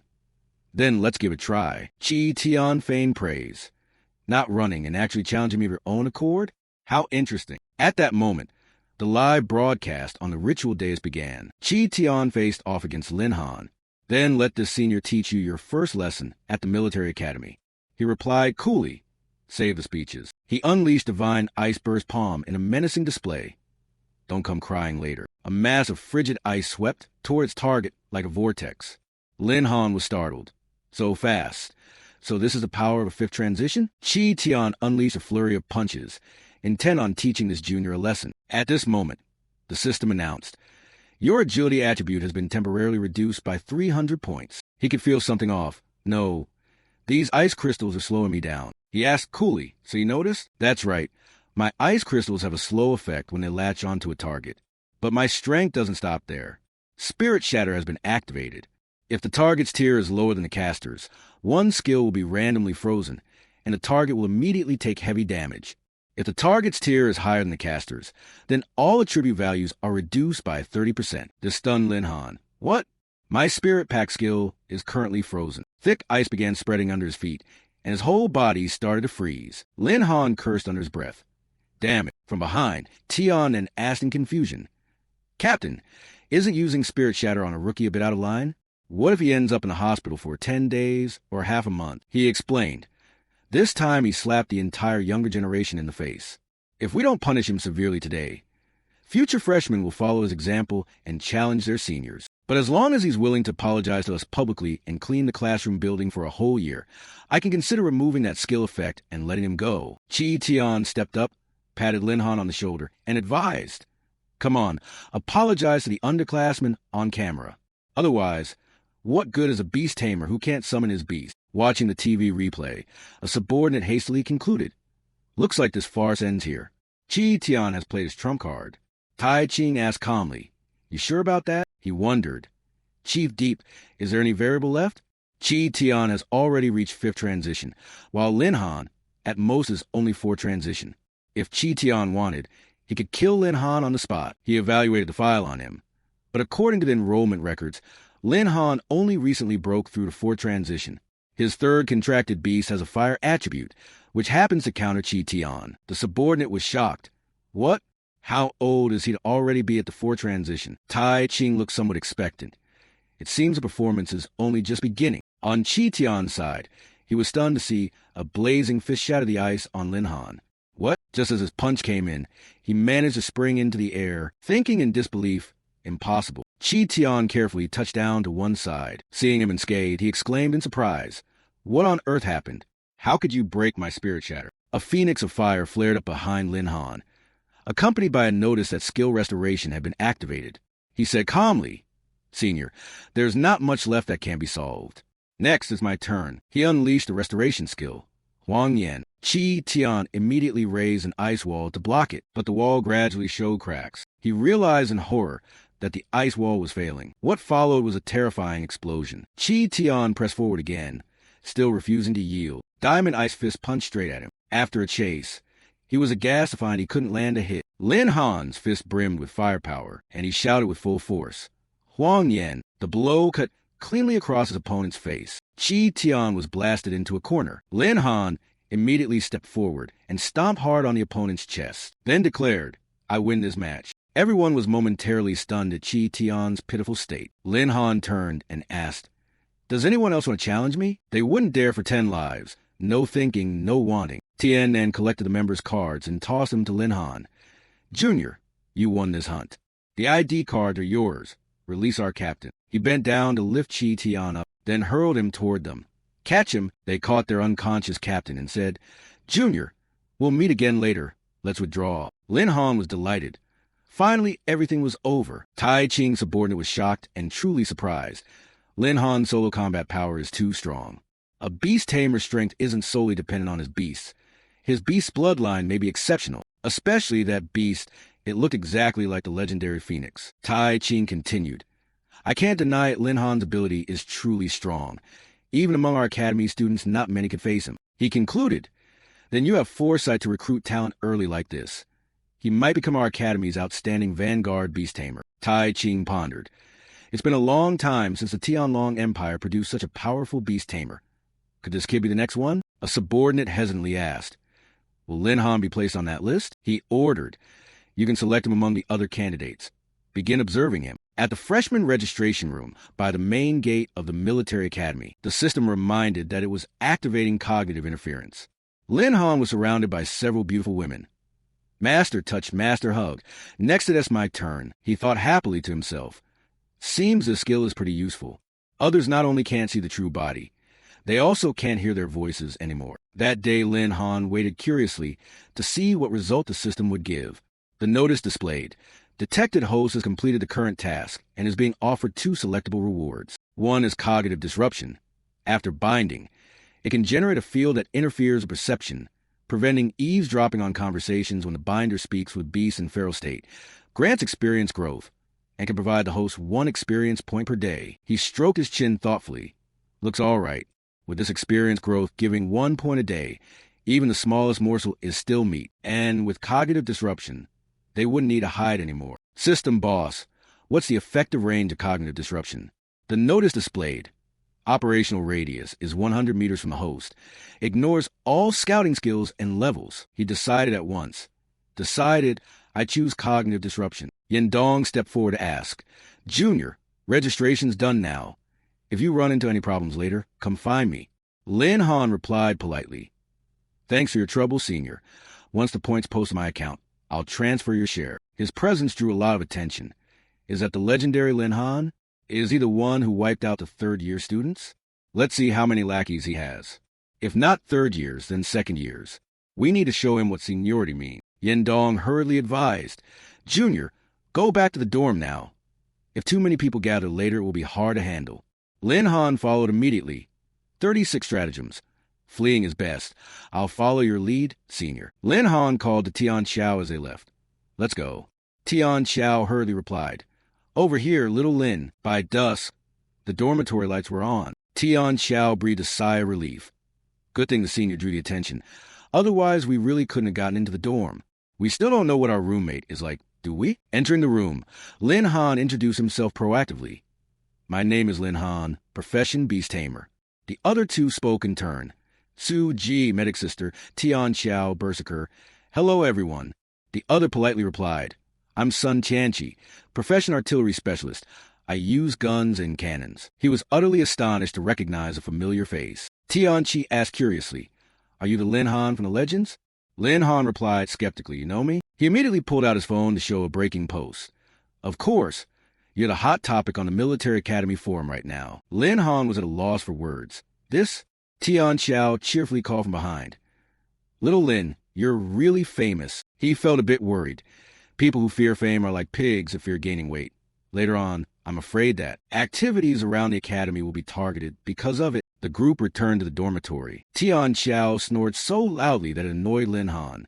He thought to himself that next time the system offers a selectable reward, he'll definitely choose something that can block out sound. At that moment, the 3 little pet girls happily appeared. "Master, we finally found you. Xiaojin missed you so much," she said, hugging him and refusing to let go. Aichi even counted the seconds. "It's been 9 hours and 48 seconds since I last saw you, Master." Lin Han pinched her cheek to soothe her. "All right, I'm sorry. before there were outsiders. So I left you alone.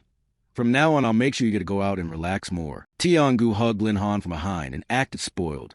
Master, without you here, my core energy becomes very unstable. I'm so jealous. They can stay calmly on standby, counting the days until you return, but I can't. Aichi scoffed at that attitude. Such a clumsy performance. Xiaojin smiled brightly. Master, I'm the most obedient and reassuring. I won't argue with the sisters. He pulled them all into his arms. Okay, stop fighting.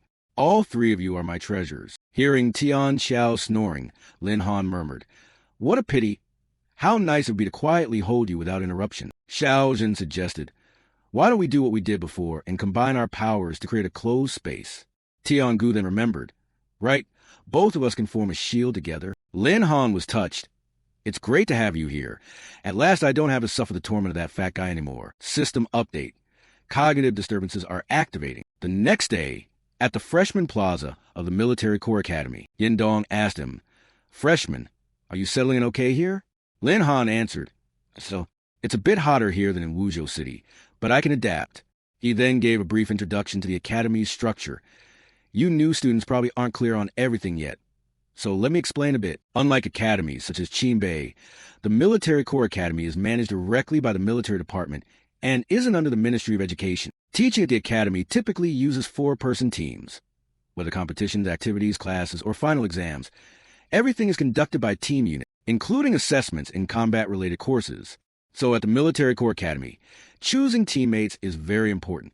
Once a team is formed, class assignments will prioritize placing members of the same team in the same class. Specific rewards will be given to the team leader to distribute. You'll understand how this works later. I see you conveniently already have 4 people, so you don't need to bother forming a team. Nian Wei said a bit sadly, a teammate? With my combat ability, I'd probably just hold everyone back. Lin Han reassured her. Don't say that. Your tracking and reconnaissance skills are truly top-notch. I was worried you might refuse to join the team. Without you, the 4-person squad wouldn't be complete. I'm officially inviting you to join our team. She regained her composure. All right, I'll do my best to keep up with you. Yindong continued to brief them. Afterward, you'll need to register your team. You can think of a team name now. Once classes are assigned, there will be a freshman assembly. The freshman assembly only includes first-year students. Typically, there are 4 classes, and each class elects a team to compete over 2 rounds. The first round eliminates 2 classes, and then the winning team in the final round receives a prize. Lin Han told them, All right, then let's win the championship at the freshman assembly. I've already thought of a team name. He continued, Call it Squad Show to Run. We'll protect everyone's thousands of lights. The other 3 agreed. Su Ding sweetly said, Then please take care of us, Captain. He replied, Okay, let's go register the team first. At the academy in trance, a line of people had formed. Tian Xiao asked anxiously, Lindsay, the line is so long. Do you think there might already be teams named Shotoren? This didn't trouble Lin Han. Then I'll come up with a few backup names. Just then, someone came to introduce himself. Hello, fellow student Lin Han. I'm Kong Hai, a teacher at the Military Corps Academy. Lin Han replied politely, Oh, Teacher Kong, may I ask what you need? He gestured to one side with an inviting motion. Manager Tai Ching wants to speak with you briefly. Would you be able to step over? Lin Han understood inwardly. Manager, you want to see me, probably about the hunting contest. Could be to award bonus points to me? Outwardly, he smiled and answered, Sure, let's go. As they walked, Kong Hai asked Lin Han, You're now a 4-stage Beastmaster, right? He answered, revealing, I just broke through a while ago. Kong Hai was delighted, reaching 4-stage in less than half a month after awakening. Even elite families rarely manage that. Truly talented youth. Lin Han replied tactfully, I didn't expect you to think so highly of me, Teacher Kong. Kong Hai then activated a level 3 information reconnaissance skill to check and said, No need be modest. That day you even skipped ranks to defeat Chi Tian, the Year 3 leader. Surely your beasts must be special. Could you tell me about them? The system scan across Lin Han triggered multiple perceptions and was still continuing to initialize. He worried inwardly. If others learn I have 3 extinct ancient 10 fierce beasts with me, it'd be a huge problem. Then he acted relaxed and replied, My beasts are all ordinary, nothing special. At that moment, a red alert appeared on the screen. Information reconnaissance unable to judge. Skill activation failed. Kong Hai froze, thinking to himself, Skill failed? This is the first time I've seen this. There must really be a secret about Lin Han. Kong Hai showed admiration. Unbelievable. An ordinary beast with that kind of power. Can I take a look? I feel your beasts may have mutated. Lin Han sensed a suspicion. It seems Teacher Kong is doubtful, even with perception interference. He was drawn to pay attention. Still troublesome. I need to think of a way to distract him. Just then Tai Ching opened the door and called out, "What are you two doing at the door?" "Lin Han, come in. I have something to tell you." Both greeted in unison. Director Yi, he got straight to the point. "Your beasts are very powerful, but as long as they don't harm the Empire's interests, the military department won't intervene much in your beasts." Lin Han replied, "I understand." Tai Ching continued, "All right, let's get to the point. In the hunting contest back then, do you remember how many former cadets you defeated?" Lin Han answered, "I recall 88. Yes, 88 former cadets. You know you can exchange identity cards for points, right?" Lin Han nodded, thinking to himself. So it was about that. He asked further, "Your plan for those over 20,000 points. Have you decided how you'll use them?" Lin Han tactfully replied, "I want to claim them first and decide later." He thought inwardly, "With that many points, of course I'll spend them first to buy good food for the little ones." Tai Ching awkwardly revealed, "It's embarrassing to say, but the Academy probably can't allocate that many points. Although points are the Academy's currency, they can't be handed out in mass." Lin Han flinched, a rising sense of unease. He delivered the bad news. "Today I want to apologize to you on behalf of the Academy. Regarding specific compensation, is there any item you need? I'll try to accommodate you by deducting points according to market prices." Lin Han didn't make things difficult and replied, "I'll cooperate with the Academy's arrangements." He thought to himself, "I haven't decided what I want yet. There are those who have reverted. They make item enhancement effects less pronounced for me." Tai Ching said comfortably, "You're now 4th stage. You must still be short one beast, right? Within my means, you can have a beast of whatever level you want, and all your college expenses will be covered. I'll even take care of your beast food. Is that acceptable?" Lin Han agreed immediately. That's the only real option. He felt somewhat relieved, and it happened just as the food in the beast space was nearly gone, especially E. She eats insatiably. He promised, "Don't be too disheartened. I'll try to make up the remaining points for you. You can also ask Kong Hai to get some extra cultivation materials to prepare for the freshman games. Go back quickly. Don't waste time registering your team." Lin Han excused himself. "I'll head off now." Tai Ching swore this was the Academy's fault and vowed to find ways to compensate Lin Han later. He wouldn't let Qinbei make a mockery of them. Kong Hai watched his retreating figure, then politely knocked and said, "Director Yi, I have something to discuss with you." "Come in, what's the matter?" Inside, Kong Hai proactively proposed, "I'd like to apply to be Lin Han's homeroom teacher." Tai Ching was quite surprised. "You haven't taught new students in a while. What's your reason this time?" Kong Hai explained that he'd seen Lin Han's talent. A standout freshman like Lin Han. "I believe under my guidance he'll develop even better." He agreed at once. "Fine, you'll take charge of Lin Han's freshman class." Kong Hai was delighted. "Thank you, Director Yi." He left determined to uncover the truth. "Lin Han, I'll keep an eye on you until the secret of your beast is revealed." When Lin Han returned, Tian Xiao was holding up a shining gold badge to show off. "Lindsay, look, I've received a squad badge. I just joined the class group earlier. I'm curious what kind of advisor they assigned." Nian Wei didn't forget to remind him. "Lin Han, everyone has to introduce themselves in the class channel. Remember to do it." He agreed, then sent a group message. "Hello everyone, I'm Lin Han, captain of Squad Show to Run. Beast Master, looking for teammates to join now. See? Beast Master?" Oh, my Tian Xiao glanced at the phone, then admired. "Lindsay, so many girls are friending you. Why does no one friend me?" Messages flooded in. "It's really Lin Han. We're in the same class as this big star. Handsome guy, need a girlfriend? Try me." Hey, he snapped angrily. Where did this vixen come from? I'll tear her apart. Tiangu strained to hold her back. Hey, calm down. This is the Master's control panel. Kong Hai's message also arrived. "Students, I'm your homeroom teacher, Kong Hai. In 10 minutes, gather at Merit Plaza to start the class president contest. The Military Corps Academy's rules are strict. If anyone is late, I won't hesitate to make them take the first lesson with the new homeroom teacher." Lin Han was very surprised. "So it's Teacher Kong Hai?" At the Merit Plaza of the Military Corps Academy, many classmates had already gathered. Lin Han switched to alert mode. He hadn't expected Kong Hai to be his homeroom teacher. He'd have to be more careful from now on. Kong Hai immediately ordered. In 5 seconds, arrange 2 squads per row. Form the class into a square. If you're late, the whole class runs 10 kilometers. The students were stunned. 5 seconds? In the blink of an eye, everyone had formed into 2 neat rows. Kong Hai praised them approvingly. Not bad. Today you're here to elect a class president. All class matters will be consolidated and reported by the class president to me, and the president will coordinate with me on handling them. The election process is simple. It's decided by combat. Whoever comes in first becomes the class president of Class B. Tian Xiao leaned over and said to Lin Han, Lindsay, with your strength, being class president would be a piece of cake. Lin Han replied modestly, That's hard to say. Who knows what hidden powers the academy holds?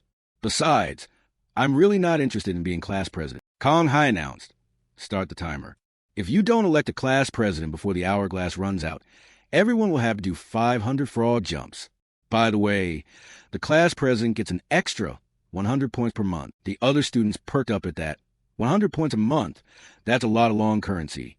I have to be class president. But who can beat Lin Han? If he fights one-on-one, he'd win hands down. Lin Han frowned inwardly. I should have known early fame only brings trouble. A group of classmates stepped forward, all radiating killing intent, as if they decided to team up to take him down. Sure enough, moments later, a volley of unidentified weapons flew toward Lin Han's group. Explosions thundered, smoke and fire billowed, obscuring the stadium. Someone shouted, With Lin Han here, none of us stand a chance. Take out Lin Han first, then we'll have a fair fight to choose the class president. When the dust cleared, Lin Han's group was unharmed thanks to a Yi's protective shield. He said, Fat Xiao, you guys fall back first. I'll stay and handle this.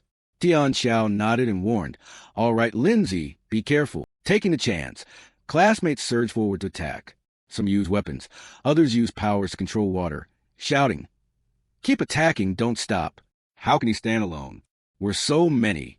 If we prolong it, he'll get exhausted. The group launched a coordinated assault on Lin Han. Water orbs blocked one of my attacks.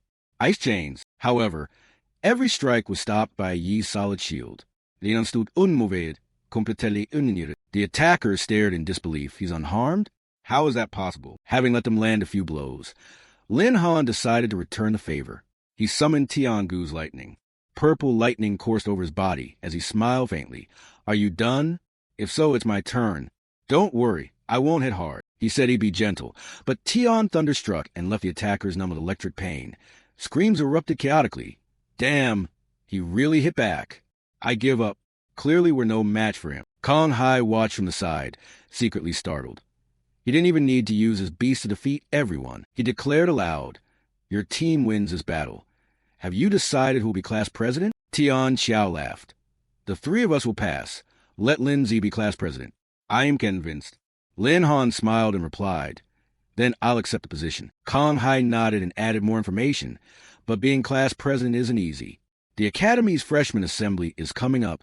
Lin Han astutely asked, What exactly do I need to do? Kong Hai pushed up his glasses and smiled mysteriously. You just need to lead Class 4 to victory at the freshman assembly. Thinking it must be a tough task, Lin Han was confident.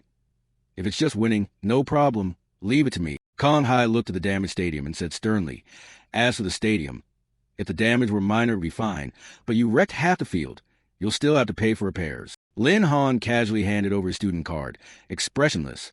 Fine, deduct it. I've got a pile of points now. I'll use points to cover it. With things settled, he left with Tian Xiao, Nian Wei, and Su Ding. Kong Hai stroked his chin, smiled and pondered. Lin Han, your individual power is very strong, but real combat isn't won by one person alone.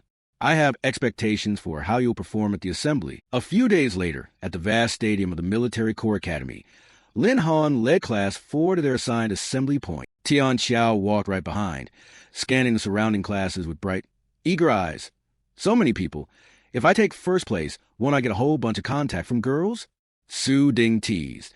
Then the freshman assembly this year will be your stage, huh? Lin Han walked ahead, not joining their chatter, because inside the B-Space 8 he was pleading. Master, can we come out and watch? He nodded. Fine. There's cognitive intervention anyway. He immediately activated the skill. The cognitive intervention was kicking in. The beautiful group of beasts appeared, scrambling to hug him. Xiaojin pouted, Master, I want to fight too. Lin Han smiled. Okay, I'll definitely let you fight later. At that moment, the system alerted that 3 hostile intents were activating. The notice froze him. Hostile intent? Where's it coming from? Could it be from a group of third-year students? Sure enough, a group of people was approaching from afar. Tian Xiao broke into a sweat. Who are those guys? They look pretty arrogant. Lin Han quickly realized they weren't upperclassmen, but fellow freshmen. Still, he didn't understand why freshmen would be hostile toward him. Leading them was a brat who looked pretty cocky.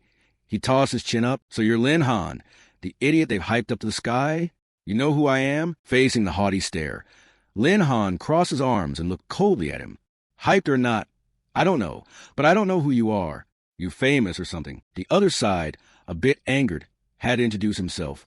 Humph, let me tell you, I'm from the Zhao family. Lin Han found the guy ridiculous. Come and start trouble and still introducing himself. Even after the intro, he still hadn't a clue who this was. Thinking, which Zhao family? Never heard of them. So arrogant. Does the academy belong to you? I have influential protection backing me. Are you really going to bully me? All that networking for nothing. Then, the Zhao boy's veins bulged across his forehead. Ashamed turned angry. Lin Han said, Listen up, my class 3 will definitely take first place at this freshman assembly. He sneered on. You think saying you'll be first makes it true? The Zhao boy strutted. I heard you shone during the freshman hunt. You're a beast master, and I'm a beast trainer. Sooner or later we'll have to settle who's superior. Hearing that, Lin Han grew thoughtful, recalling what he'd learned. Beast trainers grow up living with fierce young beasts, and in early stages are often a bit stronger than beast masters. Seeing him silent, the Zhao boy assumed he'd been silenced by fear and continued to taunt. Not daring to accept my challenge? If you're scared, go home, coward. He didn't realize the pinnacle of contempt is silence. Lin Han, meanwhile, privately despised him. No matter how strong, he couldn't surpass him. What a clown, jumping around like that. However, Lin Han's silence didn't mean Class 4 would stay quiet.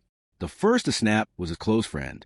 Tian Xiao shouted angrily, How dare you insult Lindsay? Looking for trouble, are you? Class 4 joined in the roar. We're not afraid of you. Any of you match our class president's records? Not only that, Lin Han's beasts were enraged too. A.E. hot-tempered as ever, gritted her teeth. Today I'm going to wrench your neck off. Tian Gu restrained her. Everyone calm down. If you act now, you'll cause trouble for the master. Xiao Jin blustered. Master, can I burn this trash? Lin Han soothed him in a low voice. Xiao Jin, don't act. Let me handle it. Lin Han stepped forward and looked directly at the Zhao boy. Fine. I accept your challenge. The other guy arrogantly asked. Wager what? Thinking victory was assured, he proposed a bet that would greatly affect face. Bet on who takes first at the freshman assembly. Loser kneels and bangs their head 3 times before the winner, then calls the winner Grandpa 3 times. Lam Han replied casually, If you want me to be your nephew, fine by me. Inwardly, he thought that if he could provoke the other to strike first, he could test his true strength. The other guy blew up in anger. Who are you calling a nephew? You dare play me. Do you want to die? Seeing Xiaofeng move, Lam Han was secretly pleased. What an idiot. He took the bait. The powerful tremor even reached Tai Tan far away, who called out, What's going on? Go check it out. Xiaofeng flew into a rage and launched a punch, intending to give Lam Han a lesson he'll never forget. But his arm was stopped by Tai Tan. Everyone stop for me. Are you planning to fight each other on your own? He also ordered Lam Han. Withdraw your skill. Lam Han agreed at once. All right, I'll stop. He still felt regretful inside, thinking, Too bad, I've been found out. Xiaofeng, seeing the streak of lightning in the sky, was shocked. He had no idea when Lam Han had activated his skill. Tai Tan reminded the instructors, guiding teachers, manage your students. No causing trouble. Kan Hai stepped up to restore order. Okay, stop spacing out and return to Class 4's position. Xiaofeng gritted his teeth and vowed, I'll let Lam Han off this time. Wait until the tournament. When he loses miserably, I'll crush him underfoot and take everything from him. When the system warned malicious fluctuation detected, strong malice found. Please be careful. The moment Lam Han realized. It seemed Xiaofeng still isn't satisfied. There's no Hellgate to lock him out. He's only delivering himself to die. Kan Hai assessed silently. If Director Deep hadn't intervened in time, Lam Han's attack could have caused who knows what consequences. This kid really hides his depth. An announcement boomed, attention guiding teachers of all classes. In half an hour, the freshman assembly will begin. This assembly uses different rules than previous ones. It's a real combat simulation training specially approved by the Academy. The Barrier Challenge. This competition will not proceed with the original team units. Everyone will be shuffled and reorganized. The sole purpose is to teach you, in the shortest time, how to quickly build trust with strangers, assign clear roles, communicate effectively, and coordinate to win. These skills are vital for sudden battlefield situations later, such as teammates being injured or needing to reorganize formations temporarily. Lam Han was quite interested in this assignment. True to military style, even the assessment methods are surprising. Pretty interesting. A sphere of energy hovered in the air. Kan Hai put his hand into it and continued. Next, I'll explain the competition rules in detail. From 4 classes, each class will send 3 teams of 4. Teams will be randomly reorganized and opponents chosen by draw. 2 teams will compete in an individual match in the ring. The winner stays to face the next opponent until all 4 members of one team are defeated. The same person may hold the ring at most twice. Finally, the team that eliminates all members of the opposing team first will be declared the winner. Lam Han understood immediately. This was a test of team deployment and tactics. It seems the order of engagement is also very important. Kan Hai announced that an MVP would be chosen at the end of the assembly. The MVP will be voted on based on performance throughout the event by Academy leaders and may receive a suitable reward from the Academy. With our class's strength, the only team to watch is Class 3 led by Xiaofeng. I believe you'll win. Everyone, prepare to split into groups. Kan Hai silently prayed. Don't let me down. Tian Xiao brightened upon receiving his team assignment. Lam Zi were still in the same group. Lam Han replied calmly. Let me see who the other teammates are. Glancing at the remaining names, he was fairly pleased. The paired teammates didn't look bad. Just then 2 other members arrived and called out in unison. Class President. Yuan Zhuo exclaimed happily, I can't believe it. We're on the same team. Thanks to our elder carry. Half an hour later, the freshman assembly began. Tian Xiao eagerly pointed at Tai Tan on the podium. Lam Zi, look, they're starting to draw. The results were in. Class 1 versus Class 4. Class 2 versus Class 3. Class 1 drew Class 4. Someone gasped. Me against Lam Han? Is this real? A classmate asked Xiaofeng, what do you think? He replied, it's a pity I can't eliminate him directly, but sooner or later the 2 classes will meet. Xiaofeng had calculated carefully. However strong Lam Han's individual power, the rules limit him. At most he can fight twice. Class 3 is full of frontline combat professions. His teammates can't compare. Besides, with the mandatory contract artifact his clan gave him, his tame beast will belong to him sooner or later. Tai Tan announced, I now declare the freshman assembly officially open. Bright lights shone down onto the arena floor. The referee announced, first match of the opening round, Class 1 versus Class 4.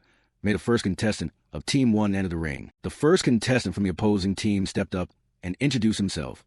I am Zhang Yong, 3rd-tier elite savage martialist. Lam Han volunteered to be the vanguard, planning to secure the first victory and show Class 1 a warning. But Tian Xiao stopped him. Lam Zi, let me probe the opponent's strength first. Trust me, he agreed. All right, go for it. The 2 faced each other in the ring. Tian Xiao introduced himself. Tian Xiao, 3rd-tier berserker. You're no match for me.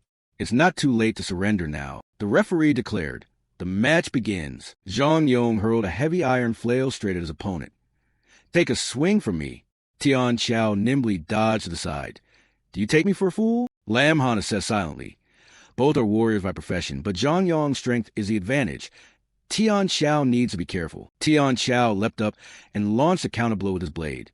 Take a slice from me. Zhang Yong, without hesitation, tossed the flail upward. The iron head struck the blade with a jarring clash. Tian Xiao was knocked backward, inwardly a bit alarmed after that hit. Damn, is his power really that strong? I nearly exhausted myself. If this won't do, try something else. So he launched 3 blades that sliced through the air toward his opponent. Zhang Yong twisted aside to dodge, swearing, damn it, from below the ring. Lam Han realized that if things went on like this, Zhang could wait for his opponent to tire and win. But the opponent likely knew that too. Hold on, the opponent hasn't used a skill yet. At that moment, Zhang Yong finally unleashed the skill Iron Chain Tied Entanglement. The iron chain in Zhang Yong's hand wrapped tightly around Tian Xiao's body, making him tense up and exclaim, this is bad. He used his strength to pull the opponent toward him. Zhang Zhen and Yuan Zhuo worriedly shouted together. We're doomed. Close-range berserkers are very hard to fight for a savage martialist. Their attribute strengths differ too much.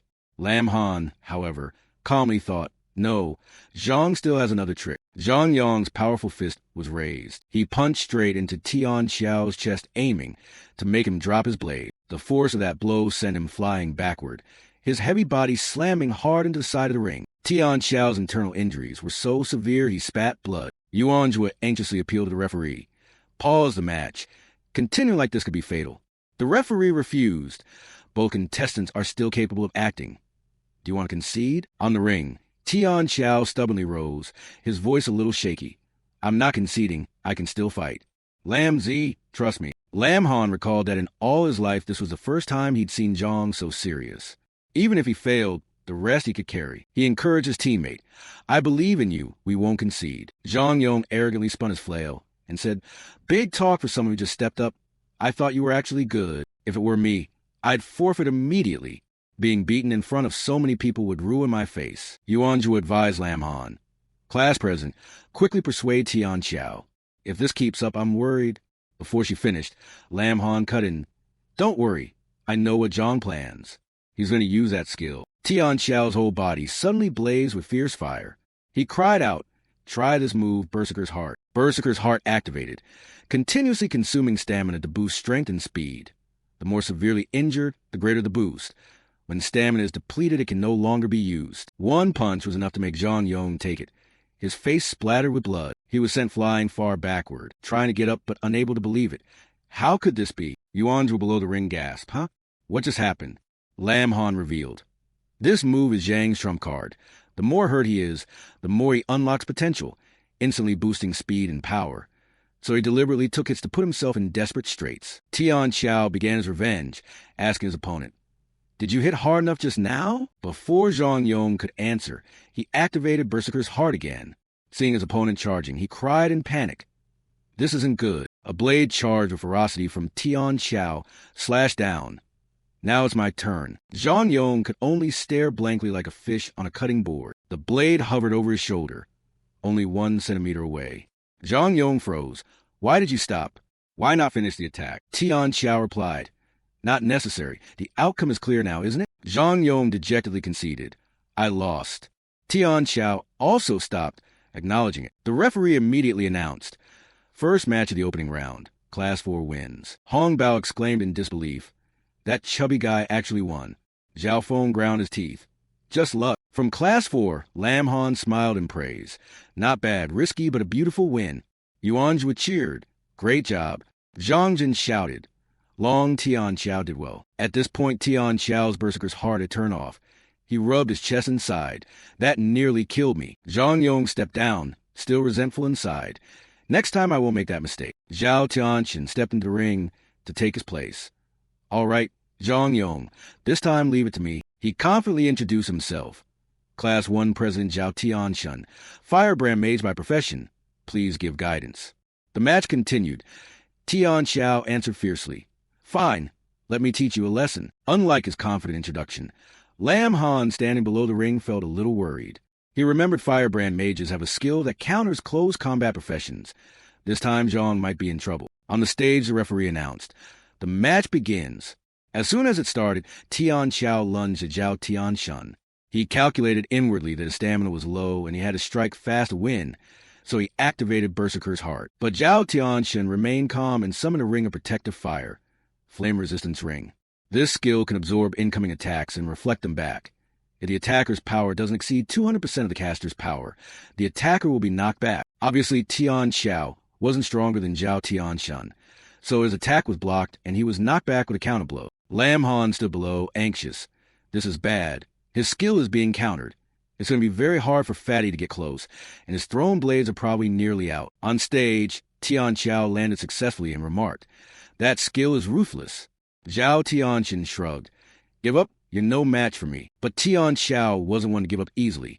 He wiped blood from the corner of his mouth and, burning with fighting spirit, taunted. Call me Grandpa and I'll concede. Zhao Tianxin was provoked and launched a barrage of fireballs. The fireballs flew in. Tian Xiao swung his blade to intercept, but by doing so, he couldn't close the distance to his opponent. Lam Han timed it in his head. Fatty must be approaching his limit. Indeed, Tian Xiao was thinking. If I don't use Berserker's Heart, I can't dodge the fireballs, but using the skill will drain my stamina badly. I have to hang on a little longer. Even if I can't win, I can at least help my teammates drain the opponent's stamina. Seeing his stubborn opponent, Zhao Tianxin gathered a huge fireball, heat roaring across the arena, and threatened. Aren't you going to concede yet? When his opponent remained silent, he didn't hesitate to hurl the massive fireball at Tian Xiao. Then try this. Tian Xiao gripped his blade tightly and put all his strength into defending. The heat and powerful ki radiating from the fireball made him feel the pressure. This is bad. This is even stronger than I imagined. Below, a Class 1 student marveled. If that hits, Lam Han's teammate might be hospitalized for a while. Zhao Feng chuckled triumphantly. At least better than for half a month. Who told that damn chubby guy to stubbornly keep fighting instead of conceding. The referee can't stop it either. Under the ring, Yuanj was shouted urgently, "Fatty, concede now." But she didn't notice that Lam Han's figure beside her had vanished. With a loud thud, Lam Han appeared right in front of Tian Xiao and helped him take the blow of the giant fireball. Tian Xiao gasped and gloomily asked, "Lamzi, did I get in your way?" Lam Han didn't blame him and reassured, "You did great, Fatty. Leave the rest to me." Yuanj was stepped up to help Tian Xiao down from the ring. Lam Han retracted his shield and introduced himself. Class 4 President Lam Han, 4th Tier Tame Beast Warlord. Please instruct. Zhou Tianfin exclaimed, "Lam Han, I've studied the footage of your freshman hunt. I'm familiar with your moves." Lam Han didn't have time for more talk and said, "Get on with it. I'm in a hurry." Seeing him sheath his shield, Zhao Tianxin summoned his staff.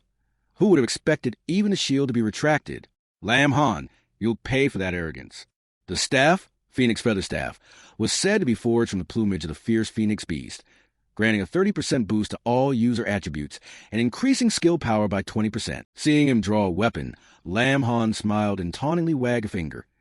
"Then let's see if you've got the guts for it." Zhao Tianxin used his staff to amplify his fireball technique. Below the ring, Hong Bao cheered. The Class 1 President's skill is well-rounded. Could Lam Han be eliminated outright?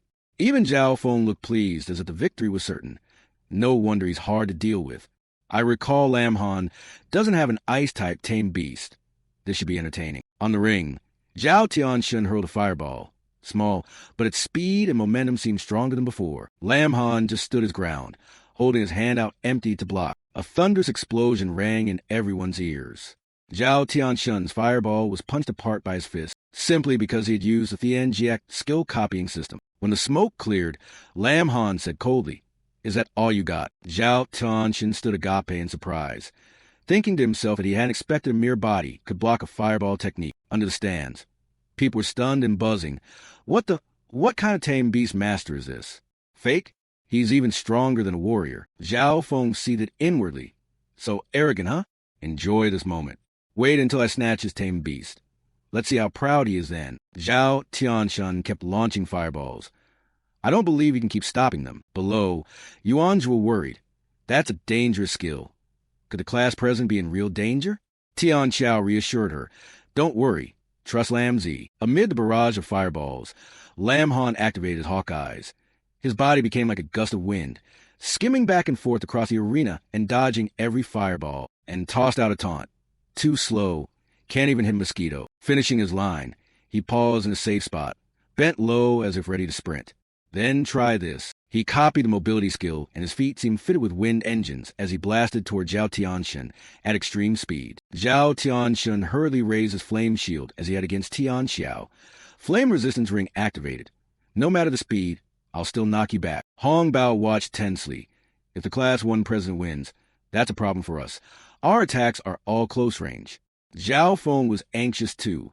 This class president really can't be underestimated. Lam Han charged, but wasn't stopped by the flame resistance ring, because he'd activated the skill copying system's phase shift ability. He struck through the shield and remarked bluntly, "Interesting move, but it won't stop me." Zhao Tianxin paniqued. "Impossible. You can actually block the shockwave." Then the system notified. Copied strength skill activated. Lam Han threw a finishing punch. "If you don't have a follow-up, then I'm attacking." Zhao Tianxin backed up and continued hurling close-range fireballs. "Don't get cocky yet. It's not decided who wins." Zhao Tianxin backed up and continued hurling close-range fireballs. "Don't get cocky yet. It's not decided who wins." There was no sign of Lam Han on the arena floor. Zhao Tianxin looked around. Disappeared? Did he get blasted off the stage? But then Lam Han suddenly appeared right behind him. "Hey, Where are you looking? Zhao Tianxin spun around warily, fearing he'd been hit by a strike. Lam Han's system announced. Electric Thorn Wings activated, and he unleashed his finishing punch. Zhao Tianxin recoiled. What? The moment he turned, the punch was right in front of his face, mere inches from his nose. A powerful shockwave swept through him, striking toward his back with a thunderous boom. After the shock passed, Lam Han said casually, "The outcome's decided. If you don't want any more humiliation, concede." Zhao Tianxin froze as the staff clattered askew to the ground. Behind him was a huge hole in the stand. Zhao Tianxin was drenched in sweat. The entire auditorium had exploded. His power was truly terrifying. His legs went limp and his body involuntarily dropped to his knees. Bowing his head to concede, "You win." The referee immediately announced, Class 4's Lam Han wins. Class 1, please send out your next contestant. The crowd under the stands roared at the spectacular match. Hong Bao swallowed nervously. Is this his real strength? Can we actually win? Zhao Feng said nothing. A calculating glint flashed in his eyes. Lam Han is a tame beastmaster. If he has such tremendous power, it must be because of his beast. No matter what, I have to steal that beast. Sensing the malice, Lam Han glanced back and snorted coldly. Then he looked around and called out loudly, "Anyone else?" The area beneath the ring was deathly silent. No one answered, and no one stepped forward. Only Zhao Feng's scheming gaze stared fixedly at him. Lam Han frowned and wondered, what scheme is that Zhao Feng plotting now? While he was still musing, someone stepped onto the arena, a Class 1 member pointing a weapon at him and yelling, "Lam Han, don't act high and mighty. Even if your captain lost, I'm still here, I'll beat you." He didn't bother arguing. "Don't waste time here, you stinky firecracker." Lam Han raised his hand. Thunder crackled as he activated the copied Lightning Fury skill. The other guy, unaware of the danger, brandished his weapon and lunged. "What did you say?" Lam Han swung his arm, and lightning struck down. "I'm telling you to leave the arena." With a loud boom, lightning as large as an arm smashed down, terrifying the attacker and knocking his weapon from his hand. I give up. But Lam Han didn't stop. Lightning Fury is an area skill. It covered not only the arena but the stands as well. Seeing something wrong, people at the foot of the arena immediately fled. Run. Only Zhao Feng and Hong Bao failed to react in time. With a bang, lightning struck down and both were jolted, their hair blown back by the shock. Hong Bao angrily tried to rush the arena but was held back, shouting for justice. Referee, Lam Han deliberately injured others. I demand he be disqualified. Lam Han, accused, casually filled with his ears if unconcerned. This skill randomly attacks a wide area. You all were just unlucky or did something to anger heaven. The referee stepped in to stop the rioters and prevent Hong Bao and Zhao Feng from making trouble. This was an oversight on our part. We didn't expect a freshman to breach the arena's defenses. The winner of this round is Lam Han. At the same time, the referee announced, the match will be paused briefly. We need to repair the field and reinforce the protective barriers. Zhao Feng refused to accept Lam Han's victory and obstructed the process. I'm not satisfied. I want to file a complaint for foul play. The referee replied sternly, You may file with Chiefy at any time, but if you continue to obstruct the match, I'll disqualify you now. Facing the threat of disqualification, Zhao Feng bit back his anger and watched Lam Han stroll off the arena, welcomed by his Class 4 friends. He gritted his teeth, veins bulging, and couldn't help cursing inwardly. Lam Han, just wait till I'll make you repay today's humiliation twice over. After a while, the referee announced, the match resumes now. Contestants from the classes, please take the field and sit in Class 4's competition area. Lam Han calculated. Unfortunately, each person can fight at most twice. Who goes next? Lu Yuyan Thursday cheerfully analyzed. Class 1 only has Lam Diet. Diet left. She's support like me. Then let me go. Class president, remember to cheer for me. He nodded. Hurry up and go. The Enkyo watched the two girls take the ring, exhaustion hitting him after 2 straight matches. He yawned. 2 supports facing off. This could take a long time. Lam Han disagreed. Not necessarily. Sometimes girls land nastier blows than boys. As the match began, the 2 girls lunged and grabbed each other's hair. Diet screamed in pain. Let go of me. Yuyan Thursday shot back. No way. Seeing their ferocity, the Enkyo sweat nervously. You predicted this, Lam, too? He just smiled wryly. Just lucky. Seeing close combat wasn't working. Diet released Yuyan Thursday's hair and leaped backward to create distance. She sat to gain momentum and repeatedly activated support spells on herself. Tap Fong Qing Go boosted speed by 30%. Tan Yu Chiac raised strength by 30%. Lauang Chinen increased perception by 30%. Determined, she said, Class 1 only has me left. I have to win this. With that, she surged forward, pouring all her power into a single punch. Take this. They collided. With a bang, Yuan Thursday defended strongly but was still knocked back a distance. The shock from Duyet's enhanced punch caused internal injury. She spat a mouthful of blood. Tien Kyo exclaimed wide-eyed, Is this a match between support players? At this rate, we might lose. Lam Han reassured. No, Lam Duyet is nearly exhausted. Lu Yuan Thursday still has her ultimate. On the ring, Duyet leaned on her thighs, panting wearily, while Yuan Thursday stepped back a bit and remained steady. Seeing her opponent still standing after that blow, Duyet frowned, worried. That hit didn't finish her? I'm nearly out of strength. Not giving her opponent a chance to strike, Duyet charged again. Admit defeat. But a ring of green light appeared under Yuan Thursday's feet. Healing magic activated. Targeted wound healing. Effectiveness boosted by spirit attribute. Yuan Thursday told Duyet, You're the one who should admit defeat. As Duyet's fist flew in, Yuan Thursday nimbly dodged aside. She easily grabbed her opponent's arm and smiled as she asked, You used so many skills on that punch. You've run out of stamina, haven't you? Having said that, Yuan Thursday struck hard at Duyet's neck. Duyet went blank, unprepared. What? Then she fainted right on the ring. The referee announced, Team 1 of Class 4, Lu Yuan Thursday wins. Tien Kyo in the crowd was stunned. That works? At that moment, Hua Din Nimbai and Adat ran over to brag. Class President, Hansei, our squad just won too. Nimbai happily shared. Lucky we had Hansei. Class 1's elite force was focused on your ring. The other opponents weren't worth mentioning. Lam Han smiled approvingly.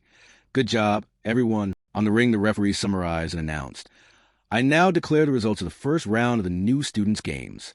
First, congratulations to Class 4 for defeating Class 1 and advancing to the finals.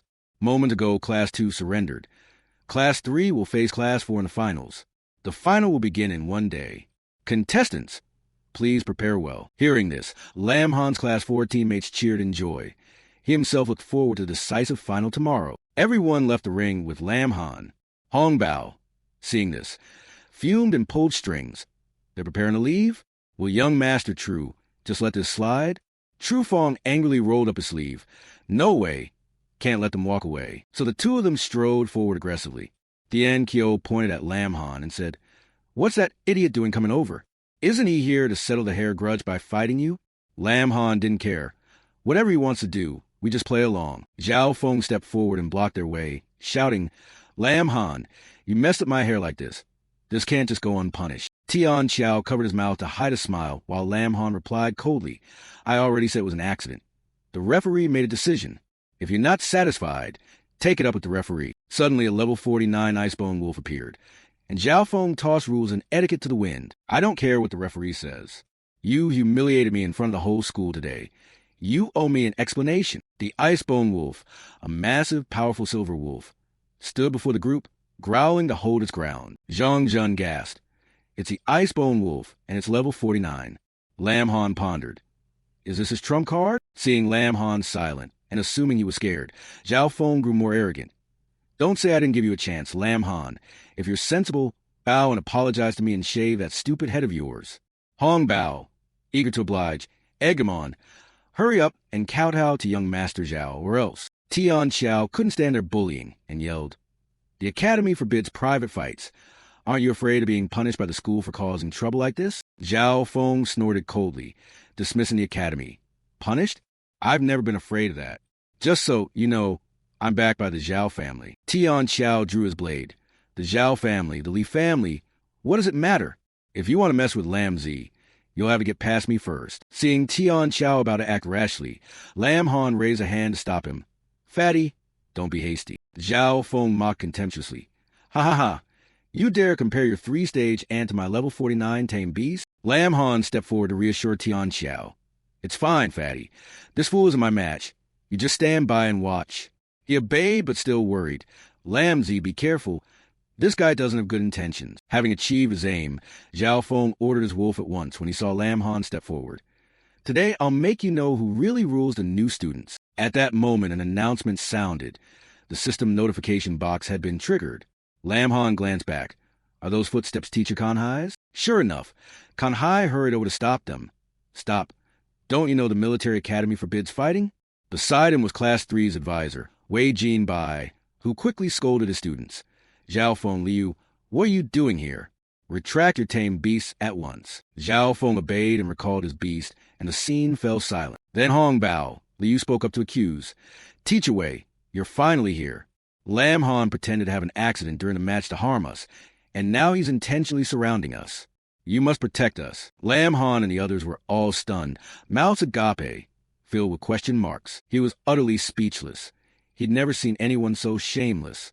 Ironically, the surveillance camera he had just damaged hadn't been repaired yet. With no evidence to counter, Zhao Feng added fuel to fire. Yes, teacher, you almost would only see me in a hospital. You must stand up for me, or it will be hard to explain this to the Zhao family and the Mage Association. Upon hearing his student's accusation, Wei Jinbai believed it without asking questions. He turned to threaten Kanhai.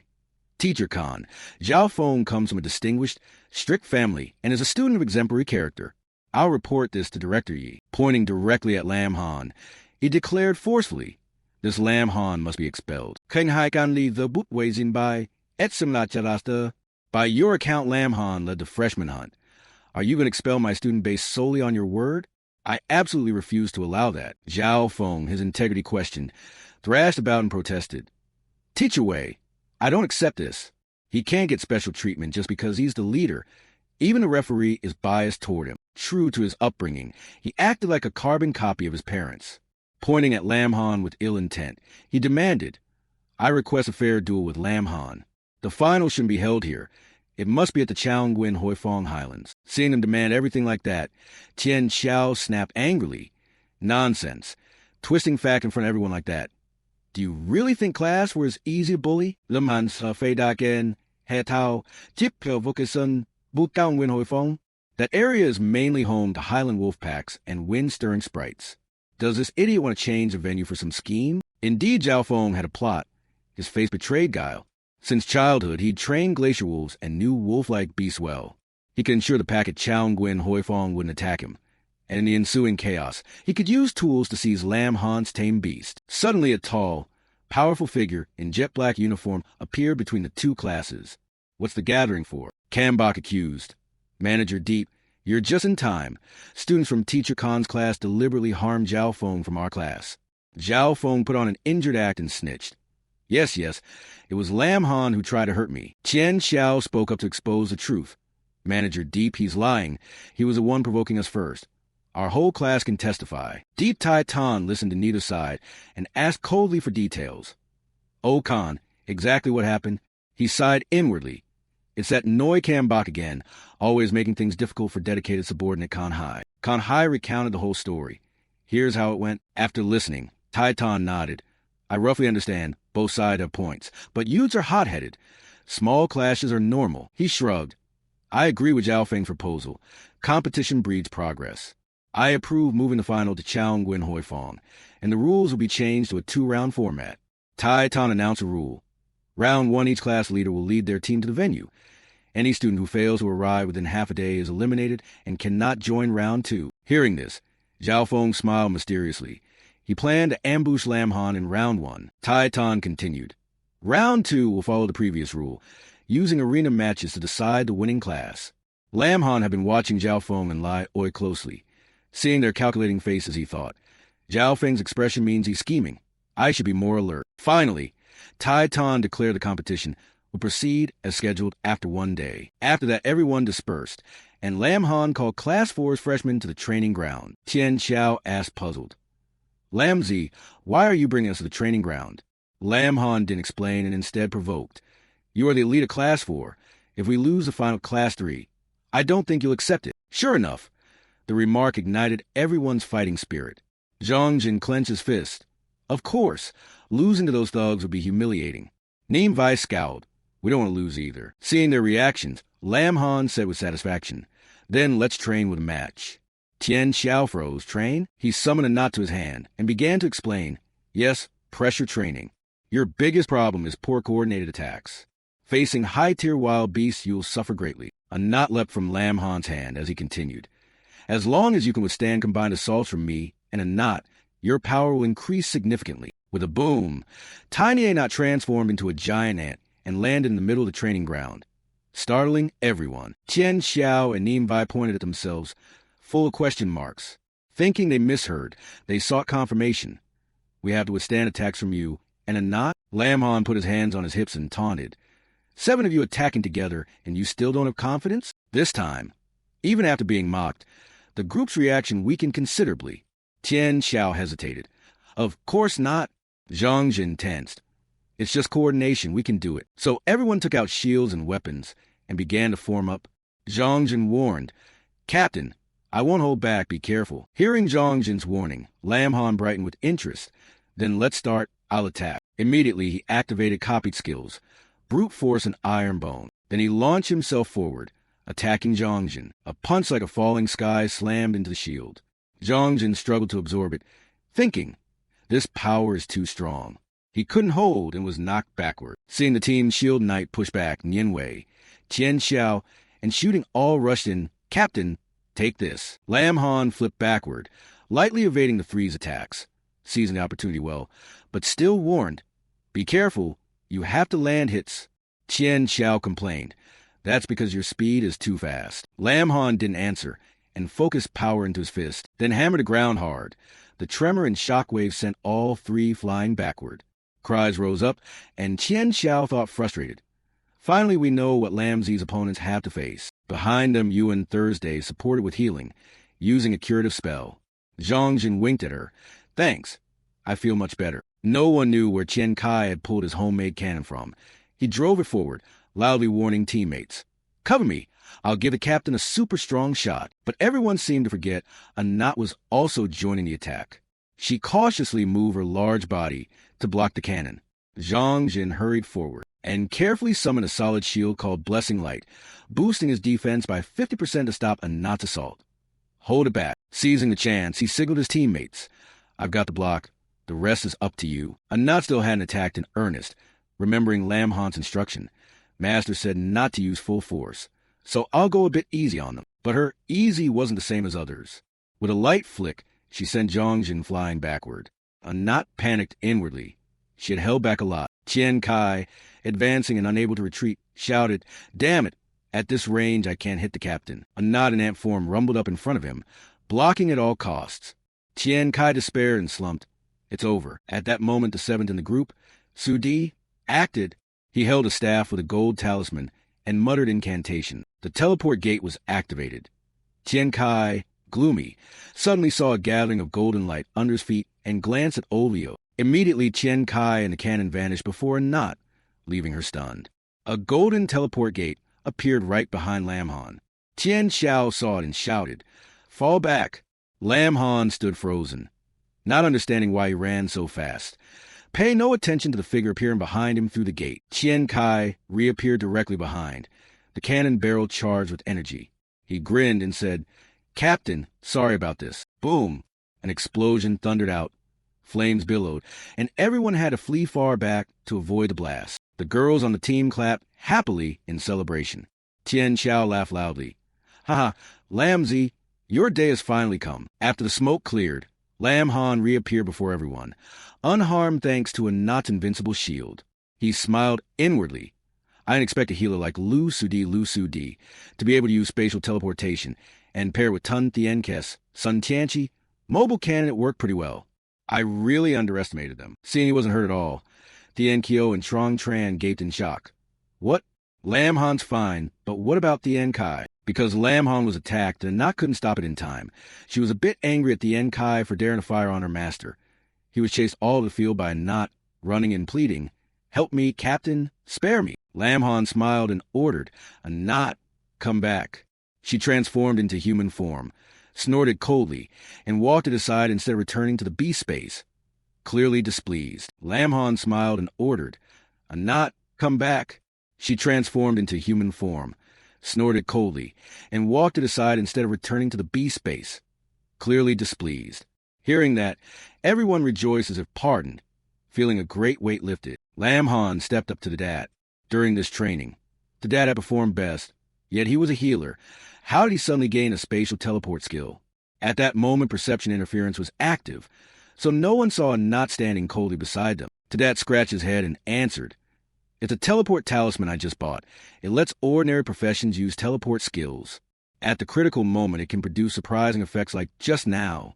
Too bad it's expensive, or I'd have equipped a few more." Realizing this, Lam Han stroked his chin and grinned. "I see. That gadget's not bad." But a knot still had reservations. It's that skill that caused her master to be bombarded. The Enkyo exclaimed, "No more talk. After this training, I feel my power control is much improved." Nimbai agreed. "Same here. I can definitely feel myself getting stronger." Unbeknownst to the group, their special training had been observed by Kan Hai from start to finish. He stood aside evaluating silently. Being able to break Zhang Jin's shield so easily, Lam Han's ant really isn't simple. The next day, when Kan Hai led Lam Han to the assembly point, murmurs were everywhere. Behind Teacher Noi and Teacher Khan, are those two freshmen getting attention? Kambok, with Trufong in tow, heard the whispers too. Heard about it? This freshman competition isn't ordinary. There's friction between a freshman who beat a third year and a young Master Zhao. Kan Hai, Lam Han, Kambok, and Trufong now stood on a high platform with Taitan. Below were the freshman classes taking part in the final, and a large crowd of spectators, all buzzing. It's been a hot topic on the freshman forum for days. Their destination is Chao Nguyen Hoi Fong, where wolf packs and wind-stirring sprites make for a tough challenge. On the platform, Trufong shot Lam Han a glance and warned softly, "Lam Han, there's still time to regret it. If you don't show up at Chao Nguyen Hoi Fong, don't expect me to go easy." Unbothered, Lam Han shot back quietly, "Mind your rotten mouth, or do you want lightning to blow your head up again?" Unable to contain his anger, Trufong blurted an insult loudly. Deep Taitan immediately roared with authority, "Silence! I now declare this freshman finals officially begun." He announced the rules. Round 1. Class leaders lead their teams to the venue. Any student who fails to arrive within half a day is eliminated and cannot participate in Round 2. So Lam Han led Class 4 toward the new venue, departing for Chao Nguyen Hoi Fong. The Enkyo replied excitedly, "Let's go." Before long, the two classes' teams moved into Chao Nguyen Hoi Fong. The Enkyo had been walking a while with nothing happening and laughed. "So this is Chao Nguyen Hoi Fong? Half an hour in, and we still haven't seen any beasts. Pretty safe." "Huh?" Nimbai guessed. "Aren't we close to the competition site?" However, Lam Han remained vigilant and warned, "The Academy chose this place as the first test for a reason. It might not be straightforward to reach the objective. Be careful on the way, and don't be complacent." Qian Xiao nodded. "Got it. And we really can't be complacent. There's a pack of level 45 plateau wolves approaching." Lamhan Zondet, Kalati Wolves. In the distance, teachers trail behind to ensure the elite student's safety. Sanbai folded his hands behind his back. "It's just a normal pack of plateau wolves. We probably don't need to intervene." Kan Hai stood with arms crossed. "Then leave it to these kids. It'll toughen them up." On the plateau, Tian Xiao drew his blade and stepped in front of Lam Han. "Lamzi, let us handle this." Zhang Jin also drew his weapon. "It's a perfect chance to test the effectiveness of our special training lock." Lam Han didn't argue. "You all keep an eye on the time. Call me immediately if you need backup." With a boom, the pack of plateau wolves charged. The battle began. Lam Han's Class 4 fought in an orderly way. Everyone took their positions. Mages and supports in the rear, warriors and melee up front to hold the line. However, Class 3 under Trufong was not so organized. People panicked and shouted, "It's bad. The wolves are rushing in." Class leader, "What do we do?" Liu released a snow wolf to calm everyone temporarily. "The class leader's whereabouts are unknown. Don't panic. First, let's form up our positions." At the same time, off to one side, an innocent, gentle wolf sniffed a bone laid before it. Trufong smiled with satisfaction. "Sure enough, these beasts no longer attack me. The family artifact is really useful. The item he's holding is a wolf-enticing bone. It can charm nearby wolf-type creatures, making them treat you like kin and lose the will to attack. It doesn't work on bosses." The wolf was now very docile, even letting him pet its head. Trufong slipped away from the group and hid to one side, readying an item, a binding coil. The user can force a contract, signing with a spirit beast. He eagerly awaited the success of his plan. Once Lam Han was defeated by the wolves, he'd have the chance to use the item to forcibly bind a contract with his beast. However, Class 4 situation remained orderly. Tian Xiao swung his blade and landed a hit on an old wolf, and Zhang Jin used his shield to push back wolves attempting to surge forward. Thanks to their solid formation, in a short time they defeated the plateau wolves. Tian Xiao and the others rejoiced. Thanks to Lam Zi's special training, we didn't fall into chaos like Class 3. Lam Han was very pleased with their progress and praised them without reserve. This is all the result of your hard work. The third-year side was an indescribable chaos, with no commander. They could hardly resist the wolves, only retreating and screaming, "Don't come near! Someone help me!" At that moment, a hand drew an arrow from a bow. A streak of blue energy, a girl leapt up and fired 3 energy arrows that whipped through the air. Their classmates cheered when they saw her. After shooting, Manhwa lightly landed. This was Manhwa, a new third-year student and a professional archer. She asked with concern, "Can you still stand up?" Since the fighting was over, the fourth years had time to assess. Tian Xiao judged. "Oh, there's a figure in third year? She looks much stronger than the second-year monitor." Lin Han pondered that her strength was at least peak third transition. As for Zhao Feng, while he was waiting for a chance, a furious wolf howl rang out and the bone in his hand seemed to lose its effect. Seeing the form of the plains wolf in the distance, Lin Han warned his teammates, "It's the Wolf King. Fall back." Perhaps because so many wolves had been killed, the level 50 plains Wolf King was enraged. It looked like it wouldn't be easy to deal with. The wolves that had been docile earlier were now growling angrily. Zhao Feng gripped the bone in terror, but it no longer worked. He thought, "This is bad. The Wolf King's aura makes them resistant to the wolf-luring bone." So Zhao Feng turned and ran. "Help me." The pack was hot on his heels. Manhwa stepped into the path to block them and asked the monitor, "Hold the wolves for me. This skill of mine needs time to gather strength." But coward like Zhao Feng had no sense of camaraderie. He ran even faster. "That's the plains Wolf King. How can I stop them? It's on you." Manhwa couldn't believe his character was so poor, but by then it was too late to run. The furious plains Wolf King lunged at her. Seeing their students in danger, Tsung Bai worried, "This is bad. These freshmen lack real combat experience." Kanhai also panicked. "If we don't intervene, it will be too late." Manhwa fell down in fright. Fortunately, in this life-or-death moment, Lin Han acted in time. "Watch out! You activated the skill copying system. Thunder Force. Tremendous strength has been triggered." And then a powerful punch infused with lightning struck the Wolf King's face. "Everyone clear out." With a thud, the Wolf King collapsed to the ground, convulsing as electric current stunned it for a long moment. Manhwa, saved, asked in surprise, "Third year and fourth year have been at odds for a long time. Why did you save me?" Lin Han turned and smiled at her. "The grudge between me and your monitor shouldn't involve others. We're all students. Did I need another reason to save you?" The wolves saw their king lie in a pool of blood, body twitching, before going still. They howled in fear and scattered running. Lin Han put his hands in his pockets and said nonchalantly, "Once the Wolf King dies, the pack will completely disband." Manhwa said gratefully, "Lin Han, thank you." After handling it, Lin Han returned to the fourth-year group. "It's fine. After the contest, you can have the school's doctor check you for any remaining injuries." "Ashui mono dead." "Okay." At a distance, one's safe. Zhao Feng ground his teeth in fury. Of all people, I had to rely on Lin Han to help. Damn Manhwa. Tsung Bai had seen everything but stubbornly maintained that Lin Han wasn't a good person. That Lin Han once tried to kill Zhao Feng. Now he plays rescuer. I won't be fooled by him. On the way back to class, Lin Han's system suddenly notified him. Detected the white-silver wolf-luring bone item, which can make wolf-like creatures nearby regard you as kin and lose their desire to attack. No effect on bosses. He gave surprise, though. He remembered this belonged to Zhao Feng.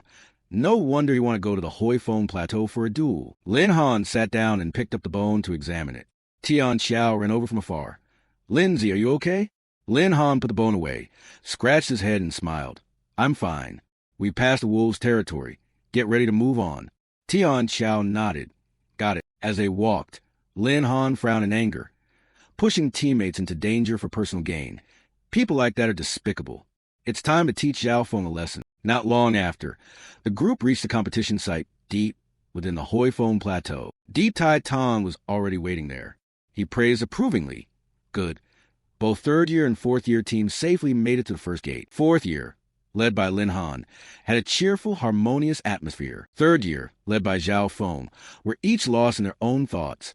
The mood was awkward and discordant. Tai Tan, ignoring the students' moods, announced the rules. The second-round arena rules are the same as before. Teams of 4, individual matches on the arena. Each person may hold a platform up to twice. If all 4 in a group lose, the group is defeated. Each class has 3 teams. The class that accumulates 2 wins is the overall victor. Round 2 officially begins. Who goes first? Tian Xiao volunteered. Lindsay, let me go first. Lin Han smiled and nodded. All right, don't overdo it. If you lose, it's okay. I'll handle it. Tian Xiao grabbed his blade and jumped onto the arena, laughing loudly. Don't underestimate me. Watch me take the first win for 4th year. Hey, moi also asked to go. Let me fight the first match. Zhao Feng sneered. No, let Duong Min go first, she protested, quickly reasoning. If we lose the first match, our position will be at a big disadvantage. With my strength, I can secure the first win for 3rd year. Zhao Feng stayed stubborn and spoke without thinking. I think you're just planning to throw the match against Lin Han to repay him, aren't you? Don't think I didn't notice you were cozying up to Lin Han when you fought the Land King of the Plateau. Hey Moi loudly rebutted. You were the one who lured the Wolf King there. Lin Han only helped by chance. This concerns the whole class's interests. I won't mix personal matters into it. Zhao Feng wouldn't listen. Who knows what ulterior motives you have? I'm the class monitor. I decide. Duong Min, you're up. The young man took his long sword and stepped onto the arena, calling out, Roger. He confidently introduced himself. 3rd year greatsword warrior, Duong Min. Tian Xiao courteously replied. 4th year berserker, Long Tian Xiao. Without much ceremony, the two wasted no time and charged into combat. Tian Xiao swung his blade to attack. Take this. Duong Min parried with his heavy sword. After only one move, he felt overwhelmed. He hadn't expected someone chubby like him to be so fast. After just one move, he was stunned. He hadn't expected someone chubby like him to be so fast. Tian Xiao leapt high and brought his blade down, smiling. There's more you haven't seen yet. Insulted, Duong Min snorted in anger, looking for death. He began swinging his sword in a circular motion, his body spinning like a top. This was Duong Min's skill, sword reaping storm. He spun his greatsword to generate a massive gale of slicing wind. The sword wind had a wide range and spun rapidly. When Tian Xiao landed, he was struck by the gale, losing his balance and tumbling backward, his body bouncing several times before coming to stop. Tian Xiao lay flat on the thunder arena, coughing in pain, and below his classmates cried out in worry. Long Tian Xiao. Zhao Feng crossed his arms arrogantly and sneered coldly. You lot only know how to bully the trash of 1st year. Yuan Thursday anxiously asked Lin Han for his opinion. Class monitor, what should we do? He reassured her. Don't panic. Fat's combat experience is far greater than Duong Min's. I believe Fat will win. On the arena, Duong Min hefted his heavy sword on his shoulder and stepped forward. Before absolute power, all speed and techniques are useless. Admit defeat now. At this moment, Long Tian Xiao was still coughing painfully. He picked up his sword and knelt on the arena, brow furrowed but showing no sign of giving up. Hasn't your teacher ever taught you that until victory is decided, you must never let your guard down? After speaking, a hand from behind Long Tian Xiao launched a volley of poison-throwing knives. Take my throwing knives. Duong Min panicked. What? He hurriedly swung his sword to block the knives. The clanging rang out incessantly, but unlucky for him, one throwing knife slipped past the defense and lodged in Duong Min's thigh. With a clink, the sword in his hand fell to the ground. After that, Duong Min was hit by 2 more throwing knives and collapsed helplessly to the floor. Tai Tan himself served as referee and announced, Duong Min has lost the ability to fight. Noi Tsingbai, please take your student down for treatment. 4th year, prepare your next contestant. On the arena, Long Tianxiao beamed. I won. How about that, Lindsay? Lin Han gave a thumbs up in praise. Well done. Duong Min's defeat was like a slap in the face to Zhao Feng. He glanced at He Moi and cursed inwardly. Damn. It looks like the win we have to field He Moi, but I must find a way to make her obey completely. I won't spare Lin Han. Not bothering to think of anything clever, he arrogantly pointed and ordered. He Moi, you're up next. Take out that fatso for me. She was displeased and refused. I originally wanted to fight for class. You suspect I'll betray you, and now that I did win, you forced me to take the risk. Sorry, I won't serve you. Zhao Feng, truly despicable, threatened. Whether you fight is not your decision. Your younger brother is still in middle school, right? The Zhao family can make a phone call and have him expelled. He Moi was angry but powerless. In the end, she relented. Zhao Feng, don't touch my brother. I'll fight this match, okay? Seeing He Moi step onto the arena, Long Tian Xiao waved cheerfully. Hey, aren't you the beauty Lindsay saved? Give me a contact method. Manhwa coldly introduced herself. Third-year archer, Manhwa, pleased to meet you. Below the arena, Yuan Thursday curiously asked, Class monitor, who do you think will win? Lin Han crossed his arms and analyzed. Hard to say. I sense Manhwa is stronger than Fat, but one's a range fighter and the other's melee. If Fat can close the distance to strike, he still has a chance. Manhwa wasn't talkative. As soon as she mounted the platform, she struck boldly. She fired a pursuit arrow that automatically tracked the target, its damage increasing with flight distance. Watch this arrow. Long Tianxiao flailed to dodge an alarm. Damn. Going ruthless right from the start, he successfully avoided the arrow and danced about happily. Miss me? Was it because you were distracted by how dashing and handsome I am? Down below, Lin Han was speechless, thinking he couldn't let Fat fight girls in the future. This guy just loved showing off. Hu Ding couldn't hold back and shouted, You damn fatso, watch your back. Hearing the warning, Long Tianxiao turned his head. Watch out for what? He'd barely turned when he was startled. He raised his blade to block an arrow. Oh my, how does this arrow curve like that? The arrow's tremendous force made Long Tianxiao drop his sword, his whole body trembling. The power is terrifying. My tiger jaw feels numb from the shock. Manhwa continued to fire several more arrows, the shaft slicing through the air at high speed. Long Tianxiao was now unable to fight. The arrows grazed him, leaving multiple scratches. Manhwa coldly held her bow at her side. It's over. Below, Zhao Feng snorted coldly, still unsatisfied, thinking, facing that stupid piece of trash, and he even dares to mock. Finally dampening Lin Han's momentum was a hard one. I can't let that damn fatso go unpunished. He spoke and ordered loudly, Manhwa, don't eliminate him. Teach that fatso a few more lessons. Manhwa protested with integrity, but he's already lost the ability to act. Zhao Feng was displeased and threatened. Have you already forgotten what I just said? Manhwa turned to look at him, eyebrows knitting as if weighing the situation. Then she bit her lip and steeled herself, raising her hand high to summon spiritual energy. Manhwa drew a powerful energy arrow. Sorry, I'm only doing this reluctantly. Opposite her, Long Tianxiao crouched, picked up his weapon, and a surge of power surrounded his body. The berserker's heart had been activated. He resolved to fight to the death. All that Lindsay did to save me was for nothing. What an ungrateful brat.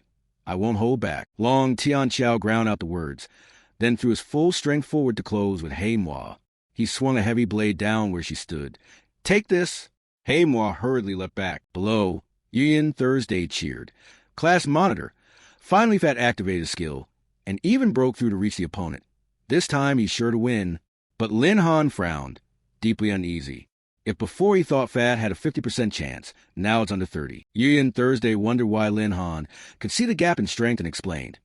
Fat's skill gives him a lot of well-rounded attribute boosts, but facing Fat's assault, Manhwa remained composed.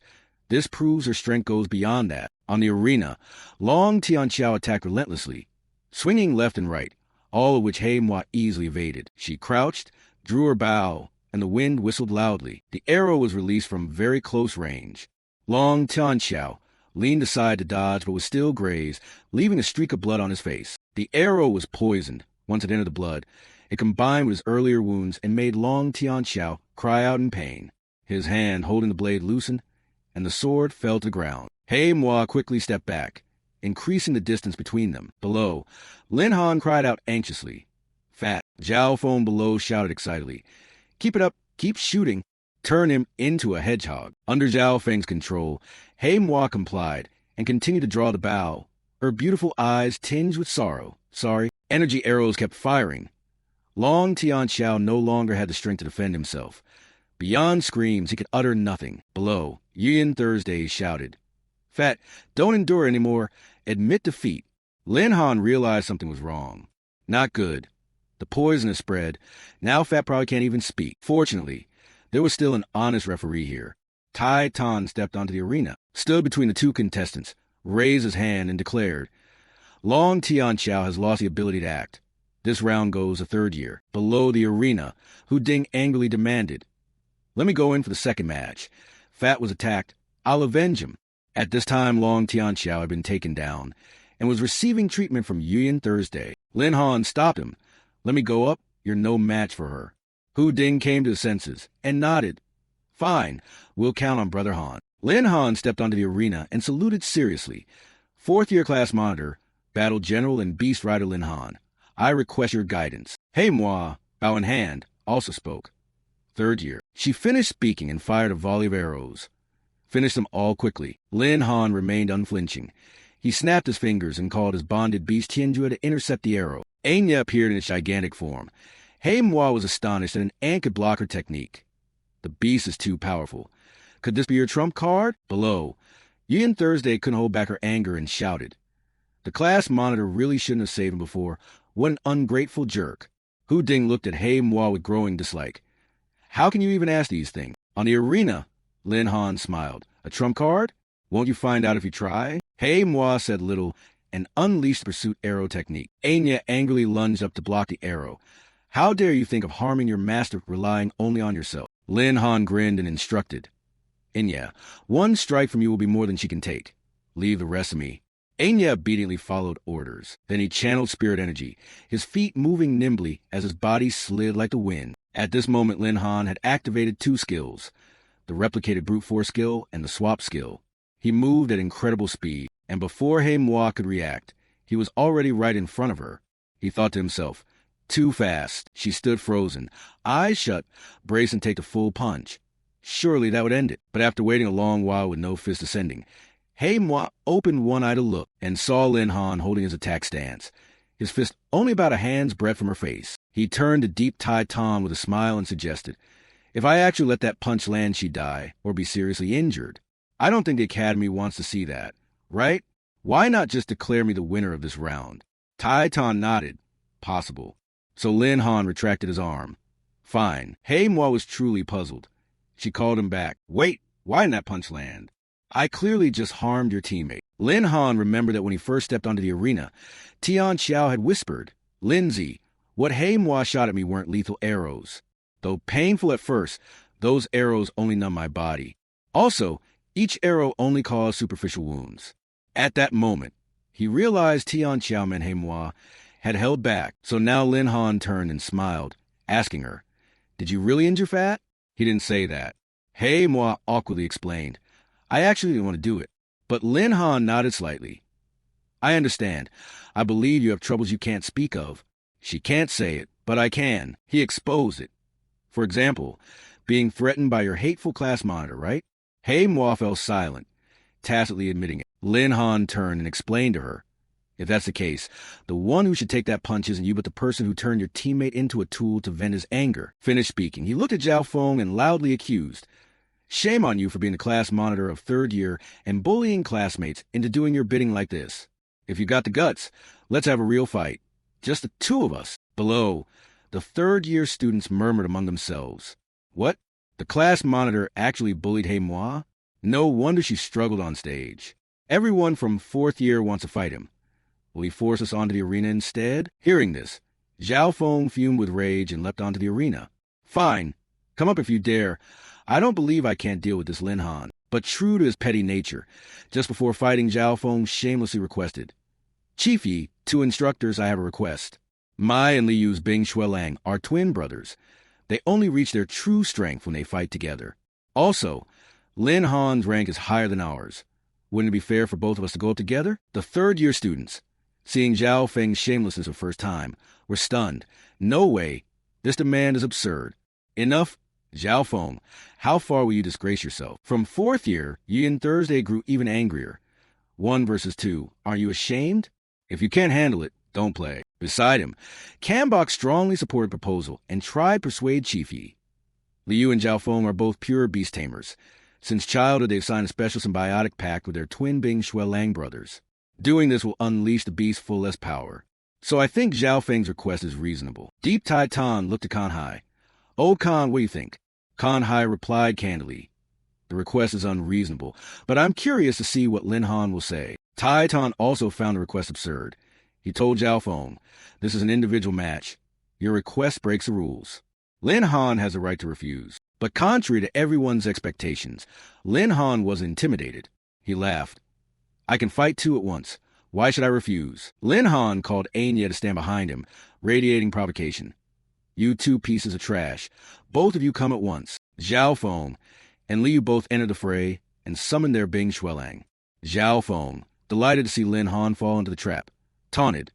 Lin Han, I didn't expect you'd be so brave. These are my two level, 49 bonded beasts, one rank above you. What can you possibly use to fight us? Li Yu chimed in. That's right. If you kneel and kowtow to young Master Zhao now, maybe we'll spare your life. On the arena, the two Bing Xuelang looked huge, far larger than Anya, and from their momentum Lin Han seemed at a slight disadvantage. Watching nearby, Kambok beamed at Kan Hai and put on a sincere advisory tone. Why not have Lin Han and his class apologize to Zhao Feng? These two Bing Xuelang are vicious. If they bite and kill Lin Han's beast, he'll suffer heavy losses. Kan Hai was speechless at his warped thinking. Lin Han did nothing wrong. Why should he apologize? Kambok, unmoved, kindly advised. Kan Hai, think it over. Even if Lin Han wins this match, it won't end well. After all, the Zhao family behind Zhao Feng has deep ties to the Mage Association. If Lin Han is smart, he'll know who not to offend. Kan Hai felt the man was beyond help and shook his head in pity. As a teacher, if you tell students about just because someone has power, what kind of education is that? What kind of people will you cultivate? You're not like me. Kambok, stung by the rebuke, bristled and snapped. You're on the arena, rather than attacking. Zhao Feng still boasts and fights with words. Zhao Feng continued to threaten. Lin Han, kneel now and give me your bonded beast, and I might consider sparing your life. Hearing Zhao Feng's provocation, Lin Han realized the truth. He wanted Lin Han's beasts. Without system blessings, even if Zhao Feng took their lives, he would have nothing to gain. Lin Han said nothing, declined the offer, and simply snapped his fingers to summon Anya, Tian Kok, and Xiao Zhen. Anya angrily spat. Proud of depending on him, are you? Tian Kok coldly requested permission. Master, let me out. I will teach him manners. Xiao Zhen was even more decisive. I will burn him with Phoenix Blaze. Seeing his beasts get outrageously angry, Lin Han patted each of their heads.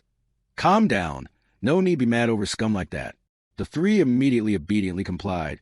Yes, master. After soothing his bonded beasts, Lin Han crossed his arms and watched the arrogance of two people ganging up on one. An ignorant onlooker might think he was formidable. Provoked, Zhao Feng angrily ordered. Li Yu, charge together. Li Yu went along. The two, long used to cooperating, simultaneously commanded their Bing Xuelang to rush forward. Lin Han still stood with his arms crossed, making no move. Zhao Feng smugly thought. Has Lin Han been stunned by the Bing Xuelang? Of course not. With three ancient bonded beasts here, why would Lin Han need to act?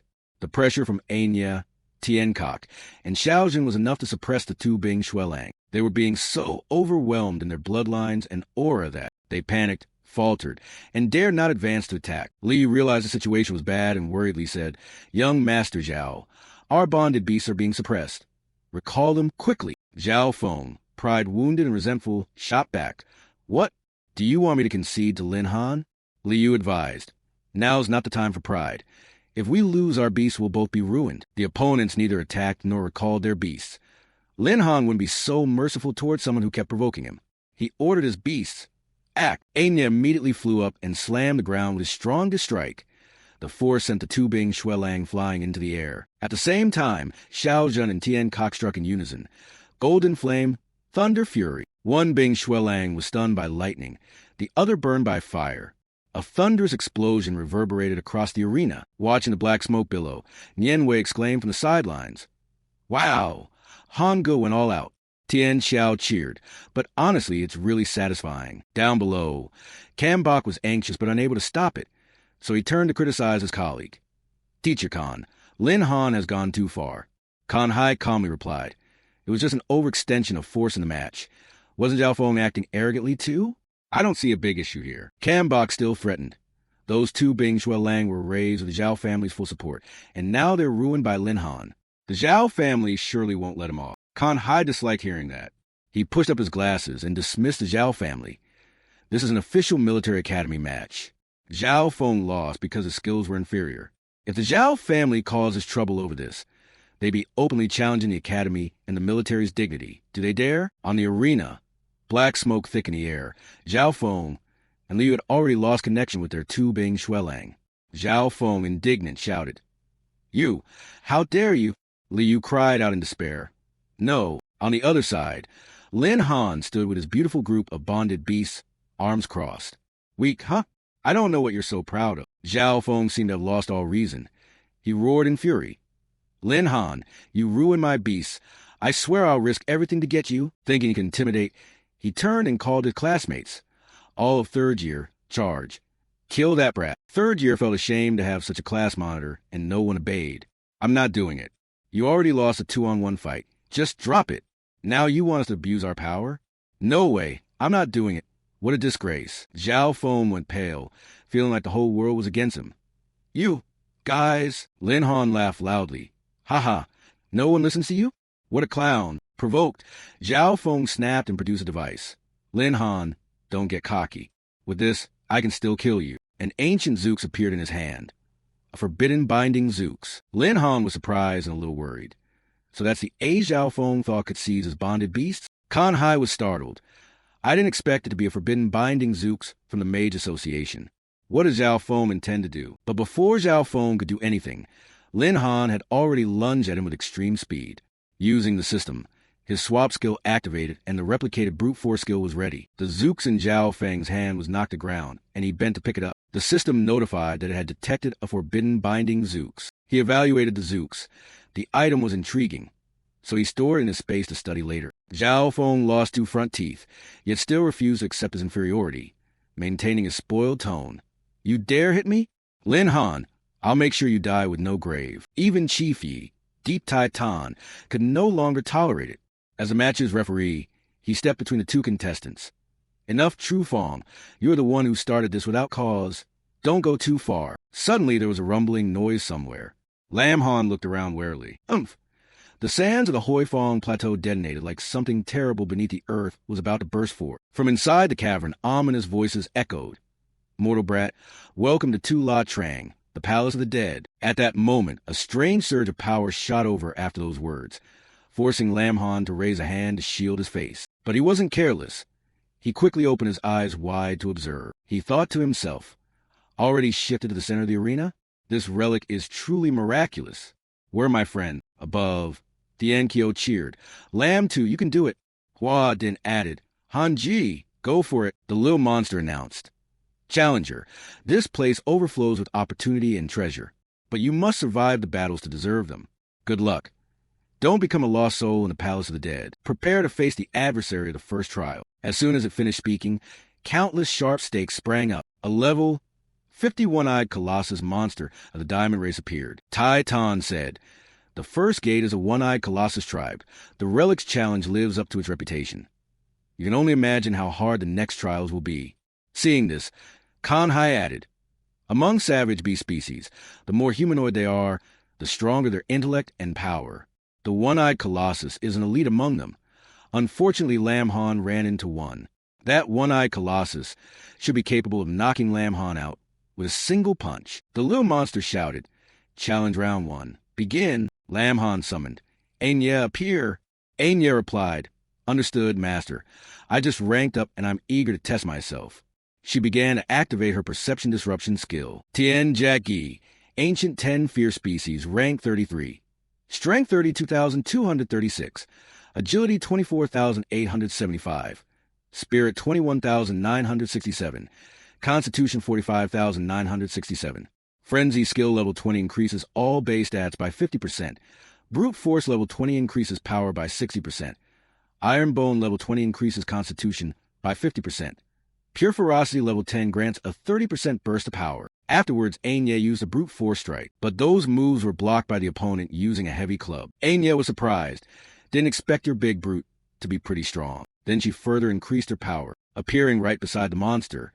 Take one of my blows. Quickly, the opponent took one of her palm strikes to the stomach. System notification. First relic battlefield gate cleared.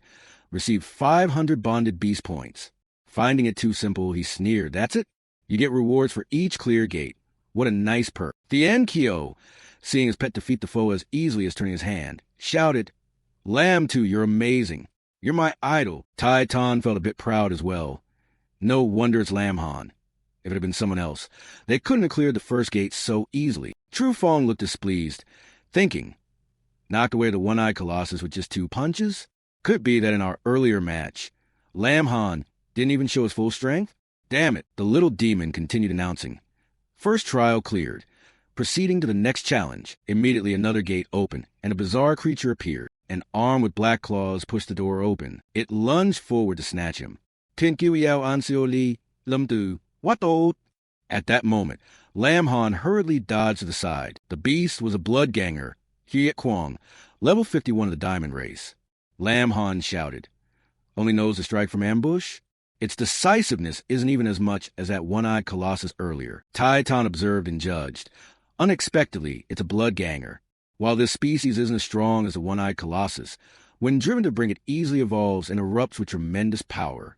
Let's hope this bloodganger doesn't evolve during the fight. Lam Han ordered Anya deal with it. Anya immediately charged and attacked the bloodganger with brute force, landing blow after blow. Suddenly, the bloodganger vanished from Anya's sight. Damn, it's too fast. Seeing that, she immediately switched to another move. Then try this. Maintaining the cognitive disruption activation. With a single strike, Anya hit the bloodganger, making it cry out in pain AAA. Immediately after, a huge explosion occurred before them. The bloodganger lay prostrate on the ground to Anya's delight. Lam Han stepped forward and patted her head encouragingly. Well done. Anya gleefully squealed. Hee, thanks for the praise, Master. Seeing Anya praise. Tien Kok and Xiao Jin became jealous. Master, we want to fight too. Suddenly Taitan shouted, Not good. The bloodganger is evolving. Lam Han, be careful. Lam Han heeded the warning and became alert, watching carefully. He was surprised to see the level 51 Diamond Bloodganger evolve, becoming more confident and leveling up into a Wraith Armored Bloodganger, Vong Lin Kai Jia Puya Kwong, level 53. Right after, it unleashed a flaming technique to demonstrate its power. Tai Tan exclaimed, It's even fusing into a Wraith Armored form? This is trouble. Kanhai also worried for him. Composite bonded beasts are rare. Lam Han is really in for a hard time. Meanwhile, Lam Han silently considered how to respond. A composite bonded beast. This situation is similar to what we encountered at the Bitterwater Marsh. Once we're out, I'll need to study the principles carefully. Next, he issued a command to the system. The system replied, activating cognitive disorder. Lam Han ordered Anya. Now we have to take it down first. Anya dashed forward. Got it. She threw a punch that made the bloodganger cry out in pain. 1 second later, a loud explosion rang out. When the bloodganger drew its sword, Anya slid by and said casually, That's all you've got. Master is about to praise me again. At that moment, his sword activated and gained extra power. Seeing this, Lam Han shouted, Anya, watch out. As she turned back, the bloodganger's sword slashed her shoulder. He intended a second strike, but Anya timely intercepted it, yelling, Huh, and it's still not dead. No sooner had she finished speaking than she angrily swung a punch at it. But seeing the bloodganger didn't die, Anya showed perplexity. Why won't it die? Anya's rage flared. She activated her highest power. AAA, I'm so mad I could die. Watch me deal with you. While Anya fought the bloodganger, Lam Han observed and thought, Physical attacks aren't having much effect. Maybe have Xiao Jun try using fire. Thinking that, he ordered, Xiao Jun, go help Anya take down the enemy. She immediately saluted. Yes, Master. I've been wanting to join the fight for a long time. As soon as Xiao Jun entered the battle, she activated Golden Flame, saying, It's all because of this pile of scrap metal blocking Master and me from getting close. With a roar, her Golden Flame unleashed a devastating fireball that hurtled straight toward the bloodganger. The sudden attack caught Anya off guard. When the blaze erupted so fiercely, she had to fall back, snapping in annoyance. You nasty phoenix. At least warn me before you use your big move. Burned by Xiao Jun's Golden Flame, the bloodganger screamed in agony. Lam Han smiled and said, Ah, phew, that's taken care of. Anya hurried over to celebrate. Master, we won again. But Xiao Jun loudly claimed credit. Master, I'm the MVP. Anya just lay there and won. Lam Han had to placate them sweetly. Okay, you both are my MVPs. No sooner had he finished speaking than an extremely loud sound suddenly rang out, making him feel uneasy and cover his ears. Anya and Xiao Jun were no exception. Xiao Jun even shouted about the noise. A few seconds later, Taitan asked in alarm, What's happening? Finally, when he saw the bloodganger stand up again, Anya called out anxiously, Master, that monster's back on its feet. He looked at it and replied seriously, It seems the fight isn't over yet. What on earth is this thing? Currently, the bloodganger has evolved into a Gue Huang, Ghost Fire King, level 55, race, Jingyi. Tai Tan stared in shock. Could this be a demonic spirit-type bonded beast, the Gue Huang? Kan Hai beside him replied in disbelief. How could a beast like this appear in the relic? Wasn't it supposed to be long extinct? Fearing for Lam Han's safety, Tai Tan shouted a warning. Lam Han, be careful. The Gue Huowang is immune to physical attacks. Its main skill is mental disorder. Quickly use abilities to boost his mental strength. On hearing this, he was a bit surprised, then immediately ordered. Immune to physical attacks? Anya, Xiaozhen, first probe how strong this monster is. Both answered in unison. Leave it to us. Xiaozhen used Flame Sovereign, and Anya used Brute Force. The two coordinated their attack forward, but the Gue Huowang showed no fear. On the contrary, it seemed excited and activated illusory transformation. Thus Xiaozhen's Flame Sovereign couldn't injure it, and Anya's Brute Force just passed to the Bloodganger without causing damage. Seeing this, Lam Han couldn't help but be amazed. So you really can't hit it. Immediately after, the Gue Huowang suddenly let out a ferocious roar, activating a mental disorder state. Sensing the approaching danger, Tai Tan urgently warned. Not good. Lam Han has no mental shield skill. He won't be able to withstand this attack. Despite the warning, Lam Han was pulled into the mental matrix, feeling sick and thinking, damn these mental skills. They're making me lose control of my body. In his mental world, all memories related to Anya and Xiaozhen flashed before his eyes. He muttered anxiously, Anya's group won't hold out long. I have to break free quickly. Lam Han immediately asked the system for help. System, is there any way to get me out of this state? The system replied quickly. Detected that the bonded beast Tien Kok, after breakthrough, acquired an advanced mental attack skill. Activating Lei Ming can remove the Gue Huowang's mental control. Do you want a breakthrough? Without hesitation, Lam Han agreed. Yes, breakthrough. All remaining bonded beast points were transferred to Tien Kok. The system immediately confirmed. Understood. In an instant, Tien Kok's body underwent a transformation. At that moment in the stands, Kan Hai anxiously told Tai Tan, Chiefy, I'm afraid Lam Han won't fare well. Think of something quickly. However, Tai Tan remained confident. No one can break the relic's rule power. Right now, we can only place our hopes on Lam Han himself. At the same time, Li 2T7 Hung saw Lam Han lying motionless on the field and thought with hidden satisfaction, everyone has their time. If Lam Han dies, his bonded beast will belong to me. Meanwhile, Xiaozhen kept struggling to fight and grumbled inwardly, damn, our attack's ineffective. What do we do? The two continued to rush at the Bloodganger. Xiaozhen yelled, AAA, damn it, Anya must kill this monster for master. At that moment, a strange shaft of light appeared above Xiaozhen's head. When she realized someone had appeared, she exclaimed in surprise, HM, Tien Kok, why are you here? And you're carrying Lam Han? As Lam Han had just regained consciousness, Tien Kok cheerfully offered, Master helped me strengthen my power, so I had the chance to break the Gue Huowang's mental interference. Lam Han praised, thanks for your hard work. A second later, he shouted orders. Next, Tien Kok take the main strike. Use the new skill to destroy the Gue Huowang's illusory transformation. Xiaozhen, Anya, coordinate fully. I'm counting on you. At their master command, all three moved at once. Lam Han issued orders to the system and immediately received feedback. Lei Ming, mental attack, used thunder to dispel darkness and suppress thieves. Tien Kok used Lei Ming, and within seconds Lam Han continued commanding. Lei Yun, system confirmed. Lei Yun, attract thunderclouds beside the target, causing paralysis to creatures within the cloud. Tien Kok used Lei Yun, shouting a threat. Dare to attack my master's mind? Let me teach you a lesson. The Gue Huowang continued to use illusory transformation to fight, but Tien Kok's Lei Yun successfully defeated the illusory transformation, making the Bloodganger scream in pain. Minutes later, illusory transformation lost effect. Anya exclaimed in amazement, That rotten bird is powerful. Tien Kok replied confidently, Of course. I was lucky Master helped me break through and level up. Immediately after, the system conveniently provided information about Tien Kok. Lei D race, Tai Gusher Xiong, rank 33, strength 18,869, agility 45,685, spirit 30,650, physique 25,687. Skill Lei Bao level 10. Within a 2 kilometers radius, can strike lightning disregarding rules. Trait Xing level 10 increases agility by 50%. Lei Yun level 10 attracts thunderclouds to the target, causing paralysis.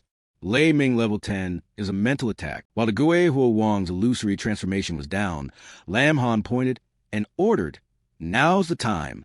Xiao Zhan used Hong Vim. Xiao Zhan replied loudly, yes, Hong Vim. Anya used brute force and shouted, take one of my punches. The blood ganger looked at her and screamed in fear, and within seconds, Anya's fist struck him with tremendous force, sending the blood ganger flying. Having won, Xiao Long beamed and said, clear the second stage of the relic battlefield. Continue the challenge. Soon after, the group ran over to celebrate the victory with Lam Han. Anya proudly boasted, Master, Anya defeated the enemy. Xiao Zhan, concerned, hugged him and asked, Master, are you okay? That's great. Lam Han patted their heads and happily replied, and you did well. In the stands, Kan Hai also cheered, pleased that Lam Han could skillfully use his bonded beast to counter the enemy and turn defeat into victory. While everyone celebrated, someone appeared and jeered loudly. Famous kids in every relic. The Taigu relic is the highest level. I didn't expect with your current strength you'd reach the final gate. Lam Han only saw smoke and couldn't make out the person, replying in surprise, huh? Xiao Zhan beside him also warned, Master, be careful. Something seems about to appear. The opponent then shouted, bold, I am the divine guardian of this relic. I only just defeated the one-eyed Colossus and the blood ganger. You think the relic's rewards are easy to take? Tai Tan saw her and couldn't hide his panic, shouting, it's her, the Amdu Nu Vong. I'm afraid Lam Han is no match for her. This is bad. I have to go help Lam Han. No sooner had he finished speaking than she punished him, his body racked with pain until he groaned. Seeing this, Kan Hai called out anxiously, Yep, Zhu Guan. At that moment, the Amdu Nu Vong and Yi Nu Wang spoke arrogantly. You don't know your limits. There are relic rules here. Only challengers may step onto the arena to duel me. She continued, unfortunately, no one has ever passed this trial. The relic's treasure is predetermined to belong solely to me. With no other choice, Lam Han clasped his hands in salute and issued a challenge. So then if I defeat you, I get the reward, right? The Amdu Nu Vong's avatar, level 55, king-class beast, laughed loudly. Even if I'm only a projection of the true form, you alone definitely can't beat me. She struck first, shouting loudly, Humans, prepare to die. Anat, eager for battle, lunged forward. Master, I'll fight that old witch. Lam Han shouted a warning. Anat, be careful. Seeing Anat's massive force attack completely ineffective against the Dark Knight Queen's clone, he cried out in surprise. What? Watching from the sidelines, Lam Han thought inwardly. Anat's attack failed? Could the Dark Knight Queen also use a skill similar to the illusion of the Ghostfire King? Lam Han immediately issued a command to the system and received a response. Malicious wave activated. Right after that, she suddenly appeared behind Lam Han, attacked unexpectedly, and said, Kid, don't you know a king-tier beast can block killing intent from the outside? Startled by the sudden attack, Lam Han screamed in panic. Outside, Tai Tan, worried for him, was losing his composure. This isn't good. Keng Hai sao that? Lam Han, back off. Lam Han remained calm. He immediately ordered the system to activate his position shift skill. He quickly vanished from his original spot and cheerfully commanded his guardian beasts. At that moment, Chu Chan and Tien Ka saw Lam Han suddenly disappear before their eyes, and the Dark Knight Queen's clone was also puzzled. Huh? In an instant, Tien Ka and Chu Chan appeared above the Dark Knight Queen's head, each unleashing Thunder Fury and Golden Flame.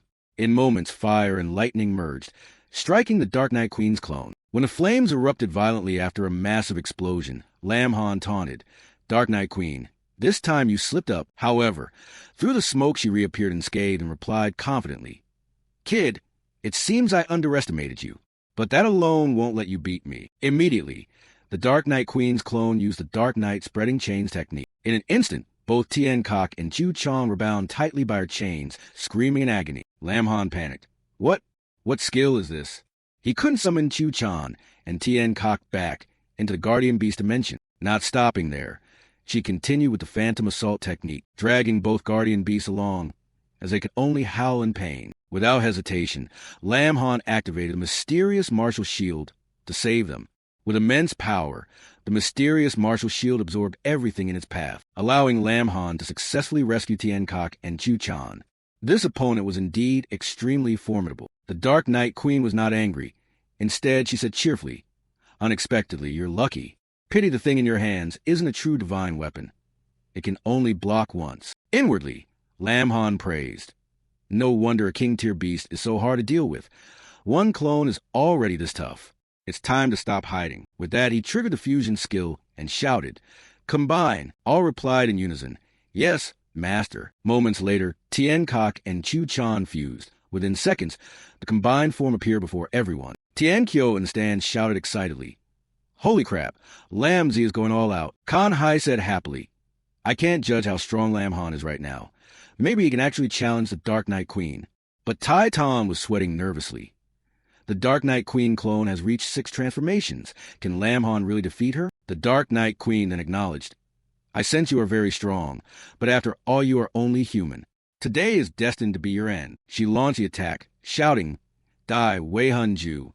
At that moment, a flock of falling beasts swooped toward Lam Han. He quickly wiped them out, taunting as he fought, "Is that all a king-tier beast can do?" Then Lam Han countered, "Try this on for size." He shouted, and unleashed a golden flame thunder fury. Fire and lightning entwined to strike the opponent, making the Dark Knight Queen's clone cry out in surprise. What? A massive explosion rang out. Lam Han turned away, and it took him several seconds before he looked back. At that moment, he accidentally heard her rasping cough. The Dark Knight Queen hesitated and asked, You have this kind of power?" Lam Han replied calmly, "Still not dead? Fine, I'll make it quick." He quickly commanded the system and received a response. Copy skill. Frenzy activated. The Dark Knight Queen's clone roared in anger and unleashed her ultimate. "I didn't expect you'd drive me to this. 10,000 damn lives. Today you must die." At that moment, the system confirmed to Lam Han, "Frenzy. Attributes increased by 50%. Hearing the good news, he said happily, "Perfect. Let's use you to test the limits of my fusion skill." As before, Lam Han attacked the Dark Knight Queen's clone with Thunder Fury and Golden Flame. Struck by the blows, she screamed in pain as the flames continued to burn unrelentingly. Then a huge explosion rocked the arena, terrifying everyone in the stands, as smoke and sparks flew everywhere, sending the crowd into panic screams. It took a long while before the smoke and dust finally cleared. Before leaving, the Dark Knight Queen's clone shouted a threat. "You little brat, you dare defeat my clone. Lam Han, I'll remember you. We will meet again." Lam Han replied without fear, "I'll remember you too." Seeing the opponent leave, Tien Kok cheered joyfully. "We finally beat that monster." Chu Chan added excitedly, "Fusing with the master feels amazing." A knot ran to him, hugging him, crying and exclaiming, "Master, a knot had such a hard time just now." Lam Han gently comforted everyone. "You all worked hard. Now get some good rest." The system immediately announced, "Confirmed destruction of the Dark Knight Queen's clone. The third gate of the relic battlefield has been cleared. Challenge complete." The spectators outside erupted in cheers, everyone thrilled. Tien Kyo excitedly praised, "Lam Z, you're my idol." Meanwhile, Zhao Feng stared with obvious jealousy, grinding his teeth in anger. Kan Hai happily told Tai Tan, "We cleared the relic gate thanks to Lam Han. The Academy should reward him handsomely." Tai Tan, equally excited, praised, "No wonder he's a military academy student. I'll request a reward for Lam Han when we return." Seconds later, the system confirmed the rewards. Clearing the final Relic Battlefield gate grants 2,000 Guardian Beast points. Completing the Relic Battlefield Challenge grants 5,000 Guardian Beast points.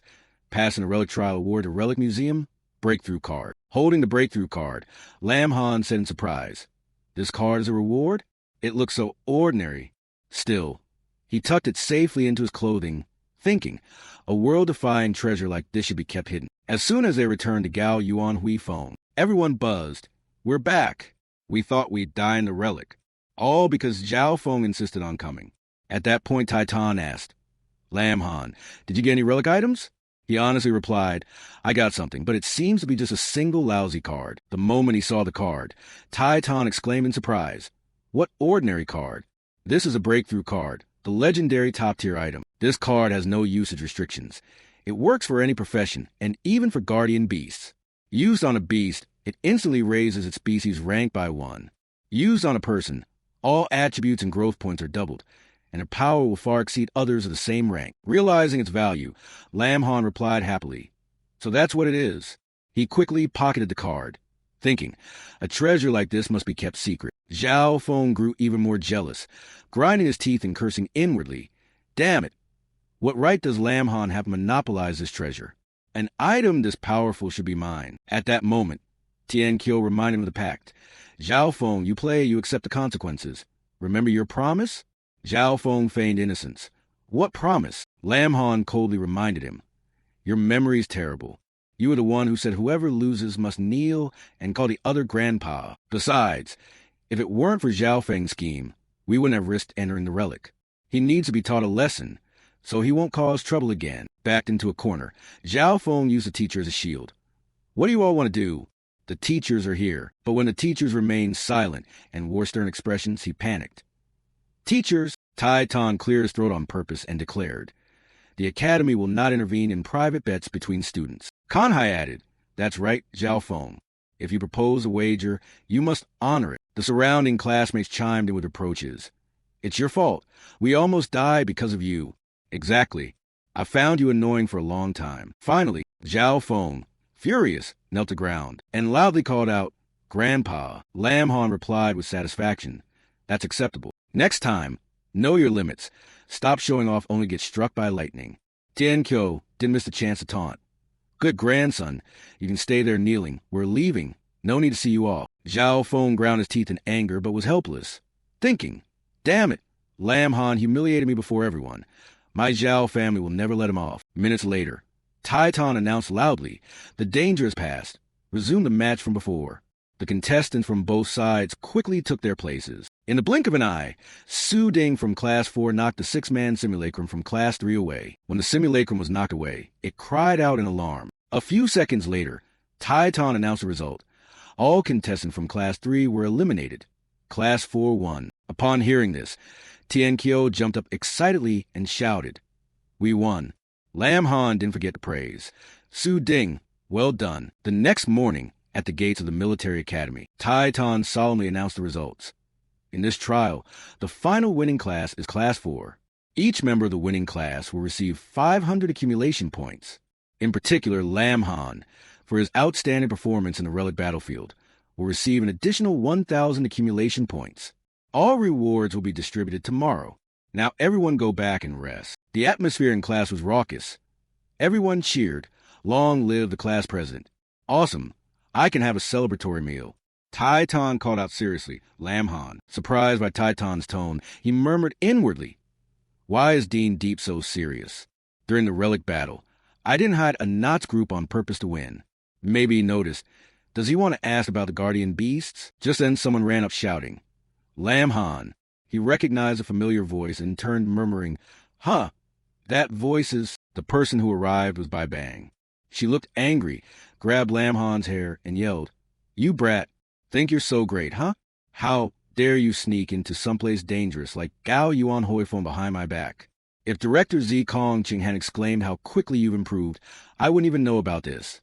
Facing Bai Bang, Lam Han could only take it, repeatedly shouting, Sister Bang, it hurts. My head. Seeing that, Su Ding wondered, who is this person who looks so fond of Han Ji?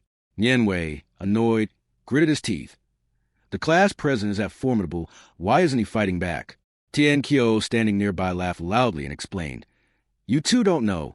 This is Lam Zi's one and only nemesis. Unfortunately, those words were heard by Bai Bang. She spun around and snapped, Tian Kyo, shut up. She then pinched Lam Han's ear again, making him plead, sister, be gentle. It really hurts. My ear's about to come off. Bai Bang dragged Lam Han along while scolding. You know it hurts? Doing something so risky. Let's see how I discipline you later. Embarrassed about losing face in front of friends, Lam Han hurriedly begged, Sister Bang, spare me some dignity, please. Tai Tan just stood watching, secretly mocking. Thick peel, sharp nails. He had planned to speak to Lam Han privately, but seeing the scene decided to wait until tomorrow when the rewards are handed out. After walking a ways, they stopped and Lam Han asked, Sister Bang, you already know everything? Bai Bansa not an Li. Then after a few seconds, she reached up to touch his neck and said half tender, half angry, you come here to study, you gamble with people, and you even go to dangerous places like Gao Yuan Hoi Fong. Lam Han feigned innocence. Sister Bang, I didn't expect Gao Yuan Hoi Fong to be so unpredictable, but aren't I safe now? Besides, I even got a breakthrough card from the relic. Sister Bang, look. Bai Bang was stunned. A breakthrough card? Then she lowered her voice to warn him. If you took treasures from the relic, don't brag about it. The breakthrough card is too tempting. Don't attract the wrong people's attention. Lam Han obediently replied, yes, Sister Bang, don't worry. I'm not a child anymore. Unconsciously, the two suddenly clasped hands tightly. Lam Han then asked with concern, "Let's not talk about that. How have you been lately? I miss you a lot."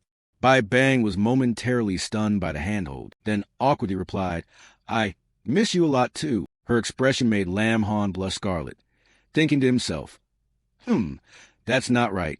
It's the first time Bai Bang hasn't been so outspoken. A little while later, Bai Bang pulled Lam Han into an embrace. "You really are an idiot," just like before. Then she pushed him away and said gently, "All right, I was just passing by to visit. It's good that you're okay." Bai Bang turned to leave, not forgetting to advise, "Remember, precious things bring trouble. Keep the breakthrough card secret." After a few steps, she turned back, put on a cute face, and added, "And remember to miss your sister." The next morning, Lam Han went to see Taitan. He confirmed, "Lam Han, you've already received the accumulation points awarded for winning the freshman duel, right?" Lam Han nodded, confirmed that he had received the points this morning. Taitan casually produced a box and smiled praise. "You performed exceptionally in the relic trial. After discussion by the academy leaders, we decided to award you a level 40 guardian beast." Lam Han replied in surprise, "A level 40 guardian beast? Thank you to the Academy for considering me." Kan Hai was happy too. "Great. The Academy should have been this generous long ago." However, when they opened the box, inside was only a withered tree stump. Lam Han was so disappointed he was speechless. And Taitan also gasped and shouted, "What? That's it? Just a worthless tree stump." He couldn't believe Dean Deep was petty and thought, "Dean Deep doesn't seem like a petty person. Could there be something special about this stump?" Just as he thought. A few seconds later, the stump suddenly began to twist. Kan Hai pushed up his glasses curiously and said, "It looks like a plant, but it carries the aura of a guardian beast. This is a Shuang Yi Chong Chow, twin-leaf clone herb." He immediately confirmed, "Yes, this Shuang Yi Chong Chow appears fragile, but it actually carries the bloodline of an extinct ancient giant wood species. Extremely rare." Kan Hai added to Taitan, "Although valuable, this thing's offensive power is weak and won't help much to raise Lam Han's strength.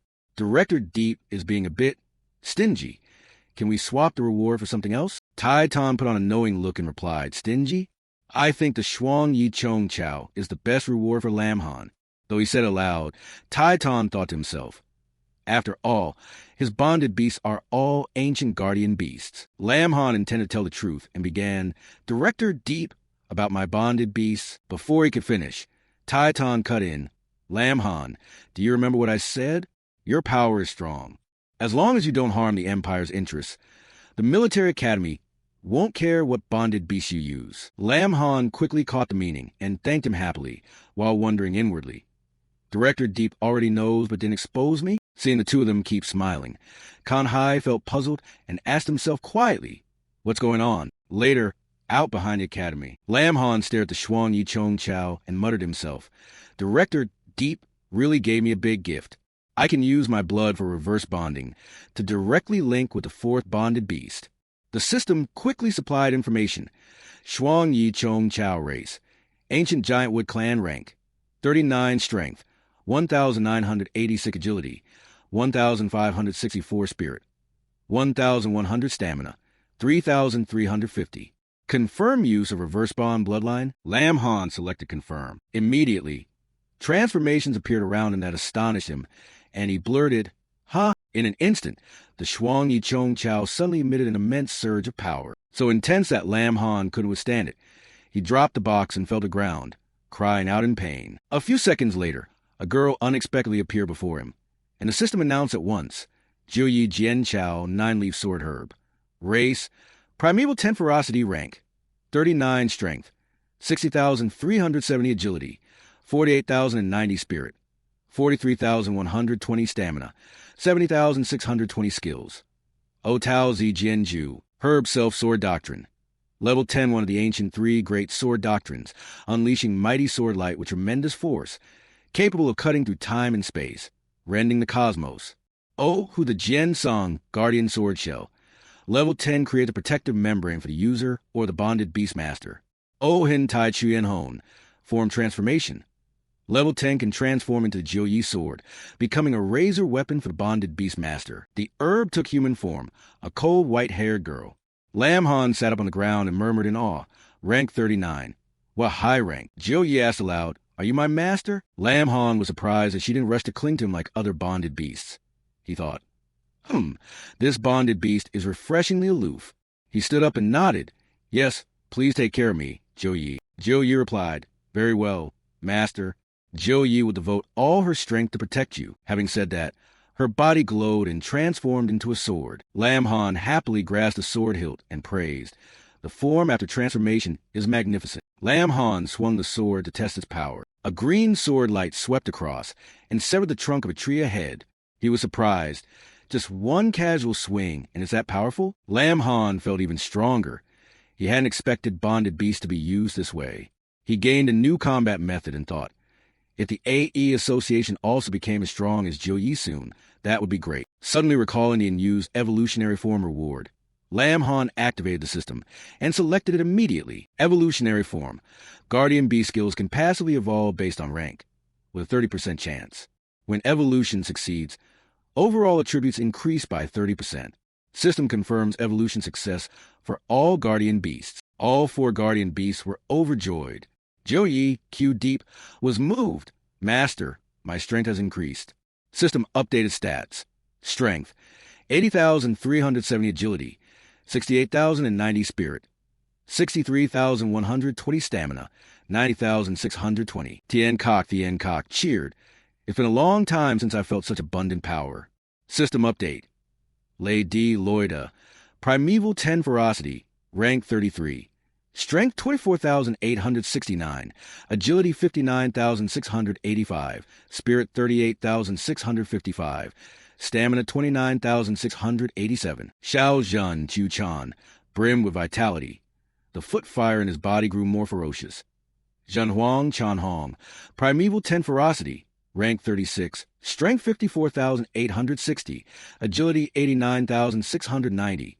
Spirit 86,520, stamina 71,620. A knot, rejoice. Master, I've evolved. Tenzak Ni, Primevan Den Fedo Si, Zamba Muba, Steng Bun Mui Lam Fei Hai Ba Sao, Adli Ba Mui Mo Fei Dam Bai Nam, Speedit Hai Mui Dam Fei Sao Jin Bai, Stamina Namui Jin Fei Jin Sao Bai. All 4 Guardian Beasts evolved, and Lam 2's Lam Han's overall combat power rose dramatically. He hugged his bonded beasts and thought happily, Well done, you guys. The primeval 10 ferocity's attributes were already anomalous, and with an extra 30% increase, they're even stronger. Just then his phone rang. Lawman answered it. Tien Kio called on video, his face worried. Lam 2, something's wrong. That bastard Zhao Feng, True Fong, sent a 5th-tier mage to pick a fight with you. They're searching the academy for you now. A knot, hot-headed as ever, immediately snapped. How dare they pick on our master? A knot will teach them a lesson. Deep Jiu, Deep Q, newly joined the cult of the master, couldn't help frowning. That Zhao Feng wants to go after master? Lam Han reassured his beasts. They're just lackeys. Don't get mad. Inwardly, he calculated that he could use them to test a knot's current strength. At Class 4's training ground in the military academy, everyone was paired off to spar when suddenly a furious voice shouted, Lam Han, get out here right now. Tien Kio and Nian Vai stopped and turned to see Zhao Feng, leading his sister Zhao Yuan Truvine into the training ground. Zhao Yuan swaggered and barked. You cowardly lot who bully people to Zhao family, but won't show your faces? Tien Kio found it amusing and warned. What are you barking about? Zhao Feng, wasn't the last lesson enough? Do you want to call me Grandpa again? Hearing someone insult her brother, Zhao Yuan glared fiercely. Without further words, she struck. How dare you speak nonsense in front of me? You're asking for death. A chill of ice spiritual force slammed down, freezing Tien Kio's legs. He stood dumbfounded. What? Nian Vai worried.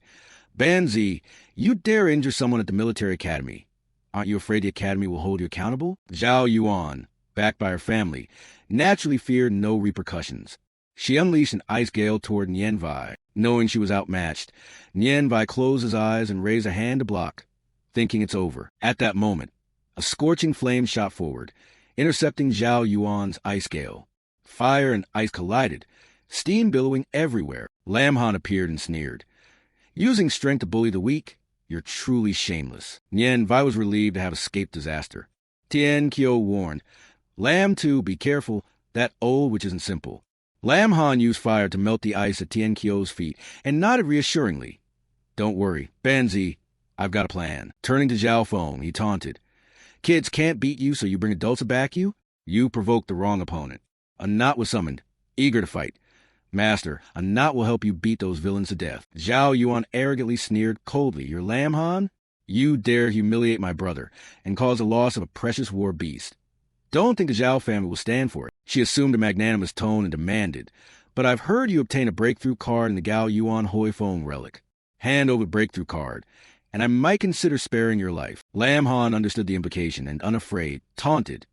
So you came to defend your brother's honor, but it turns out you're just eyeing my treasure. I'll tell you this. Even if the Zhao family patriarch himself came begging, I might not even let him glance at it.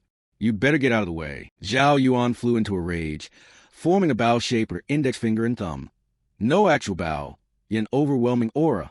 Then I'll kill you and seize that breakthrough card. She chanted an incantation and launched a razor-sharp ice arrow at Lam Han. A knot leapt forward to block for his master. With a sturdy body and high defense, he easily intercepted the ice bolt. Zhao Yuan was shocked.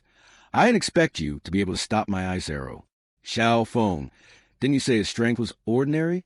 Why didn't you tell me he had such a powerful guardian beast? Xiao Feng dared not admit his mistake and scrambled to excuse himself. Sister, no matter how strong he is, he's only a 4th tier. I'm sure you can handle him. Pushed into a corner, Zhao Yuan gritted her teeth. Thinking she had to strike quickly and decisively, she summoned a staff with mid-level magic, spun the staff rapidly, and a volley of ice crystals shot out. Frost Gale sealed. A knot was frozen in place. Struggling to move, damn, my body won't budge. Opposite him, Zhao Yuan laughed loudly. Without your guardian beast, what can a bonded beast master do? Surrender. Lam Han summoned Zhou Yijian and confidently retorted. Who said a bonded beast master can only rely on beasts? Zhao Yuan was stunned. She hadn't expected him to engage in close combat. Her eyes reflected the image of Lam Han charging forward with his sword. And thanks to his copy and swap skill, his speed was so fast that in an instant he was right in front of her. Zhao Yuan panicked. What? A sword descended, and Zhao Yuan's staff snapped in two. She screamed and fell backward in fear. Xiao Feng saw the situation turn dire and rushed forward. Sister, let me help you. But he had forgotten Lam Han still had guardian beasts here. When Zhao Yuan's staff was broken and her magic weakened, a knot easily shattered the ice and broke free, then lunged and punched Xiao Feng, sending him rolling on the ground. Get lost! Seeing her brother struck, Zhao Yuan screamed, Xiao Feng. But she couldn't do anything because Lam Han's sword was already pressed against her throat. Zhao Yuan staggered back in panic and loudly invoked her family's backing. Lam Han, you can't kill me. Behind me are the Zhao family and the Magic Association. A student like you can't withstand the vengeance of those two forces. Lam Han asked coldly, what if I insist on killing you today? I'm curious whether the Zhao family and the Magic Association will really stand up for people like you against a bonded beast master with a bright future like mine. He finished and raised the Jiu Yi sword high in his hand. Zhao Yuan trembled with fear and tears, shouting in despair, waiting for a miracle. Sure enough, at that moment Deep Tai Tan and Kan Hai ran over, intervening. Stop. What are you all gathering here for? Lam Han secretly breathed a sigh of relief. Finally they're here. Otherwise this wouldn't be easy to clean up. Tai Tan looked at the Zhao siblings sprawled on the ground and asked sternly, what's going on here? Xiao Feng immediately accused, Director Deep, help. Lam Han tried to kill us. Tian Qiu stepped forward and recounted the whole incident. Director Deep, Xiao Feng started. He even brought outsiders to cause trouble for Lam Tuesday. Many classmates witnessed it and can testify. Nian Vai nodded. That's right. Su Ding also confirmed. Lam Han did nothing wrong. It was all forced counterattack. Zhao Yuan regained her composure, stood up and scolded. You people spit venom. I only heard my brother was being bullied at school, so I came to find Lam Han to set things right. I didn't expect him to take advantage of being on his home turf, ignore right and wrong, and smash my weapon. She used the remaining tears on her cheeks to feign weakness. A delicate girl like me has no strength to fight back. If it weren't for the two teachers arriving in time, I fear I would have died at Lam Han's hands. Tian Qiu didn't hesitate to expose her. That supposedly fragile girl? If Lam too hadn't arrived in time, I'd have been an ice statue. Lam Han didn't want to argue either and called her out directly. No wonder you're from the Zhao family. Your tricks of turning black into white are exactly like Zhao Feng's. Too much misleading information. Tai Tan decided to ask the parties involved directly. Lam Han, what exactly happened just now? Zhao Yuan smiled smugly and calculated silently. Xiao Feng said there are no cameras in this training ground. If I just claim Lam Han struck first, with a magic association, and the Zhao family's influence, the military academy will surely side with us. Lam Han would have to take the loss. But Lam Han wasn't the type to accept a loss. He reached out and summoned an item from his storage. Director Deep, if words mean nothing without proof, why don't you view the footage recorded in my memory orb? He was secretly pleased. No cameras in the training ground was really inconvenient. Luckily, he'd bought this prop beforehand. Memory orb. Carriers can replay everything that happened within a 10-meter radius at any time. Very convenient, but fragile. As soon as Zhao Yuan saw the memory orb, she knew things were about to go wrong, and acted quickly. Ice arrow technique. With a bang, the ice arrow struck and shattered the memory orb in Lam Han's hand. Tai Tan was furious. What do you think you're doing? Destroying evidence right in front of me? Zhao Yuan defended herself. Director Deep, don't get me wrong. I just don't trust Lam Han. Who knows if his memory orb might be tampered with? But when she thought the evidence was gone, Lam Han produced another memory orb. It's okay. I prepared more than one. Tai Tan silently admired. This kid's got guts. Zhao Yuan ground her teeth in fury as all her plans collapsed. Lam Han raised a memory orb high and projected a clear replay of everything that had just occurred. All the classmates clearly saw Zhao Yuan's arrogance and bullying, leaving her with nothing to say. Kan Hai coldly pushed up his glasses and confirmed, everything's clear now. You two came to the military academy looking for trouble, stole, and then cried foul, framing Lam Han. What else do you have to justify this? Used to bullying others and unwilling to be outmaneuvered, Zhao Yuan loudly shifted blame. Putting facts aside, isn't Lam Han at fault? If he hadn't been arrogant, why would I have acted? He wasn't injured, but he broke my diamond-grade weapon. He must compensate me for today's loss. She went further and threatened. Director Deep, please expel Lam Han immediately, or the Zhao family and the Magic Association will definitely not let this go. But Tai Tan was never one to be intimidated. He replied coldly, since when did the military academy become owned by the Zhao family? Not even your old man would dare to swagger around here. He explained clearly. Moreover, Lam Han did nothing wrong. If someone gets bullied and can't fight back, they're not fit to be a student at the military academy. Lam Han felt relieved and hadn't expected Director Deep to defend him so staunchly. Zhao Yuan still refused to concede and again invoked the Magic Association. Even if you don't respect the Zhao family, I'm a member of the Magic Association. Director Deep, don't you at least respect the association a little? Tai Tan sneered. Trying to use the Magic Association to pressure me? The association's president is an old friend of mine. He sternly warned Zhao Yuan. Miss Zhao, you rely on the association's name to act arrogantly, bully others, and tarnish the association's reputation.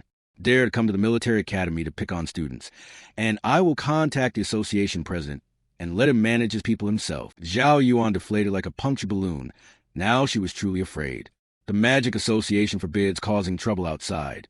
If the president finds out, she'd certainly be expelled from the guild. Having intimidated Zhao Yuan, Tai Tan turned to deal with Zhao Feng. And you, Zhao Feng, bringing outsiders into school to cause trouble. From now on, you're stripped of your Class 3 monitor status.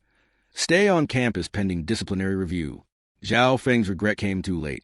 He could only cry out, no, please don't. The Zhao siblings slumped to the ground dejectedly. Done for, truly done for. With matters settled, Tai Tan strode off. Whoever dares pick fights in the military academy will meet this fate. Kan Hai dispersed the crowd. Everyone, stop crowding. Do whatever you need. Disperse. Tian Kyo applauded Tai Tan's fair handling and exclaimed, Director Lam 2, Old Deep is badass. Other cadets joined in the applause. Lam Han nodded in agreement with his friend. Director Deep truly is a rare senior. Afterward, at lunch, everyone headed to the school's dining hall. Tian Kyo went ahead excitedly, complaining as he walked. I'm starving. Lam 2, let's hurry. Today's main dish is braised pork.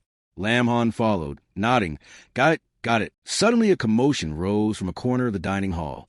People murmured. Whoa, is that a fight? Guys bullying girls. What kind of men are they? Lam Han was curious. Tian Kyo looked over. What's happening over there? They approached and saw 3 girls being blocked by a group of male students. Tian Kyo quickly called to Hua Din and Nim Vai. Lam 2, look. Why are they with Hakmwa from Class 3? At that moment, Hakmwa was confronting them. Xiao Bawang, how do you justify this? This recruitment spot was assigned by the Academy to our women's club. On what basis did you forcibly seize it? Xiao Bawang answered with a flimsy, crowding the weak rationale. Because our Heroes Club has hundreds of members. Of course, this recruitment spot should be given to us. Hakmwa sneered. The military academy has always spoken by strength. Your Heroes Club recruits worthless thugs from various departments. So what if you're many? You're just a useless bunch. That enraged Xiao Baowang. You're lying. You bitch, do you want to die? Hakmwa continued to taunt. What, want to fight? With just you, can you beat me? Tian Kyo, hearing that, grew angry and was about to rush in, bullying female students and still want to fight? But Lam Han quickly stopped him. Wait, don't act. It seems they don't need our help. He admired Hakmwa inwardly, thinking. Just provoked him into striking first. If a fight breaks out, it's their responsibility. This girl is smart. But since when had Nim Vai and Hua Din become close to Hakmwa, Xiao Baowang, hot-headed, was provoked into lunging. Bastard, take my fist. Luckily, his instigator friend stepped in to stop him. Xiao Baowang, don't be reckless. He calmly proposed to Hakmwa. If your women's club is so confident, how about a team match? The losing club gives up half the academy allocated points. And if the women's club loses, they must also give up this recruitment spot. Lam Han silently nodded in approval. Not dumb. The Heroes Club isn't all idiots, but that's a risky bet. Hakmwa probably won't agree. Contrary to Lam Han's thought, Hakmwa didn't hesitate and immediately agreed. Fine. Our women's club accepts your Heroes Club's challenge. Lam Han was struck dumb, stunned. Huh? Xiao Baowang's group got what they wanted. Hai Long turned to leave. Deal. See you at the arena at 6 tonight. The ringleader sneered coldly. Hakmwa, don't you dare cry if you lose. After they left, Hua Din worried. Hakmwa, are you out of your mind? We have only a few people. How can we beat the Heroes Club? Nim Vai fretted as well. If we lose, we give up half our points. Without points, how can our club grow? Hai Moi encouraged them. All right, thanks for trusting me and helping me form the women's club after the freshman assembly. The match hasn't even started. How do we know we'll definitely lose? Nim Vai explained. But the women's club is small. The only strong members are you and H.A. Din. Hai Moi smiled. That's why we need to quickly find powerful reinforcement. She glanced toward Lam Han. Hua Din and Nim Vai followed her gaze and called in unison. On Han. Seeing the situation was bad, Lam Han immediately turned to run. Nope. Looks like I'm about to do unpaid work for them. The best of the 36 stratagems is to flee. Tian Kyo, puzzled, asked, Lam too, what are you doing? But it was too late to run. Nim Vai had already dashed over and grabbed his arm. On Han, you saw everything just now, right? Those Heroes Club guys are so infuriating. Hua Din stepped forward. On Han, please help them. If we lose, our club's finished. Lam Han awkwardly scratched his head. But this is the women's club's matter. As an outsider, I should interfere, and you joined the club without telling me. Thinking he'd been reproached, Nim Vai hastily explained. We didn't know how to ask you. After all, Hai Moi used to be part of Zhao Feng's squad, but after the freshman assembly, she left that squad and even apologized to us. Hua Din chimed in. It's true. She's a good person. We formed the women's club to help the sisters. We liked that idea, so we joined. On Han, we didn't mean to hide it. Nim Vai pleaded. Now the club's in trouble. Please help them. On Han. Hua Din also shook his hand. On Han, Lam Han sighed and tried to explain. After all, I'm not a member of the women's club. If I meddle, I might violate academy rules. At that moment, Hai Moi spoke. In special circumstances, you must use special measures. If you agree to help, I'm willing to make an exception and accept you into the women's club. Lam Han realized, thinking to himself, so they were waiting for me here. Hai Moi, sensing others' hesitation, bowed sincerely. Sorry, I was too anxious. I'm not strong enough to face the Heroes Club alone, and since the women's club is newly formed, if we submit now, we'll be stripped of all resources. Lam Han, please help me. Help the women's club. If we can beat the Heroes Club this time, I'll be at your command thereafter. Tian Kyo eagerly encouraged. Lam, too. How can we just watch those guys bully them? Leave it to me. Lam Han stared at his friend. Since when have you been so eager? Don't go soft just because she's pretty, though pushed into a corner. He analyzed rationally. But thinking that Nim Vai and Hua Din had joined the women's club, if he didn't step in, they'd be bullied in the team match. I won't stand by while my teammates are picked on, Lam Han decided. I'll fight in this team match for you. Hua Din cheered with joy, and Nim Vai shouted, On Han, you're the best. Hai Moi was deeply grateful. That's perfect. That evening at 6, the group gathered again at the training arena. Moi's side was made up of familiar faces, while Xiao Ba Wang's side consisted entirely of male students who looked rather unruly. The referee for the match, as usual, was Tai Tan. Seeing Lam Han standing on Moi's team, he teased, "You're really bored, huh? Showing up everywhere." Lam Han scratched his head and smiled. Sorry to trouble Director Deep. Suddenly someone spoke up to confirm. "You're Lam Han, the one who's been provoking the upperclassmen since enrollment?" He frowned and turned. "HM?" Nam Hao Kiet led Wang Bang and Wang Ba, looking down on Lam Han as if he were an ordinary freshman daring to be arrogant. "We'll teach you a lesson soon. Moi's women's club must be out of her mind to take us on with just a few people." Lam Han wasn't one for long talk with opponents. Words were pointless. They'd meet on the arena later and settle it then. Since Tien Kyo isn't competing, Moi's team only has 4 people. He asked, "Where's the final member? Why haven't they shown up?" Moi said, "Her name is Tai Engian. She's on her way." Tai Engian is very powerful but timid, so her strength is inconsistent. From afar, a blue-haired, shy-looking girl ran over. "Sorry, everyone, I'm late." Moi called her to assemble Tai Engian. She arrived and greeted bashfully, "Everyone, I'm here to help with this team match." Lam Han had a basic sense of her abilities and thought, magic, fire element, nice. If she performs normally, her offensive power won't be weak. Once both teams were at full strength, Tai Tan signaled. Members of both clubs are present. I will now state the rules. The Heroes Club is the red team. The Women's Club is the blue team. The match is a team battle. 1 round decide the winner. If all 5 members of one side fall off the arena or lose combat capability, that side loses. Any questions from the contestants? Hao Kiet shook his head. No issues. He declared, "Today I'll show you how formidable the Heroes Club is." Lam Han, representing the Women's Club, replied, "Who wins is still unknown. Don't crow too loud or you'll be embarrassed later." Tai Engian stood in the back, looking anxious. He asked with concern, "What's wrong?" She fidgeted. "My strength is average. I'm afraid I'll be the team's weak link." Lam Han asked, "You think Moi is weak and lacks power?" She flustered and insisted loudly, "No way. Moi is the most formidable girl I've ever met." Lam Han smiled to encourage her. "Then there's no problem. Moi said you're strong. I trust her, and I trust you. Just perform as you normally do." Bolstered, Tai Engian was moved and bowed her head.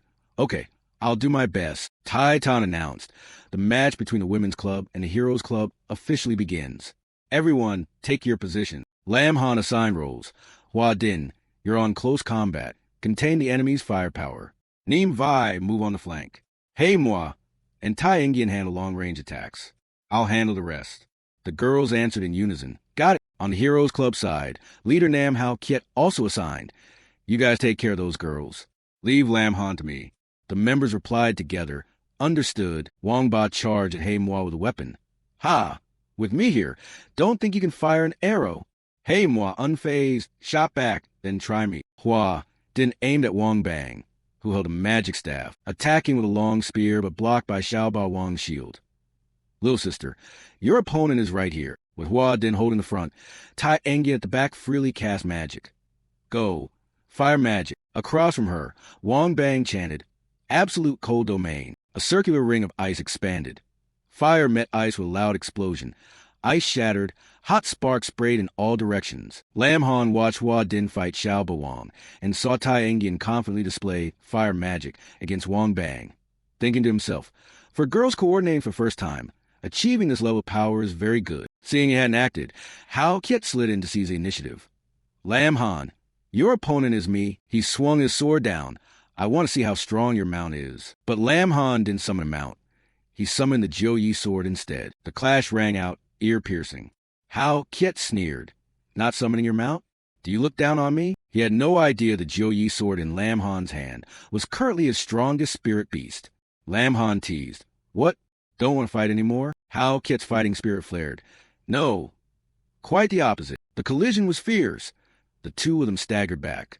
Hao Kiet declared, I don't care why you won't summon your strongest spirit beast, but this will be the biggest mistake of your life. Lam Han steadied himself and retorted, Picking a fight with me is the biggest mistake of your life, too. Hao Kiet lunged forward, sword swinging, determined to win. Die. The swords rang together, waves of spiritual force rippling outward. Jiu Yi appeared in human form and assessed Hao Kiet's technique. Master, this opponent's sword moves are soft and weak. Let me find an opening for you. By activating perception interference, no one noticed Lam Han's spirit beast assuming human form. He nodded in agreement. Jiu found the opening, then shouted, tossed the sword, and shoved the opponent back. Lam Han followed through. The sword's force combined with his base power was enough to knock Hao Kiet's blade aside. Hao Kiet's sword hand went numb. He nearly dropped his weapon and panicked inwardly. His diamond-grade Tin Kwang sword was considered a top-tier divine weapon at the academy, yet it had almost been knocked away by Lam Han. Humiliated at the thought, he retreated a few steps, then surged forward fiercely. Damn it! Today I'll shatter your sword into pieces. After that powerful exchange, Lam Han grew even more interested in the duel. The Jiu Yi sword was truly useful. Just a chance he needed to refine his sword techniques. So the two of them plunged into a sword fight, clashes echoing throughout the arena. Elsewhere, Manhwa fired arrows while keeping her distance, but Wang Ba blocked them with his weapon. Watching Lam Han duel, she wondered aloud, why doesn't Lam Han just send out his spirit beast to fight? Its power is so strong. Nam Hao Kiet wouldn't stand a chance. Nimvi appeared beside her and whispered, I guess Han is practicing a technique. Hua Din fell back to regroup with the two girls. That's right. Let's get our all and trust on Han for the rest. Manhwa nodded. Okay, we'll do our best too. We can't rely on Lam Han alone. Nimvi and Hua Din echoed. Yeah. Wang Bang raised a staff. A spiral of spiritual force surged forth. Before my magic, you cannot resist. It's over for you. A chilling vortex formed, whipping toward the three girls. A field skill, violent wind snow. The three struggled to resist, but the gale was too strong. Hua Din shouted, this is bad. I can barely stand. Manhwa warned, the wind's too strong. I can't attack like this. At that moment, a crisp voice rang out. Blazing fire circle. A ring of searing flame burst from Tai Engian's staff. The freezing vortex collided with the ring of fire. The two energies neutralized each other and then dispersed. Nimvi rejoiced. The violent wind snow stopped. Manhwa smiled encouragingly. Tai Engian, you did great. Wang Ba snorted and seized a chance while she was distracted to attack from behind. I've had my eye on you this whole time.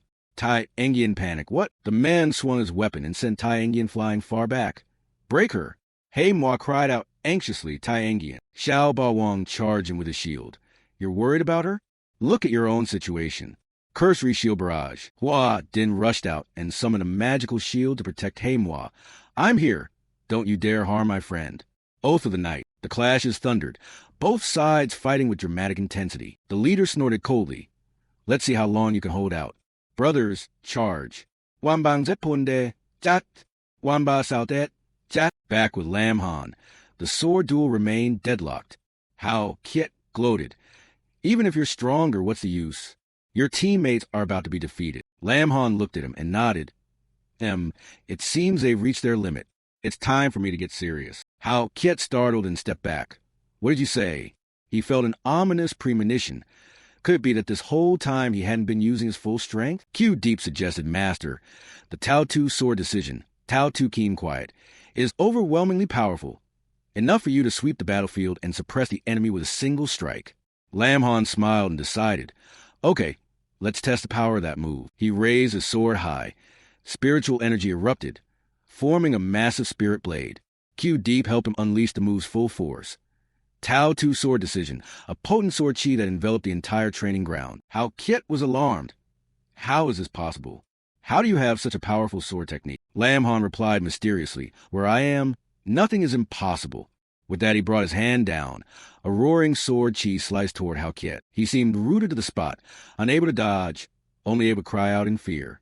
Boom! The massive explosion shook the entire training ground.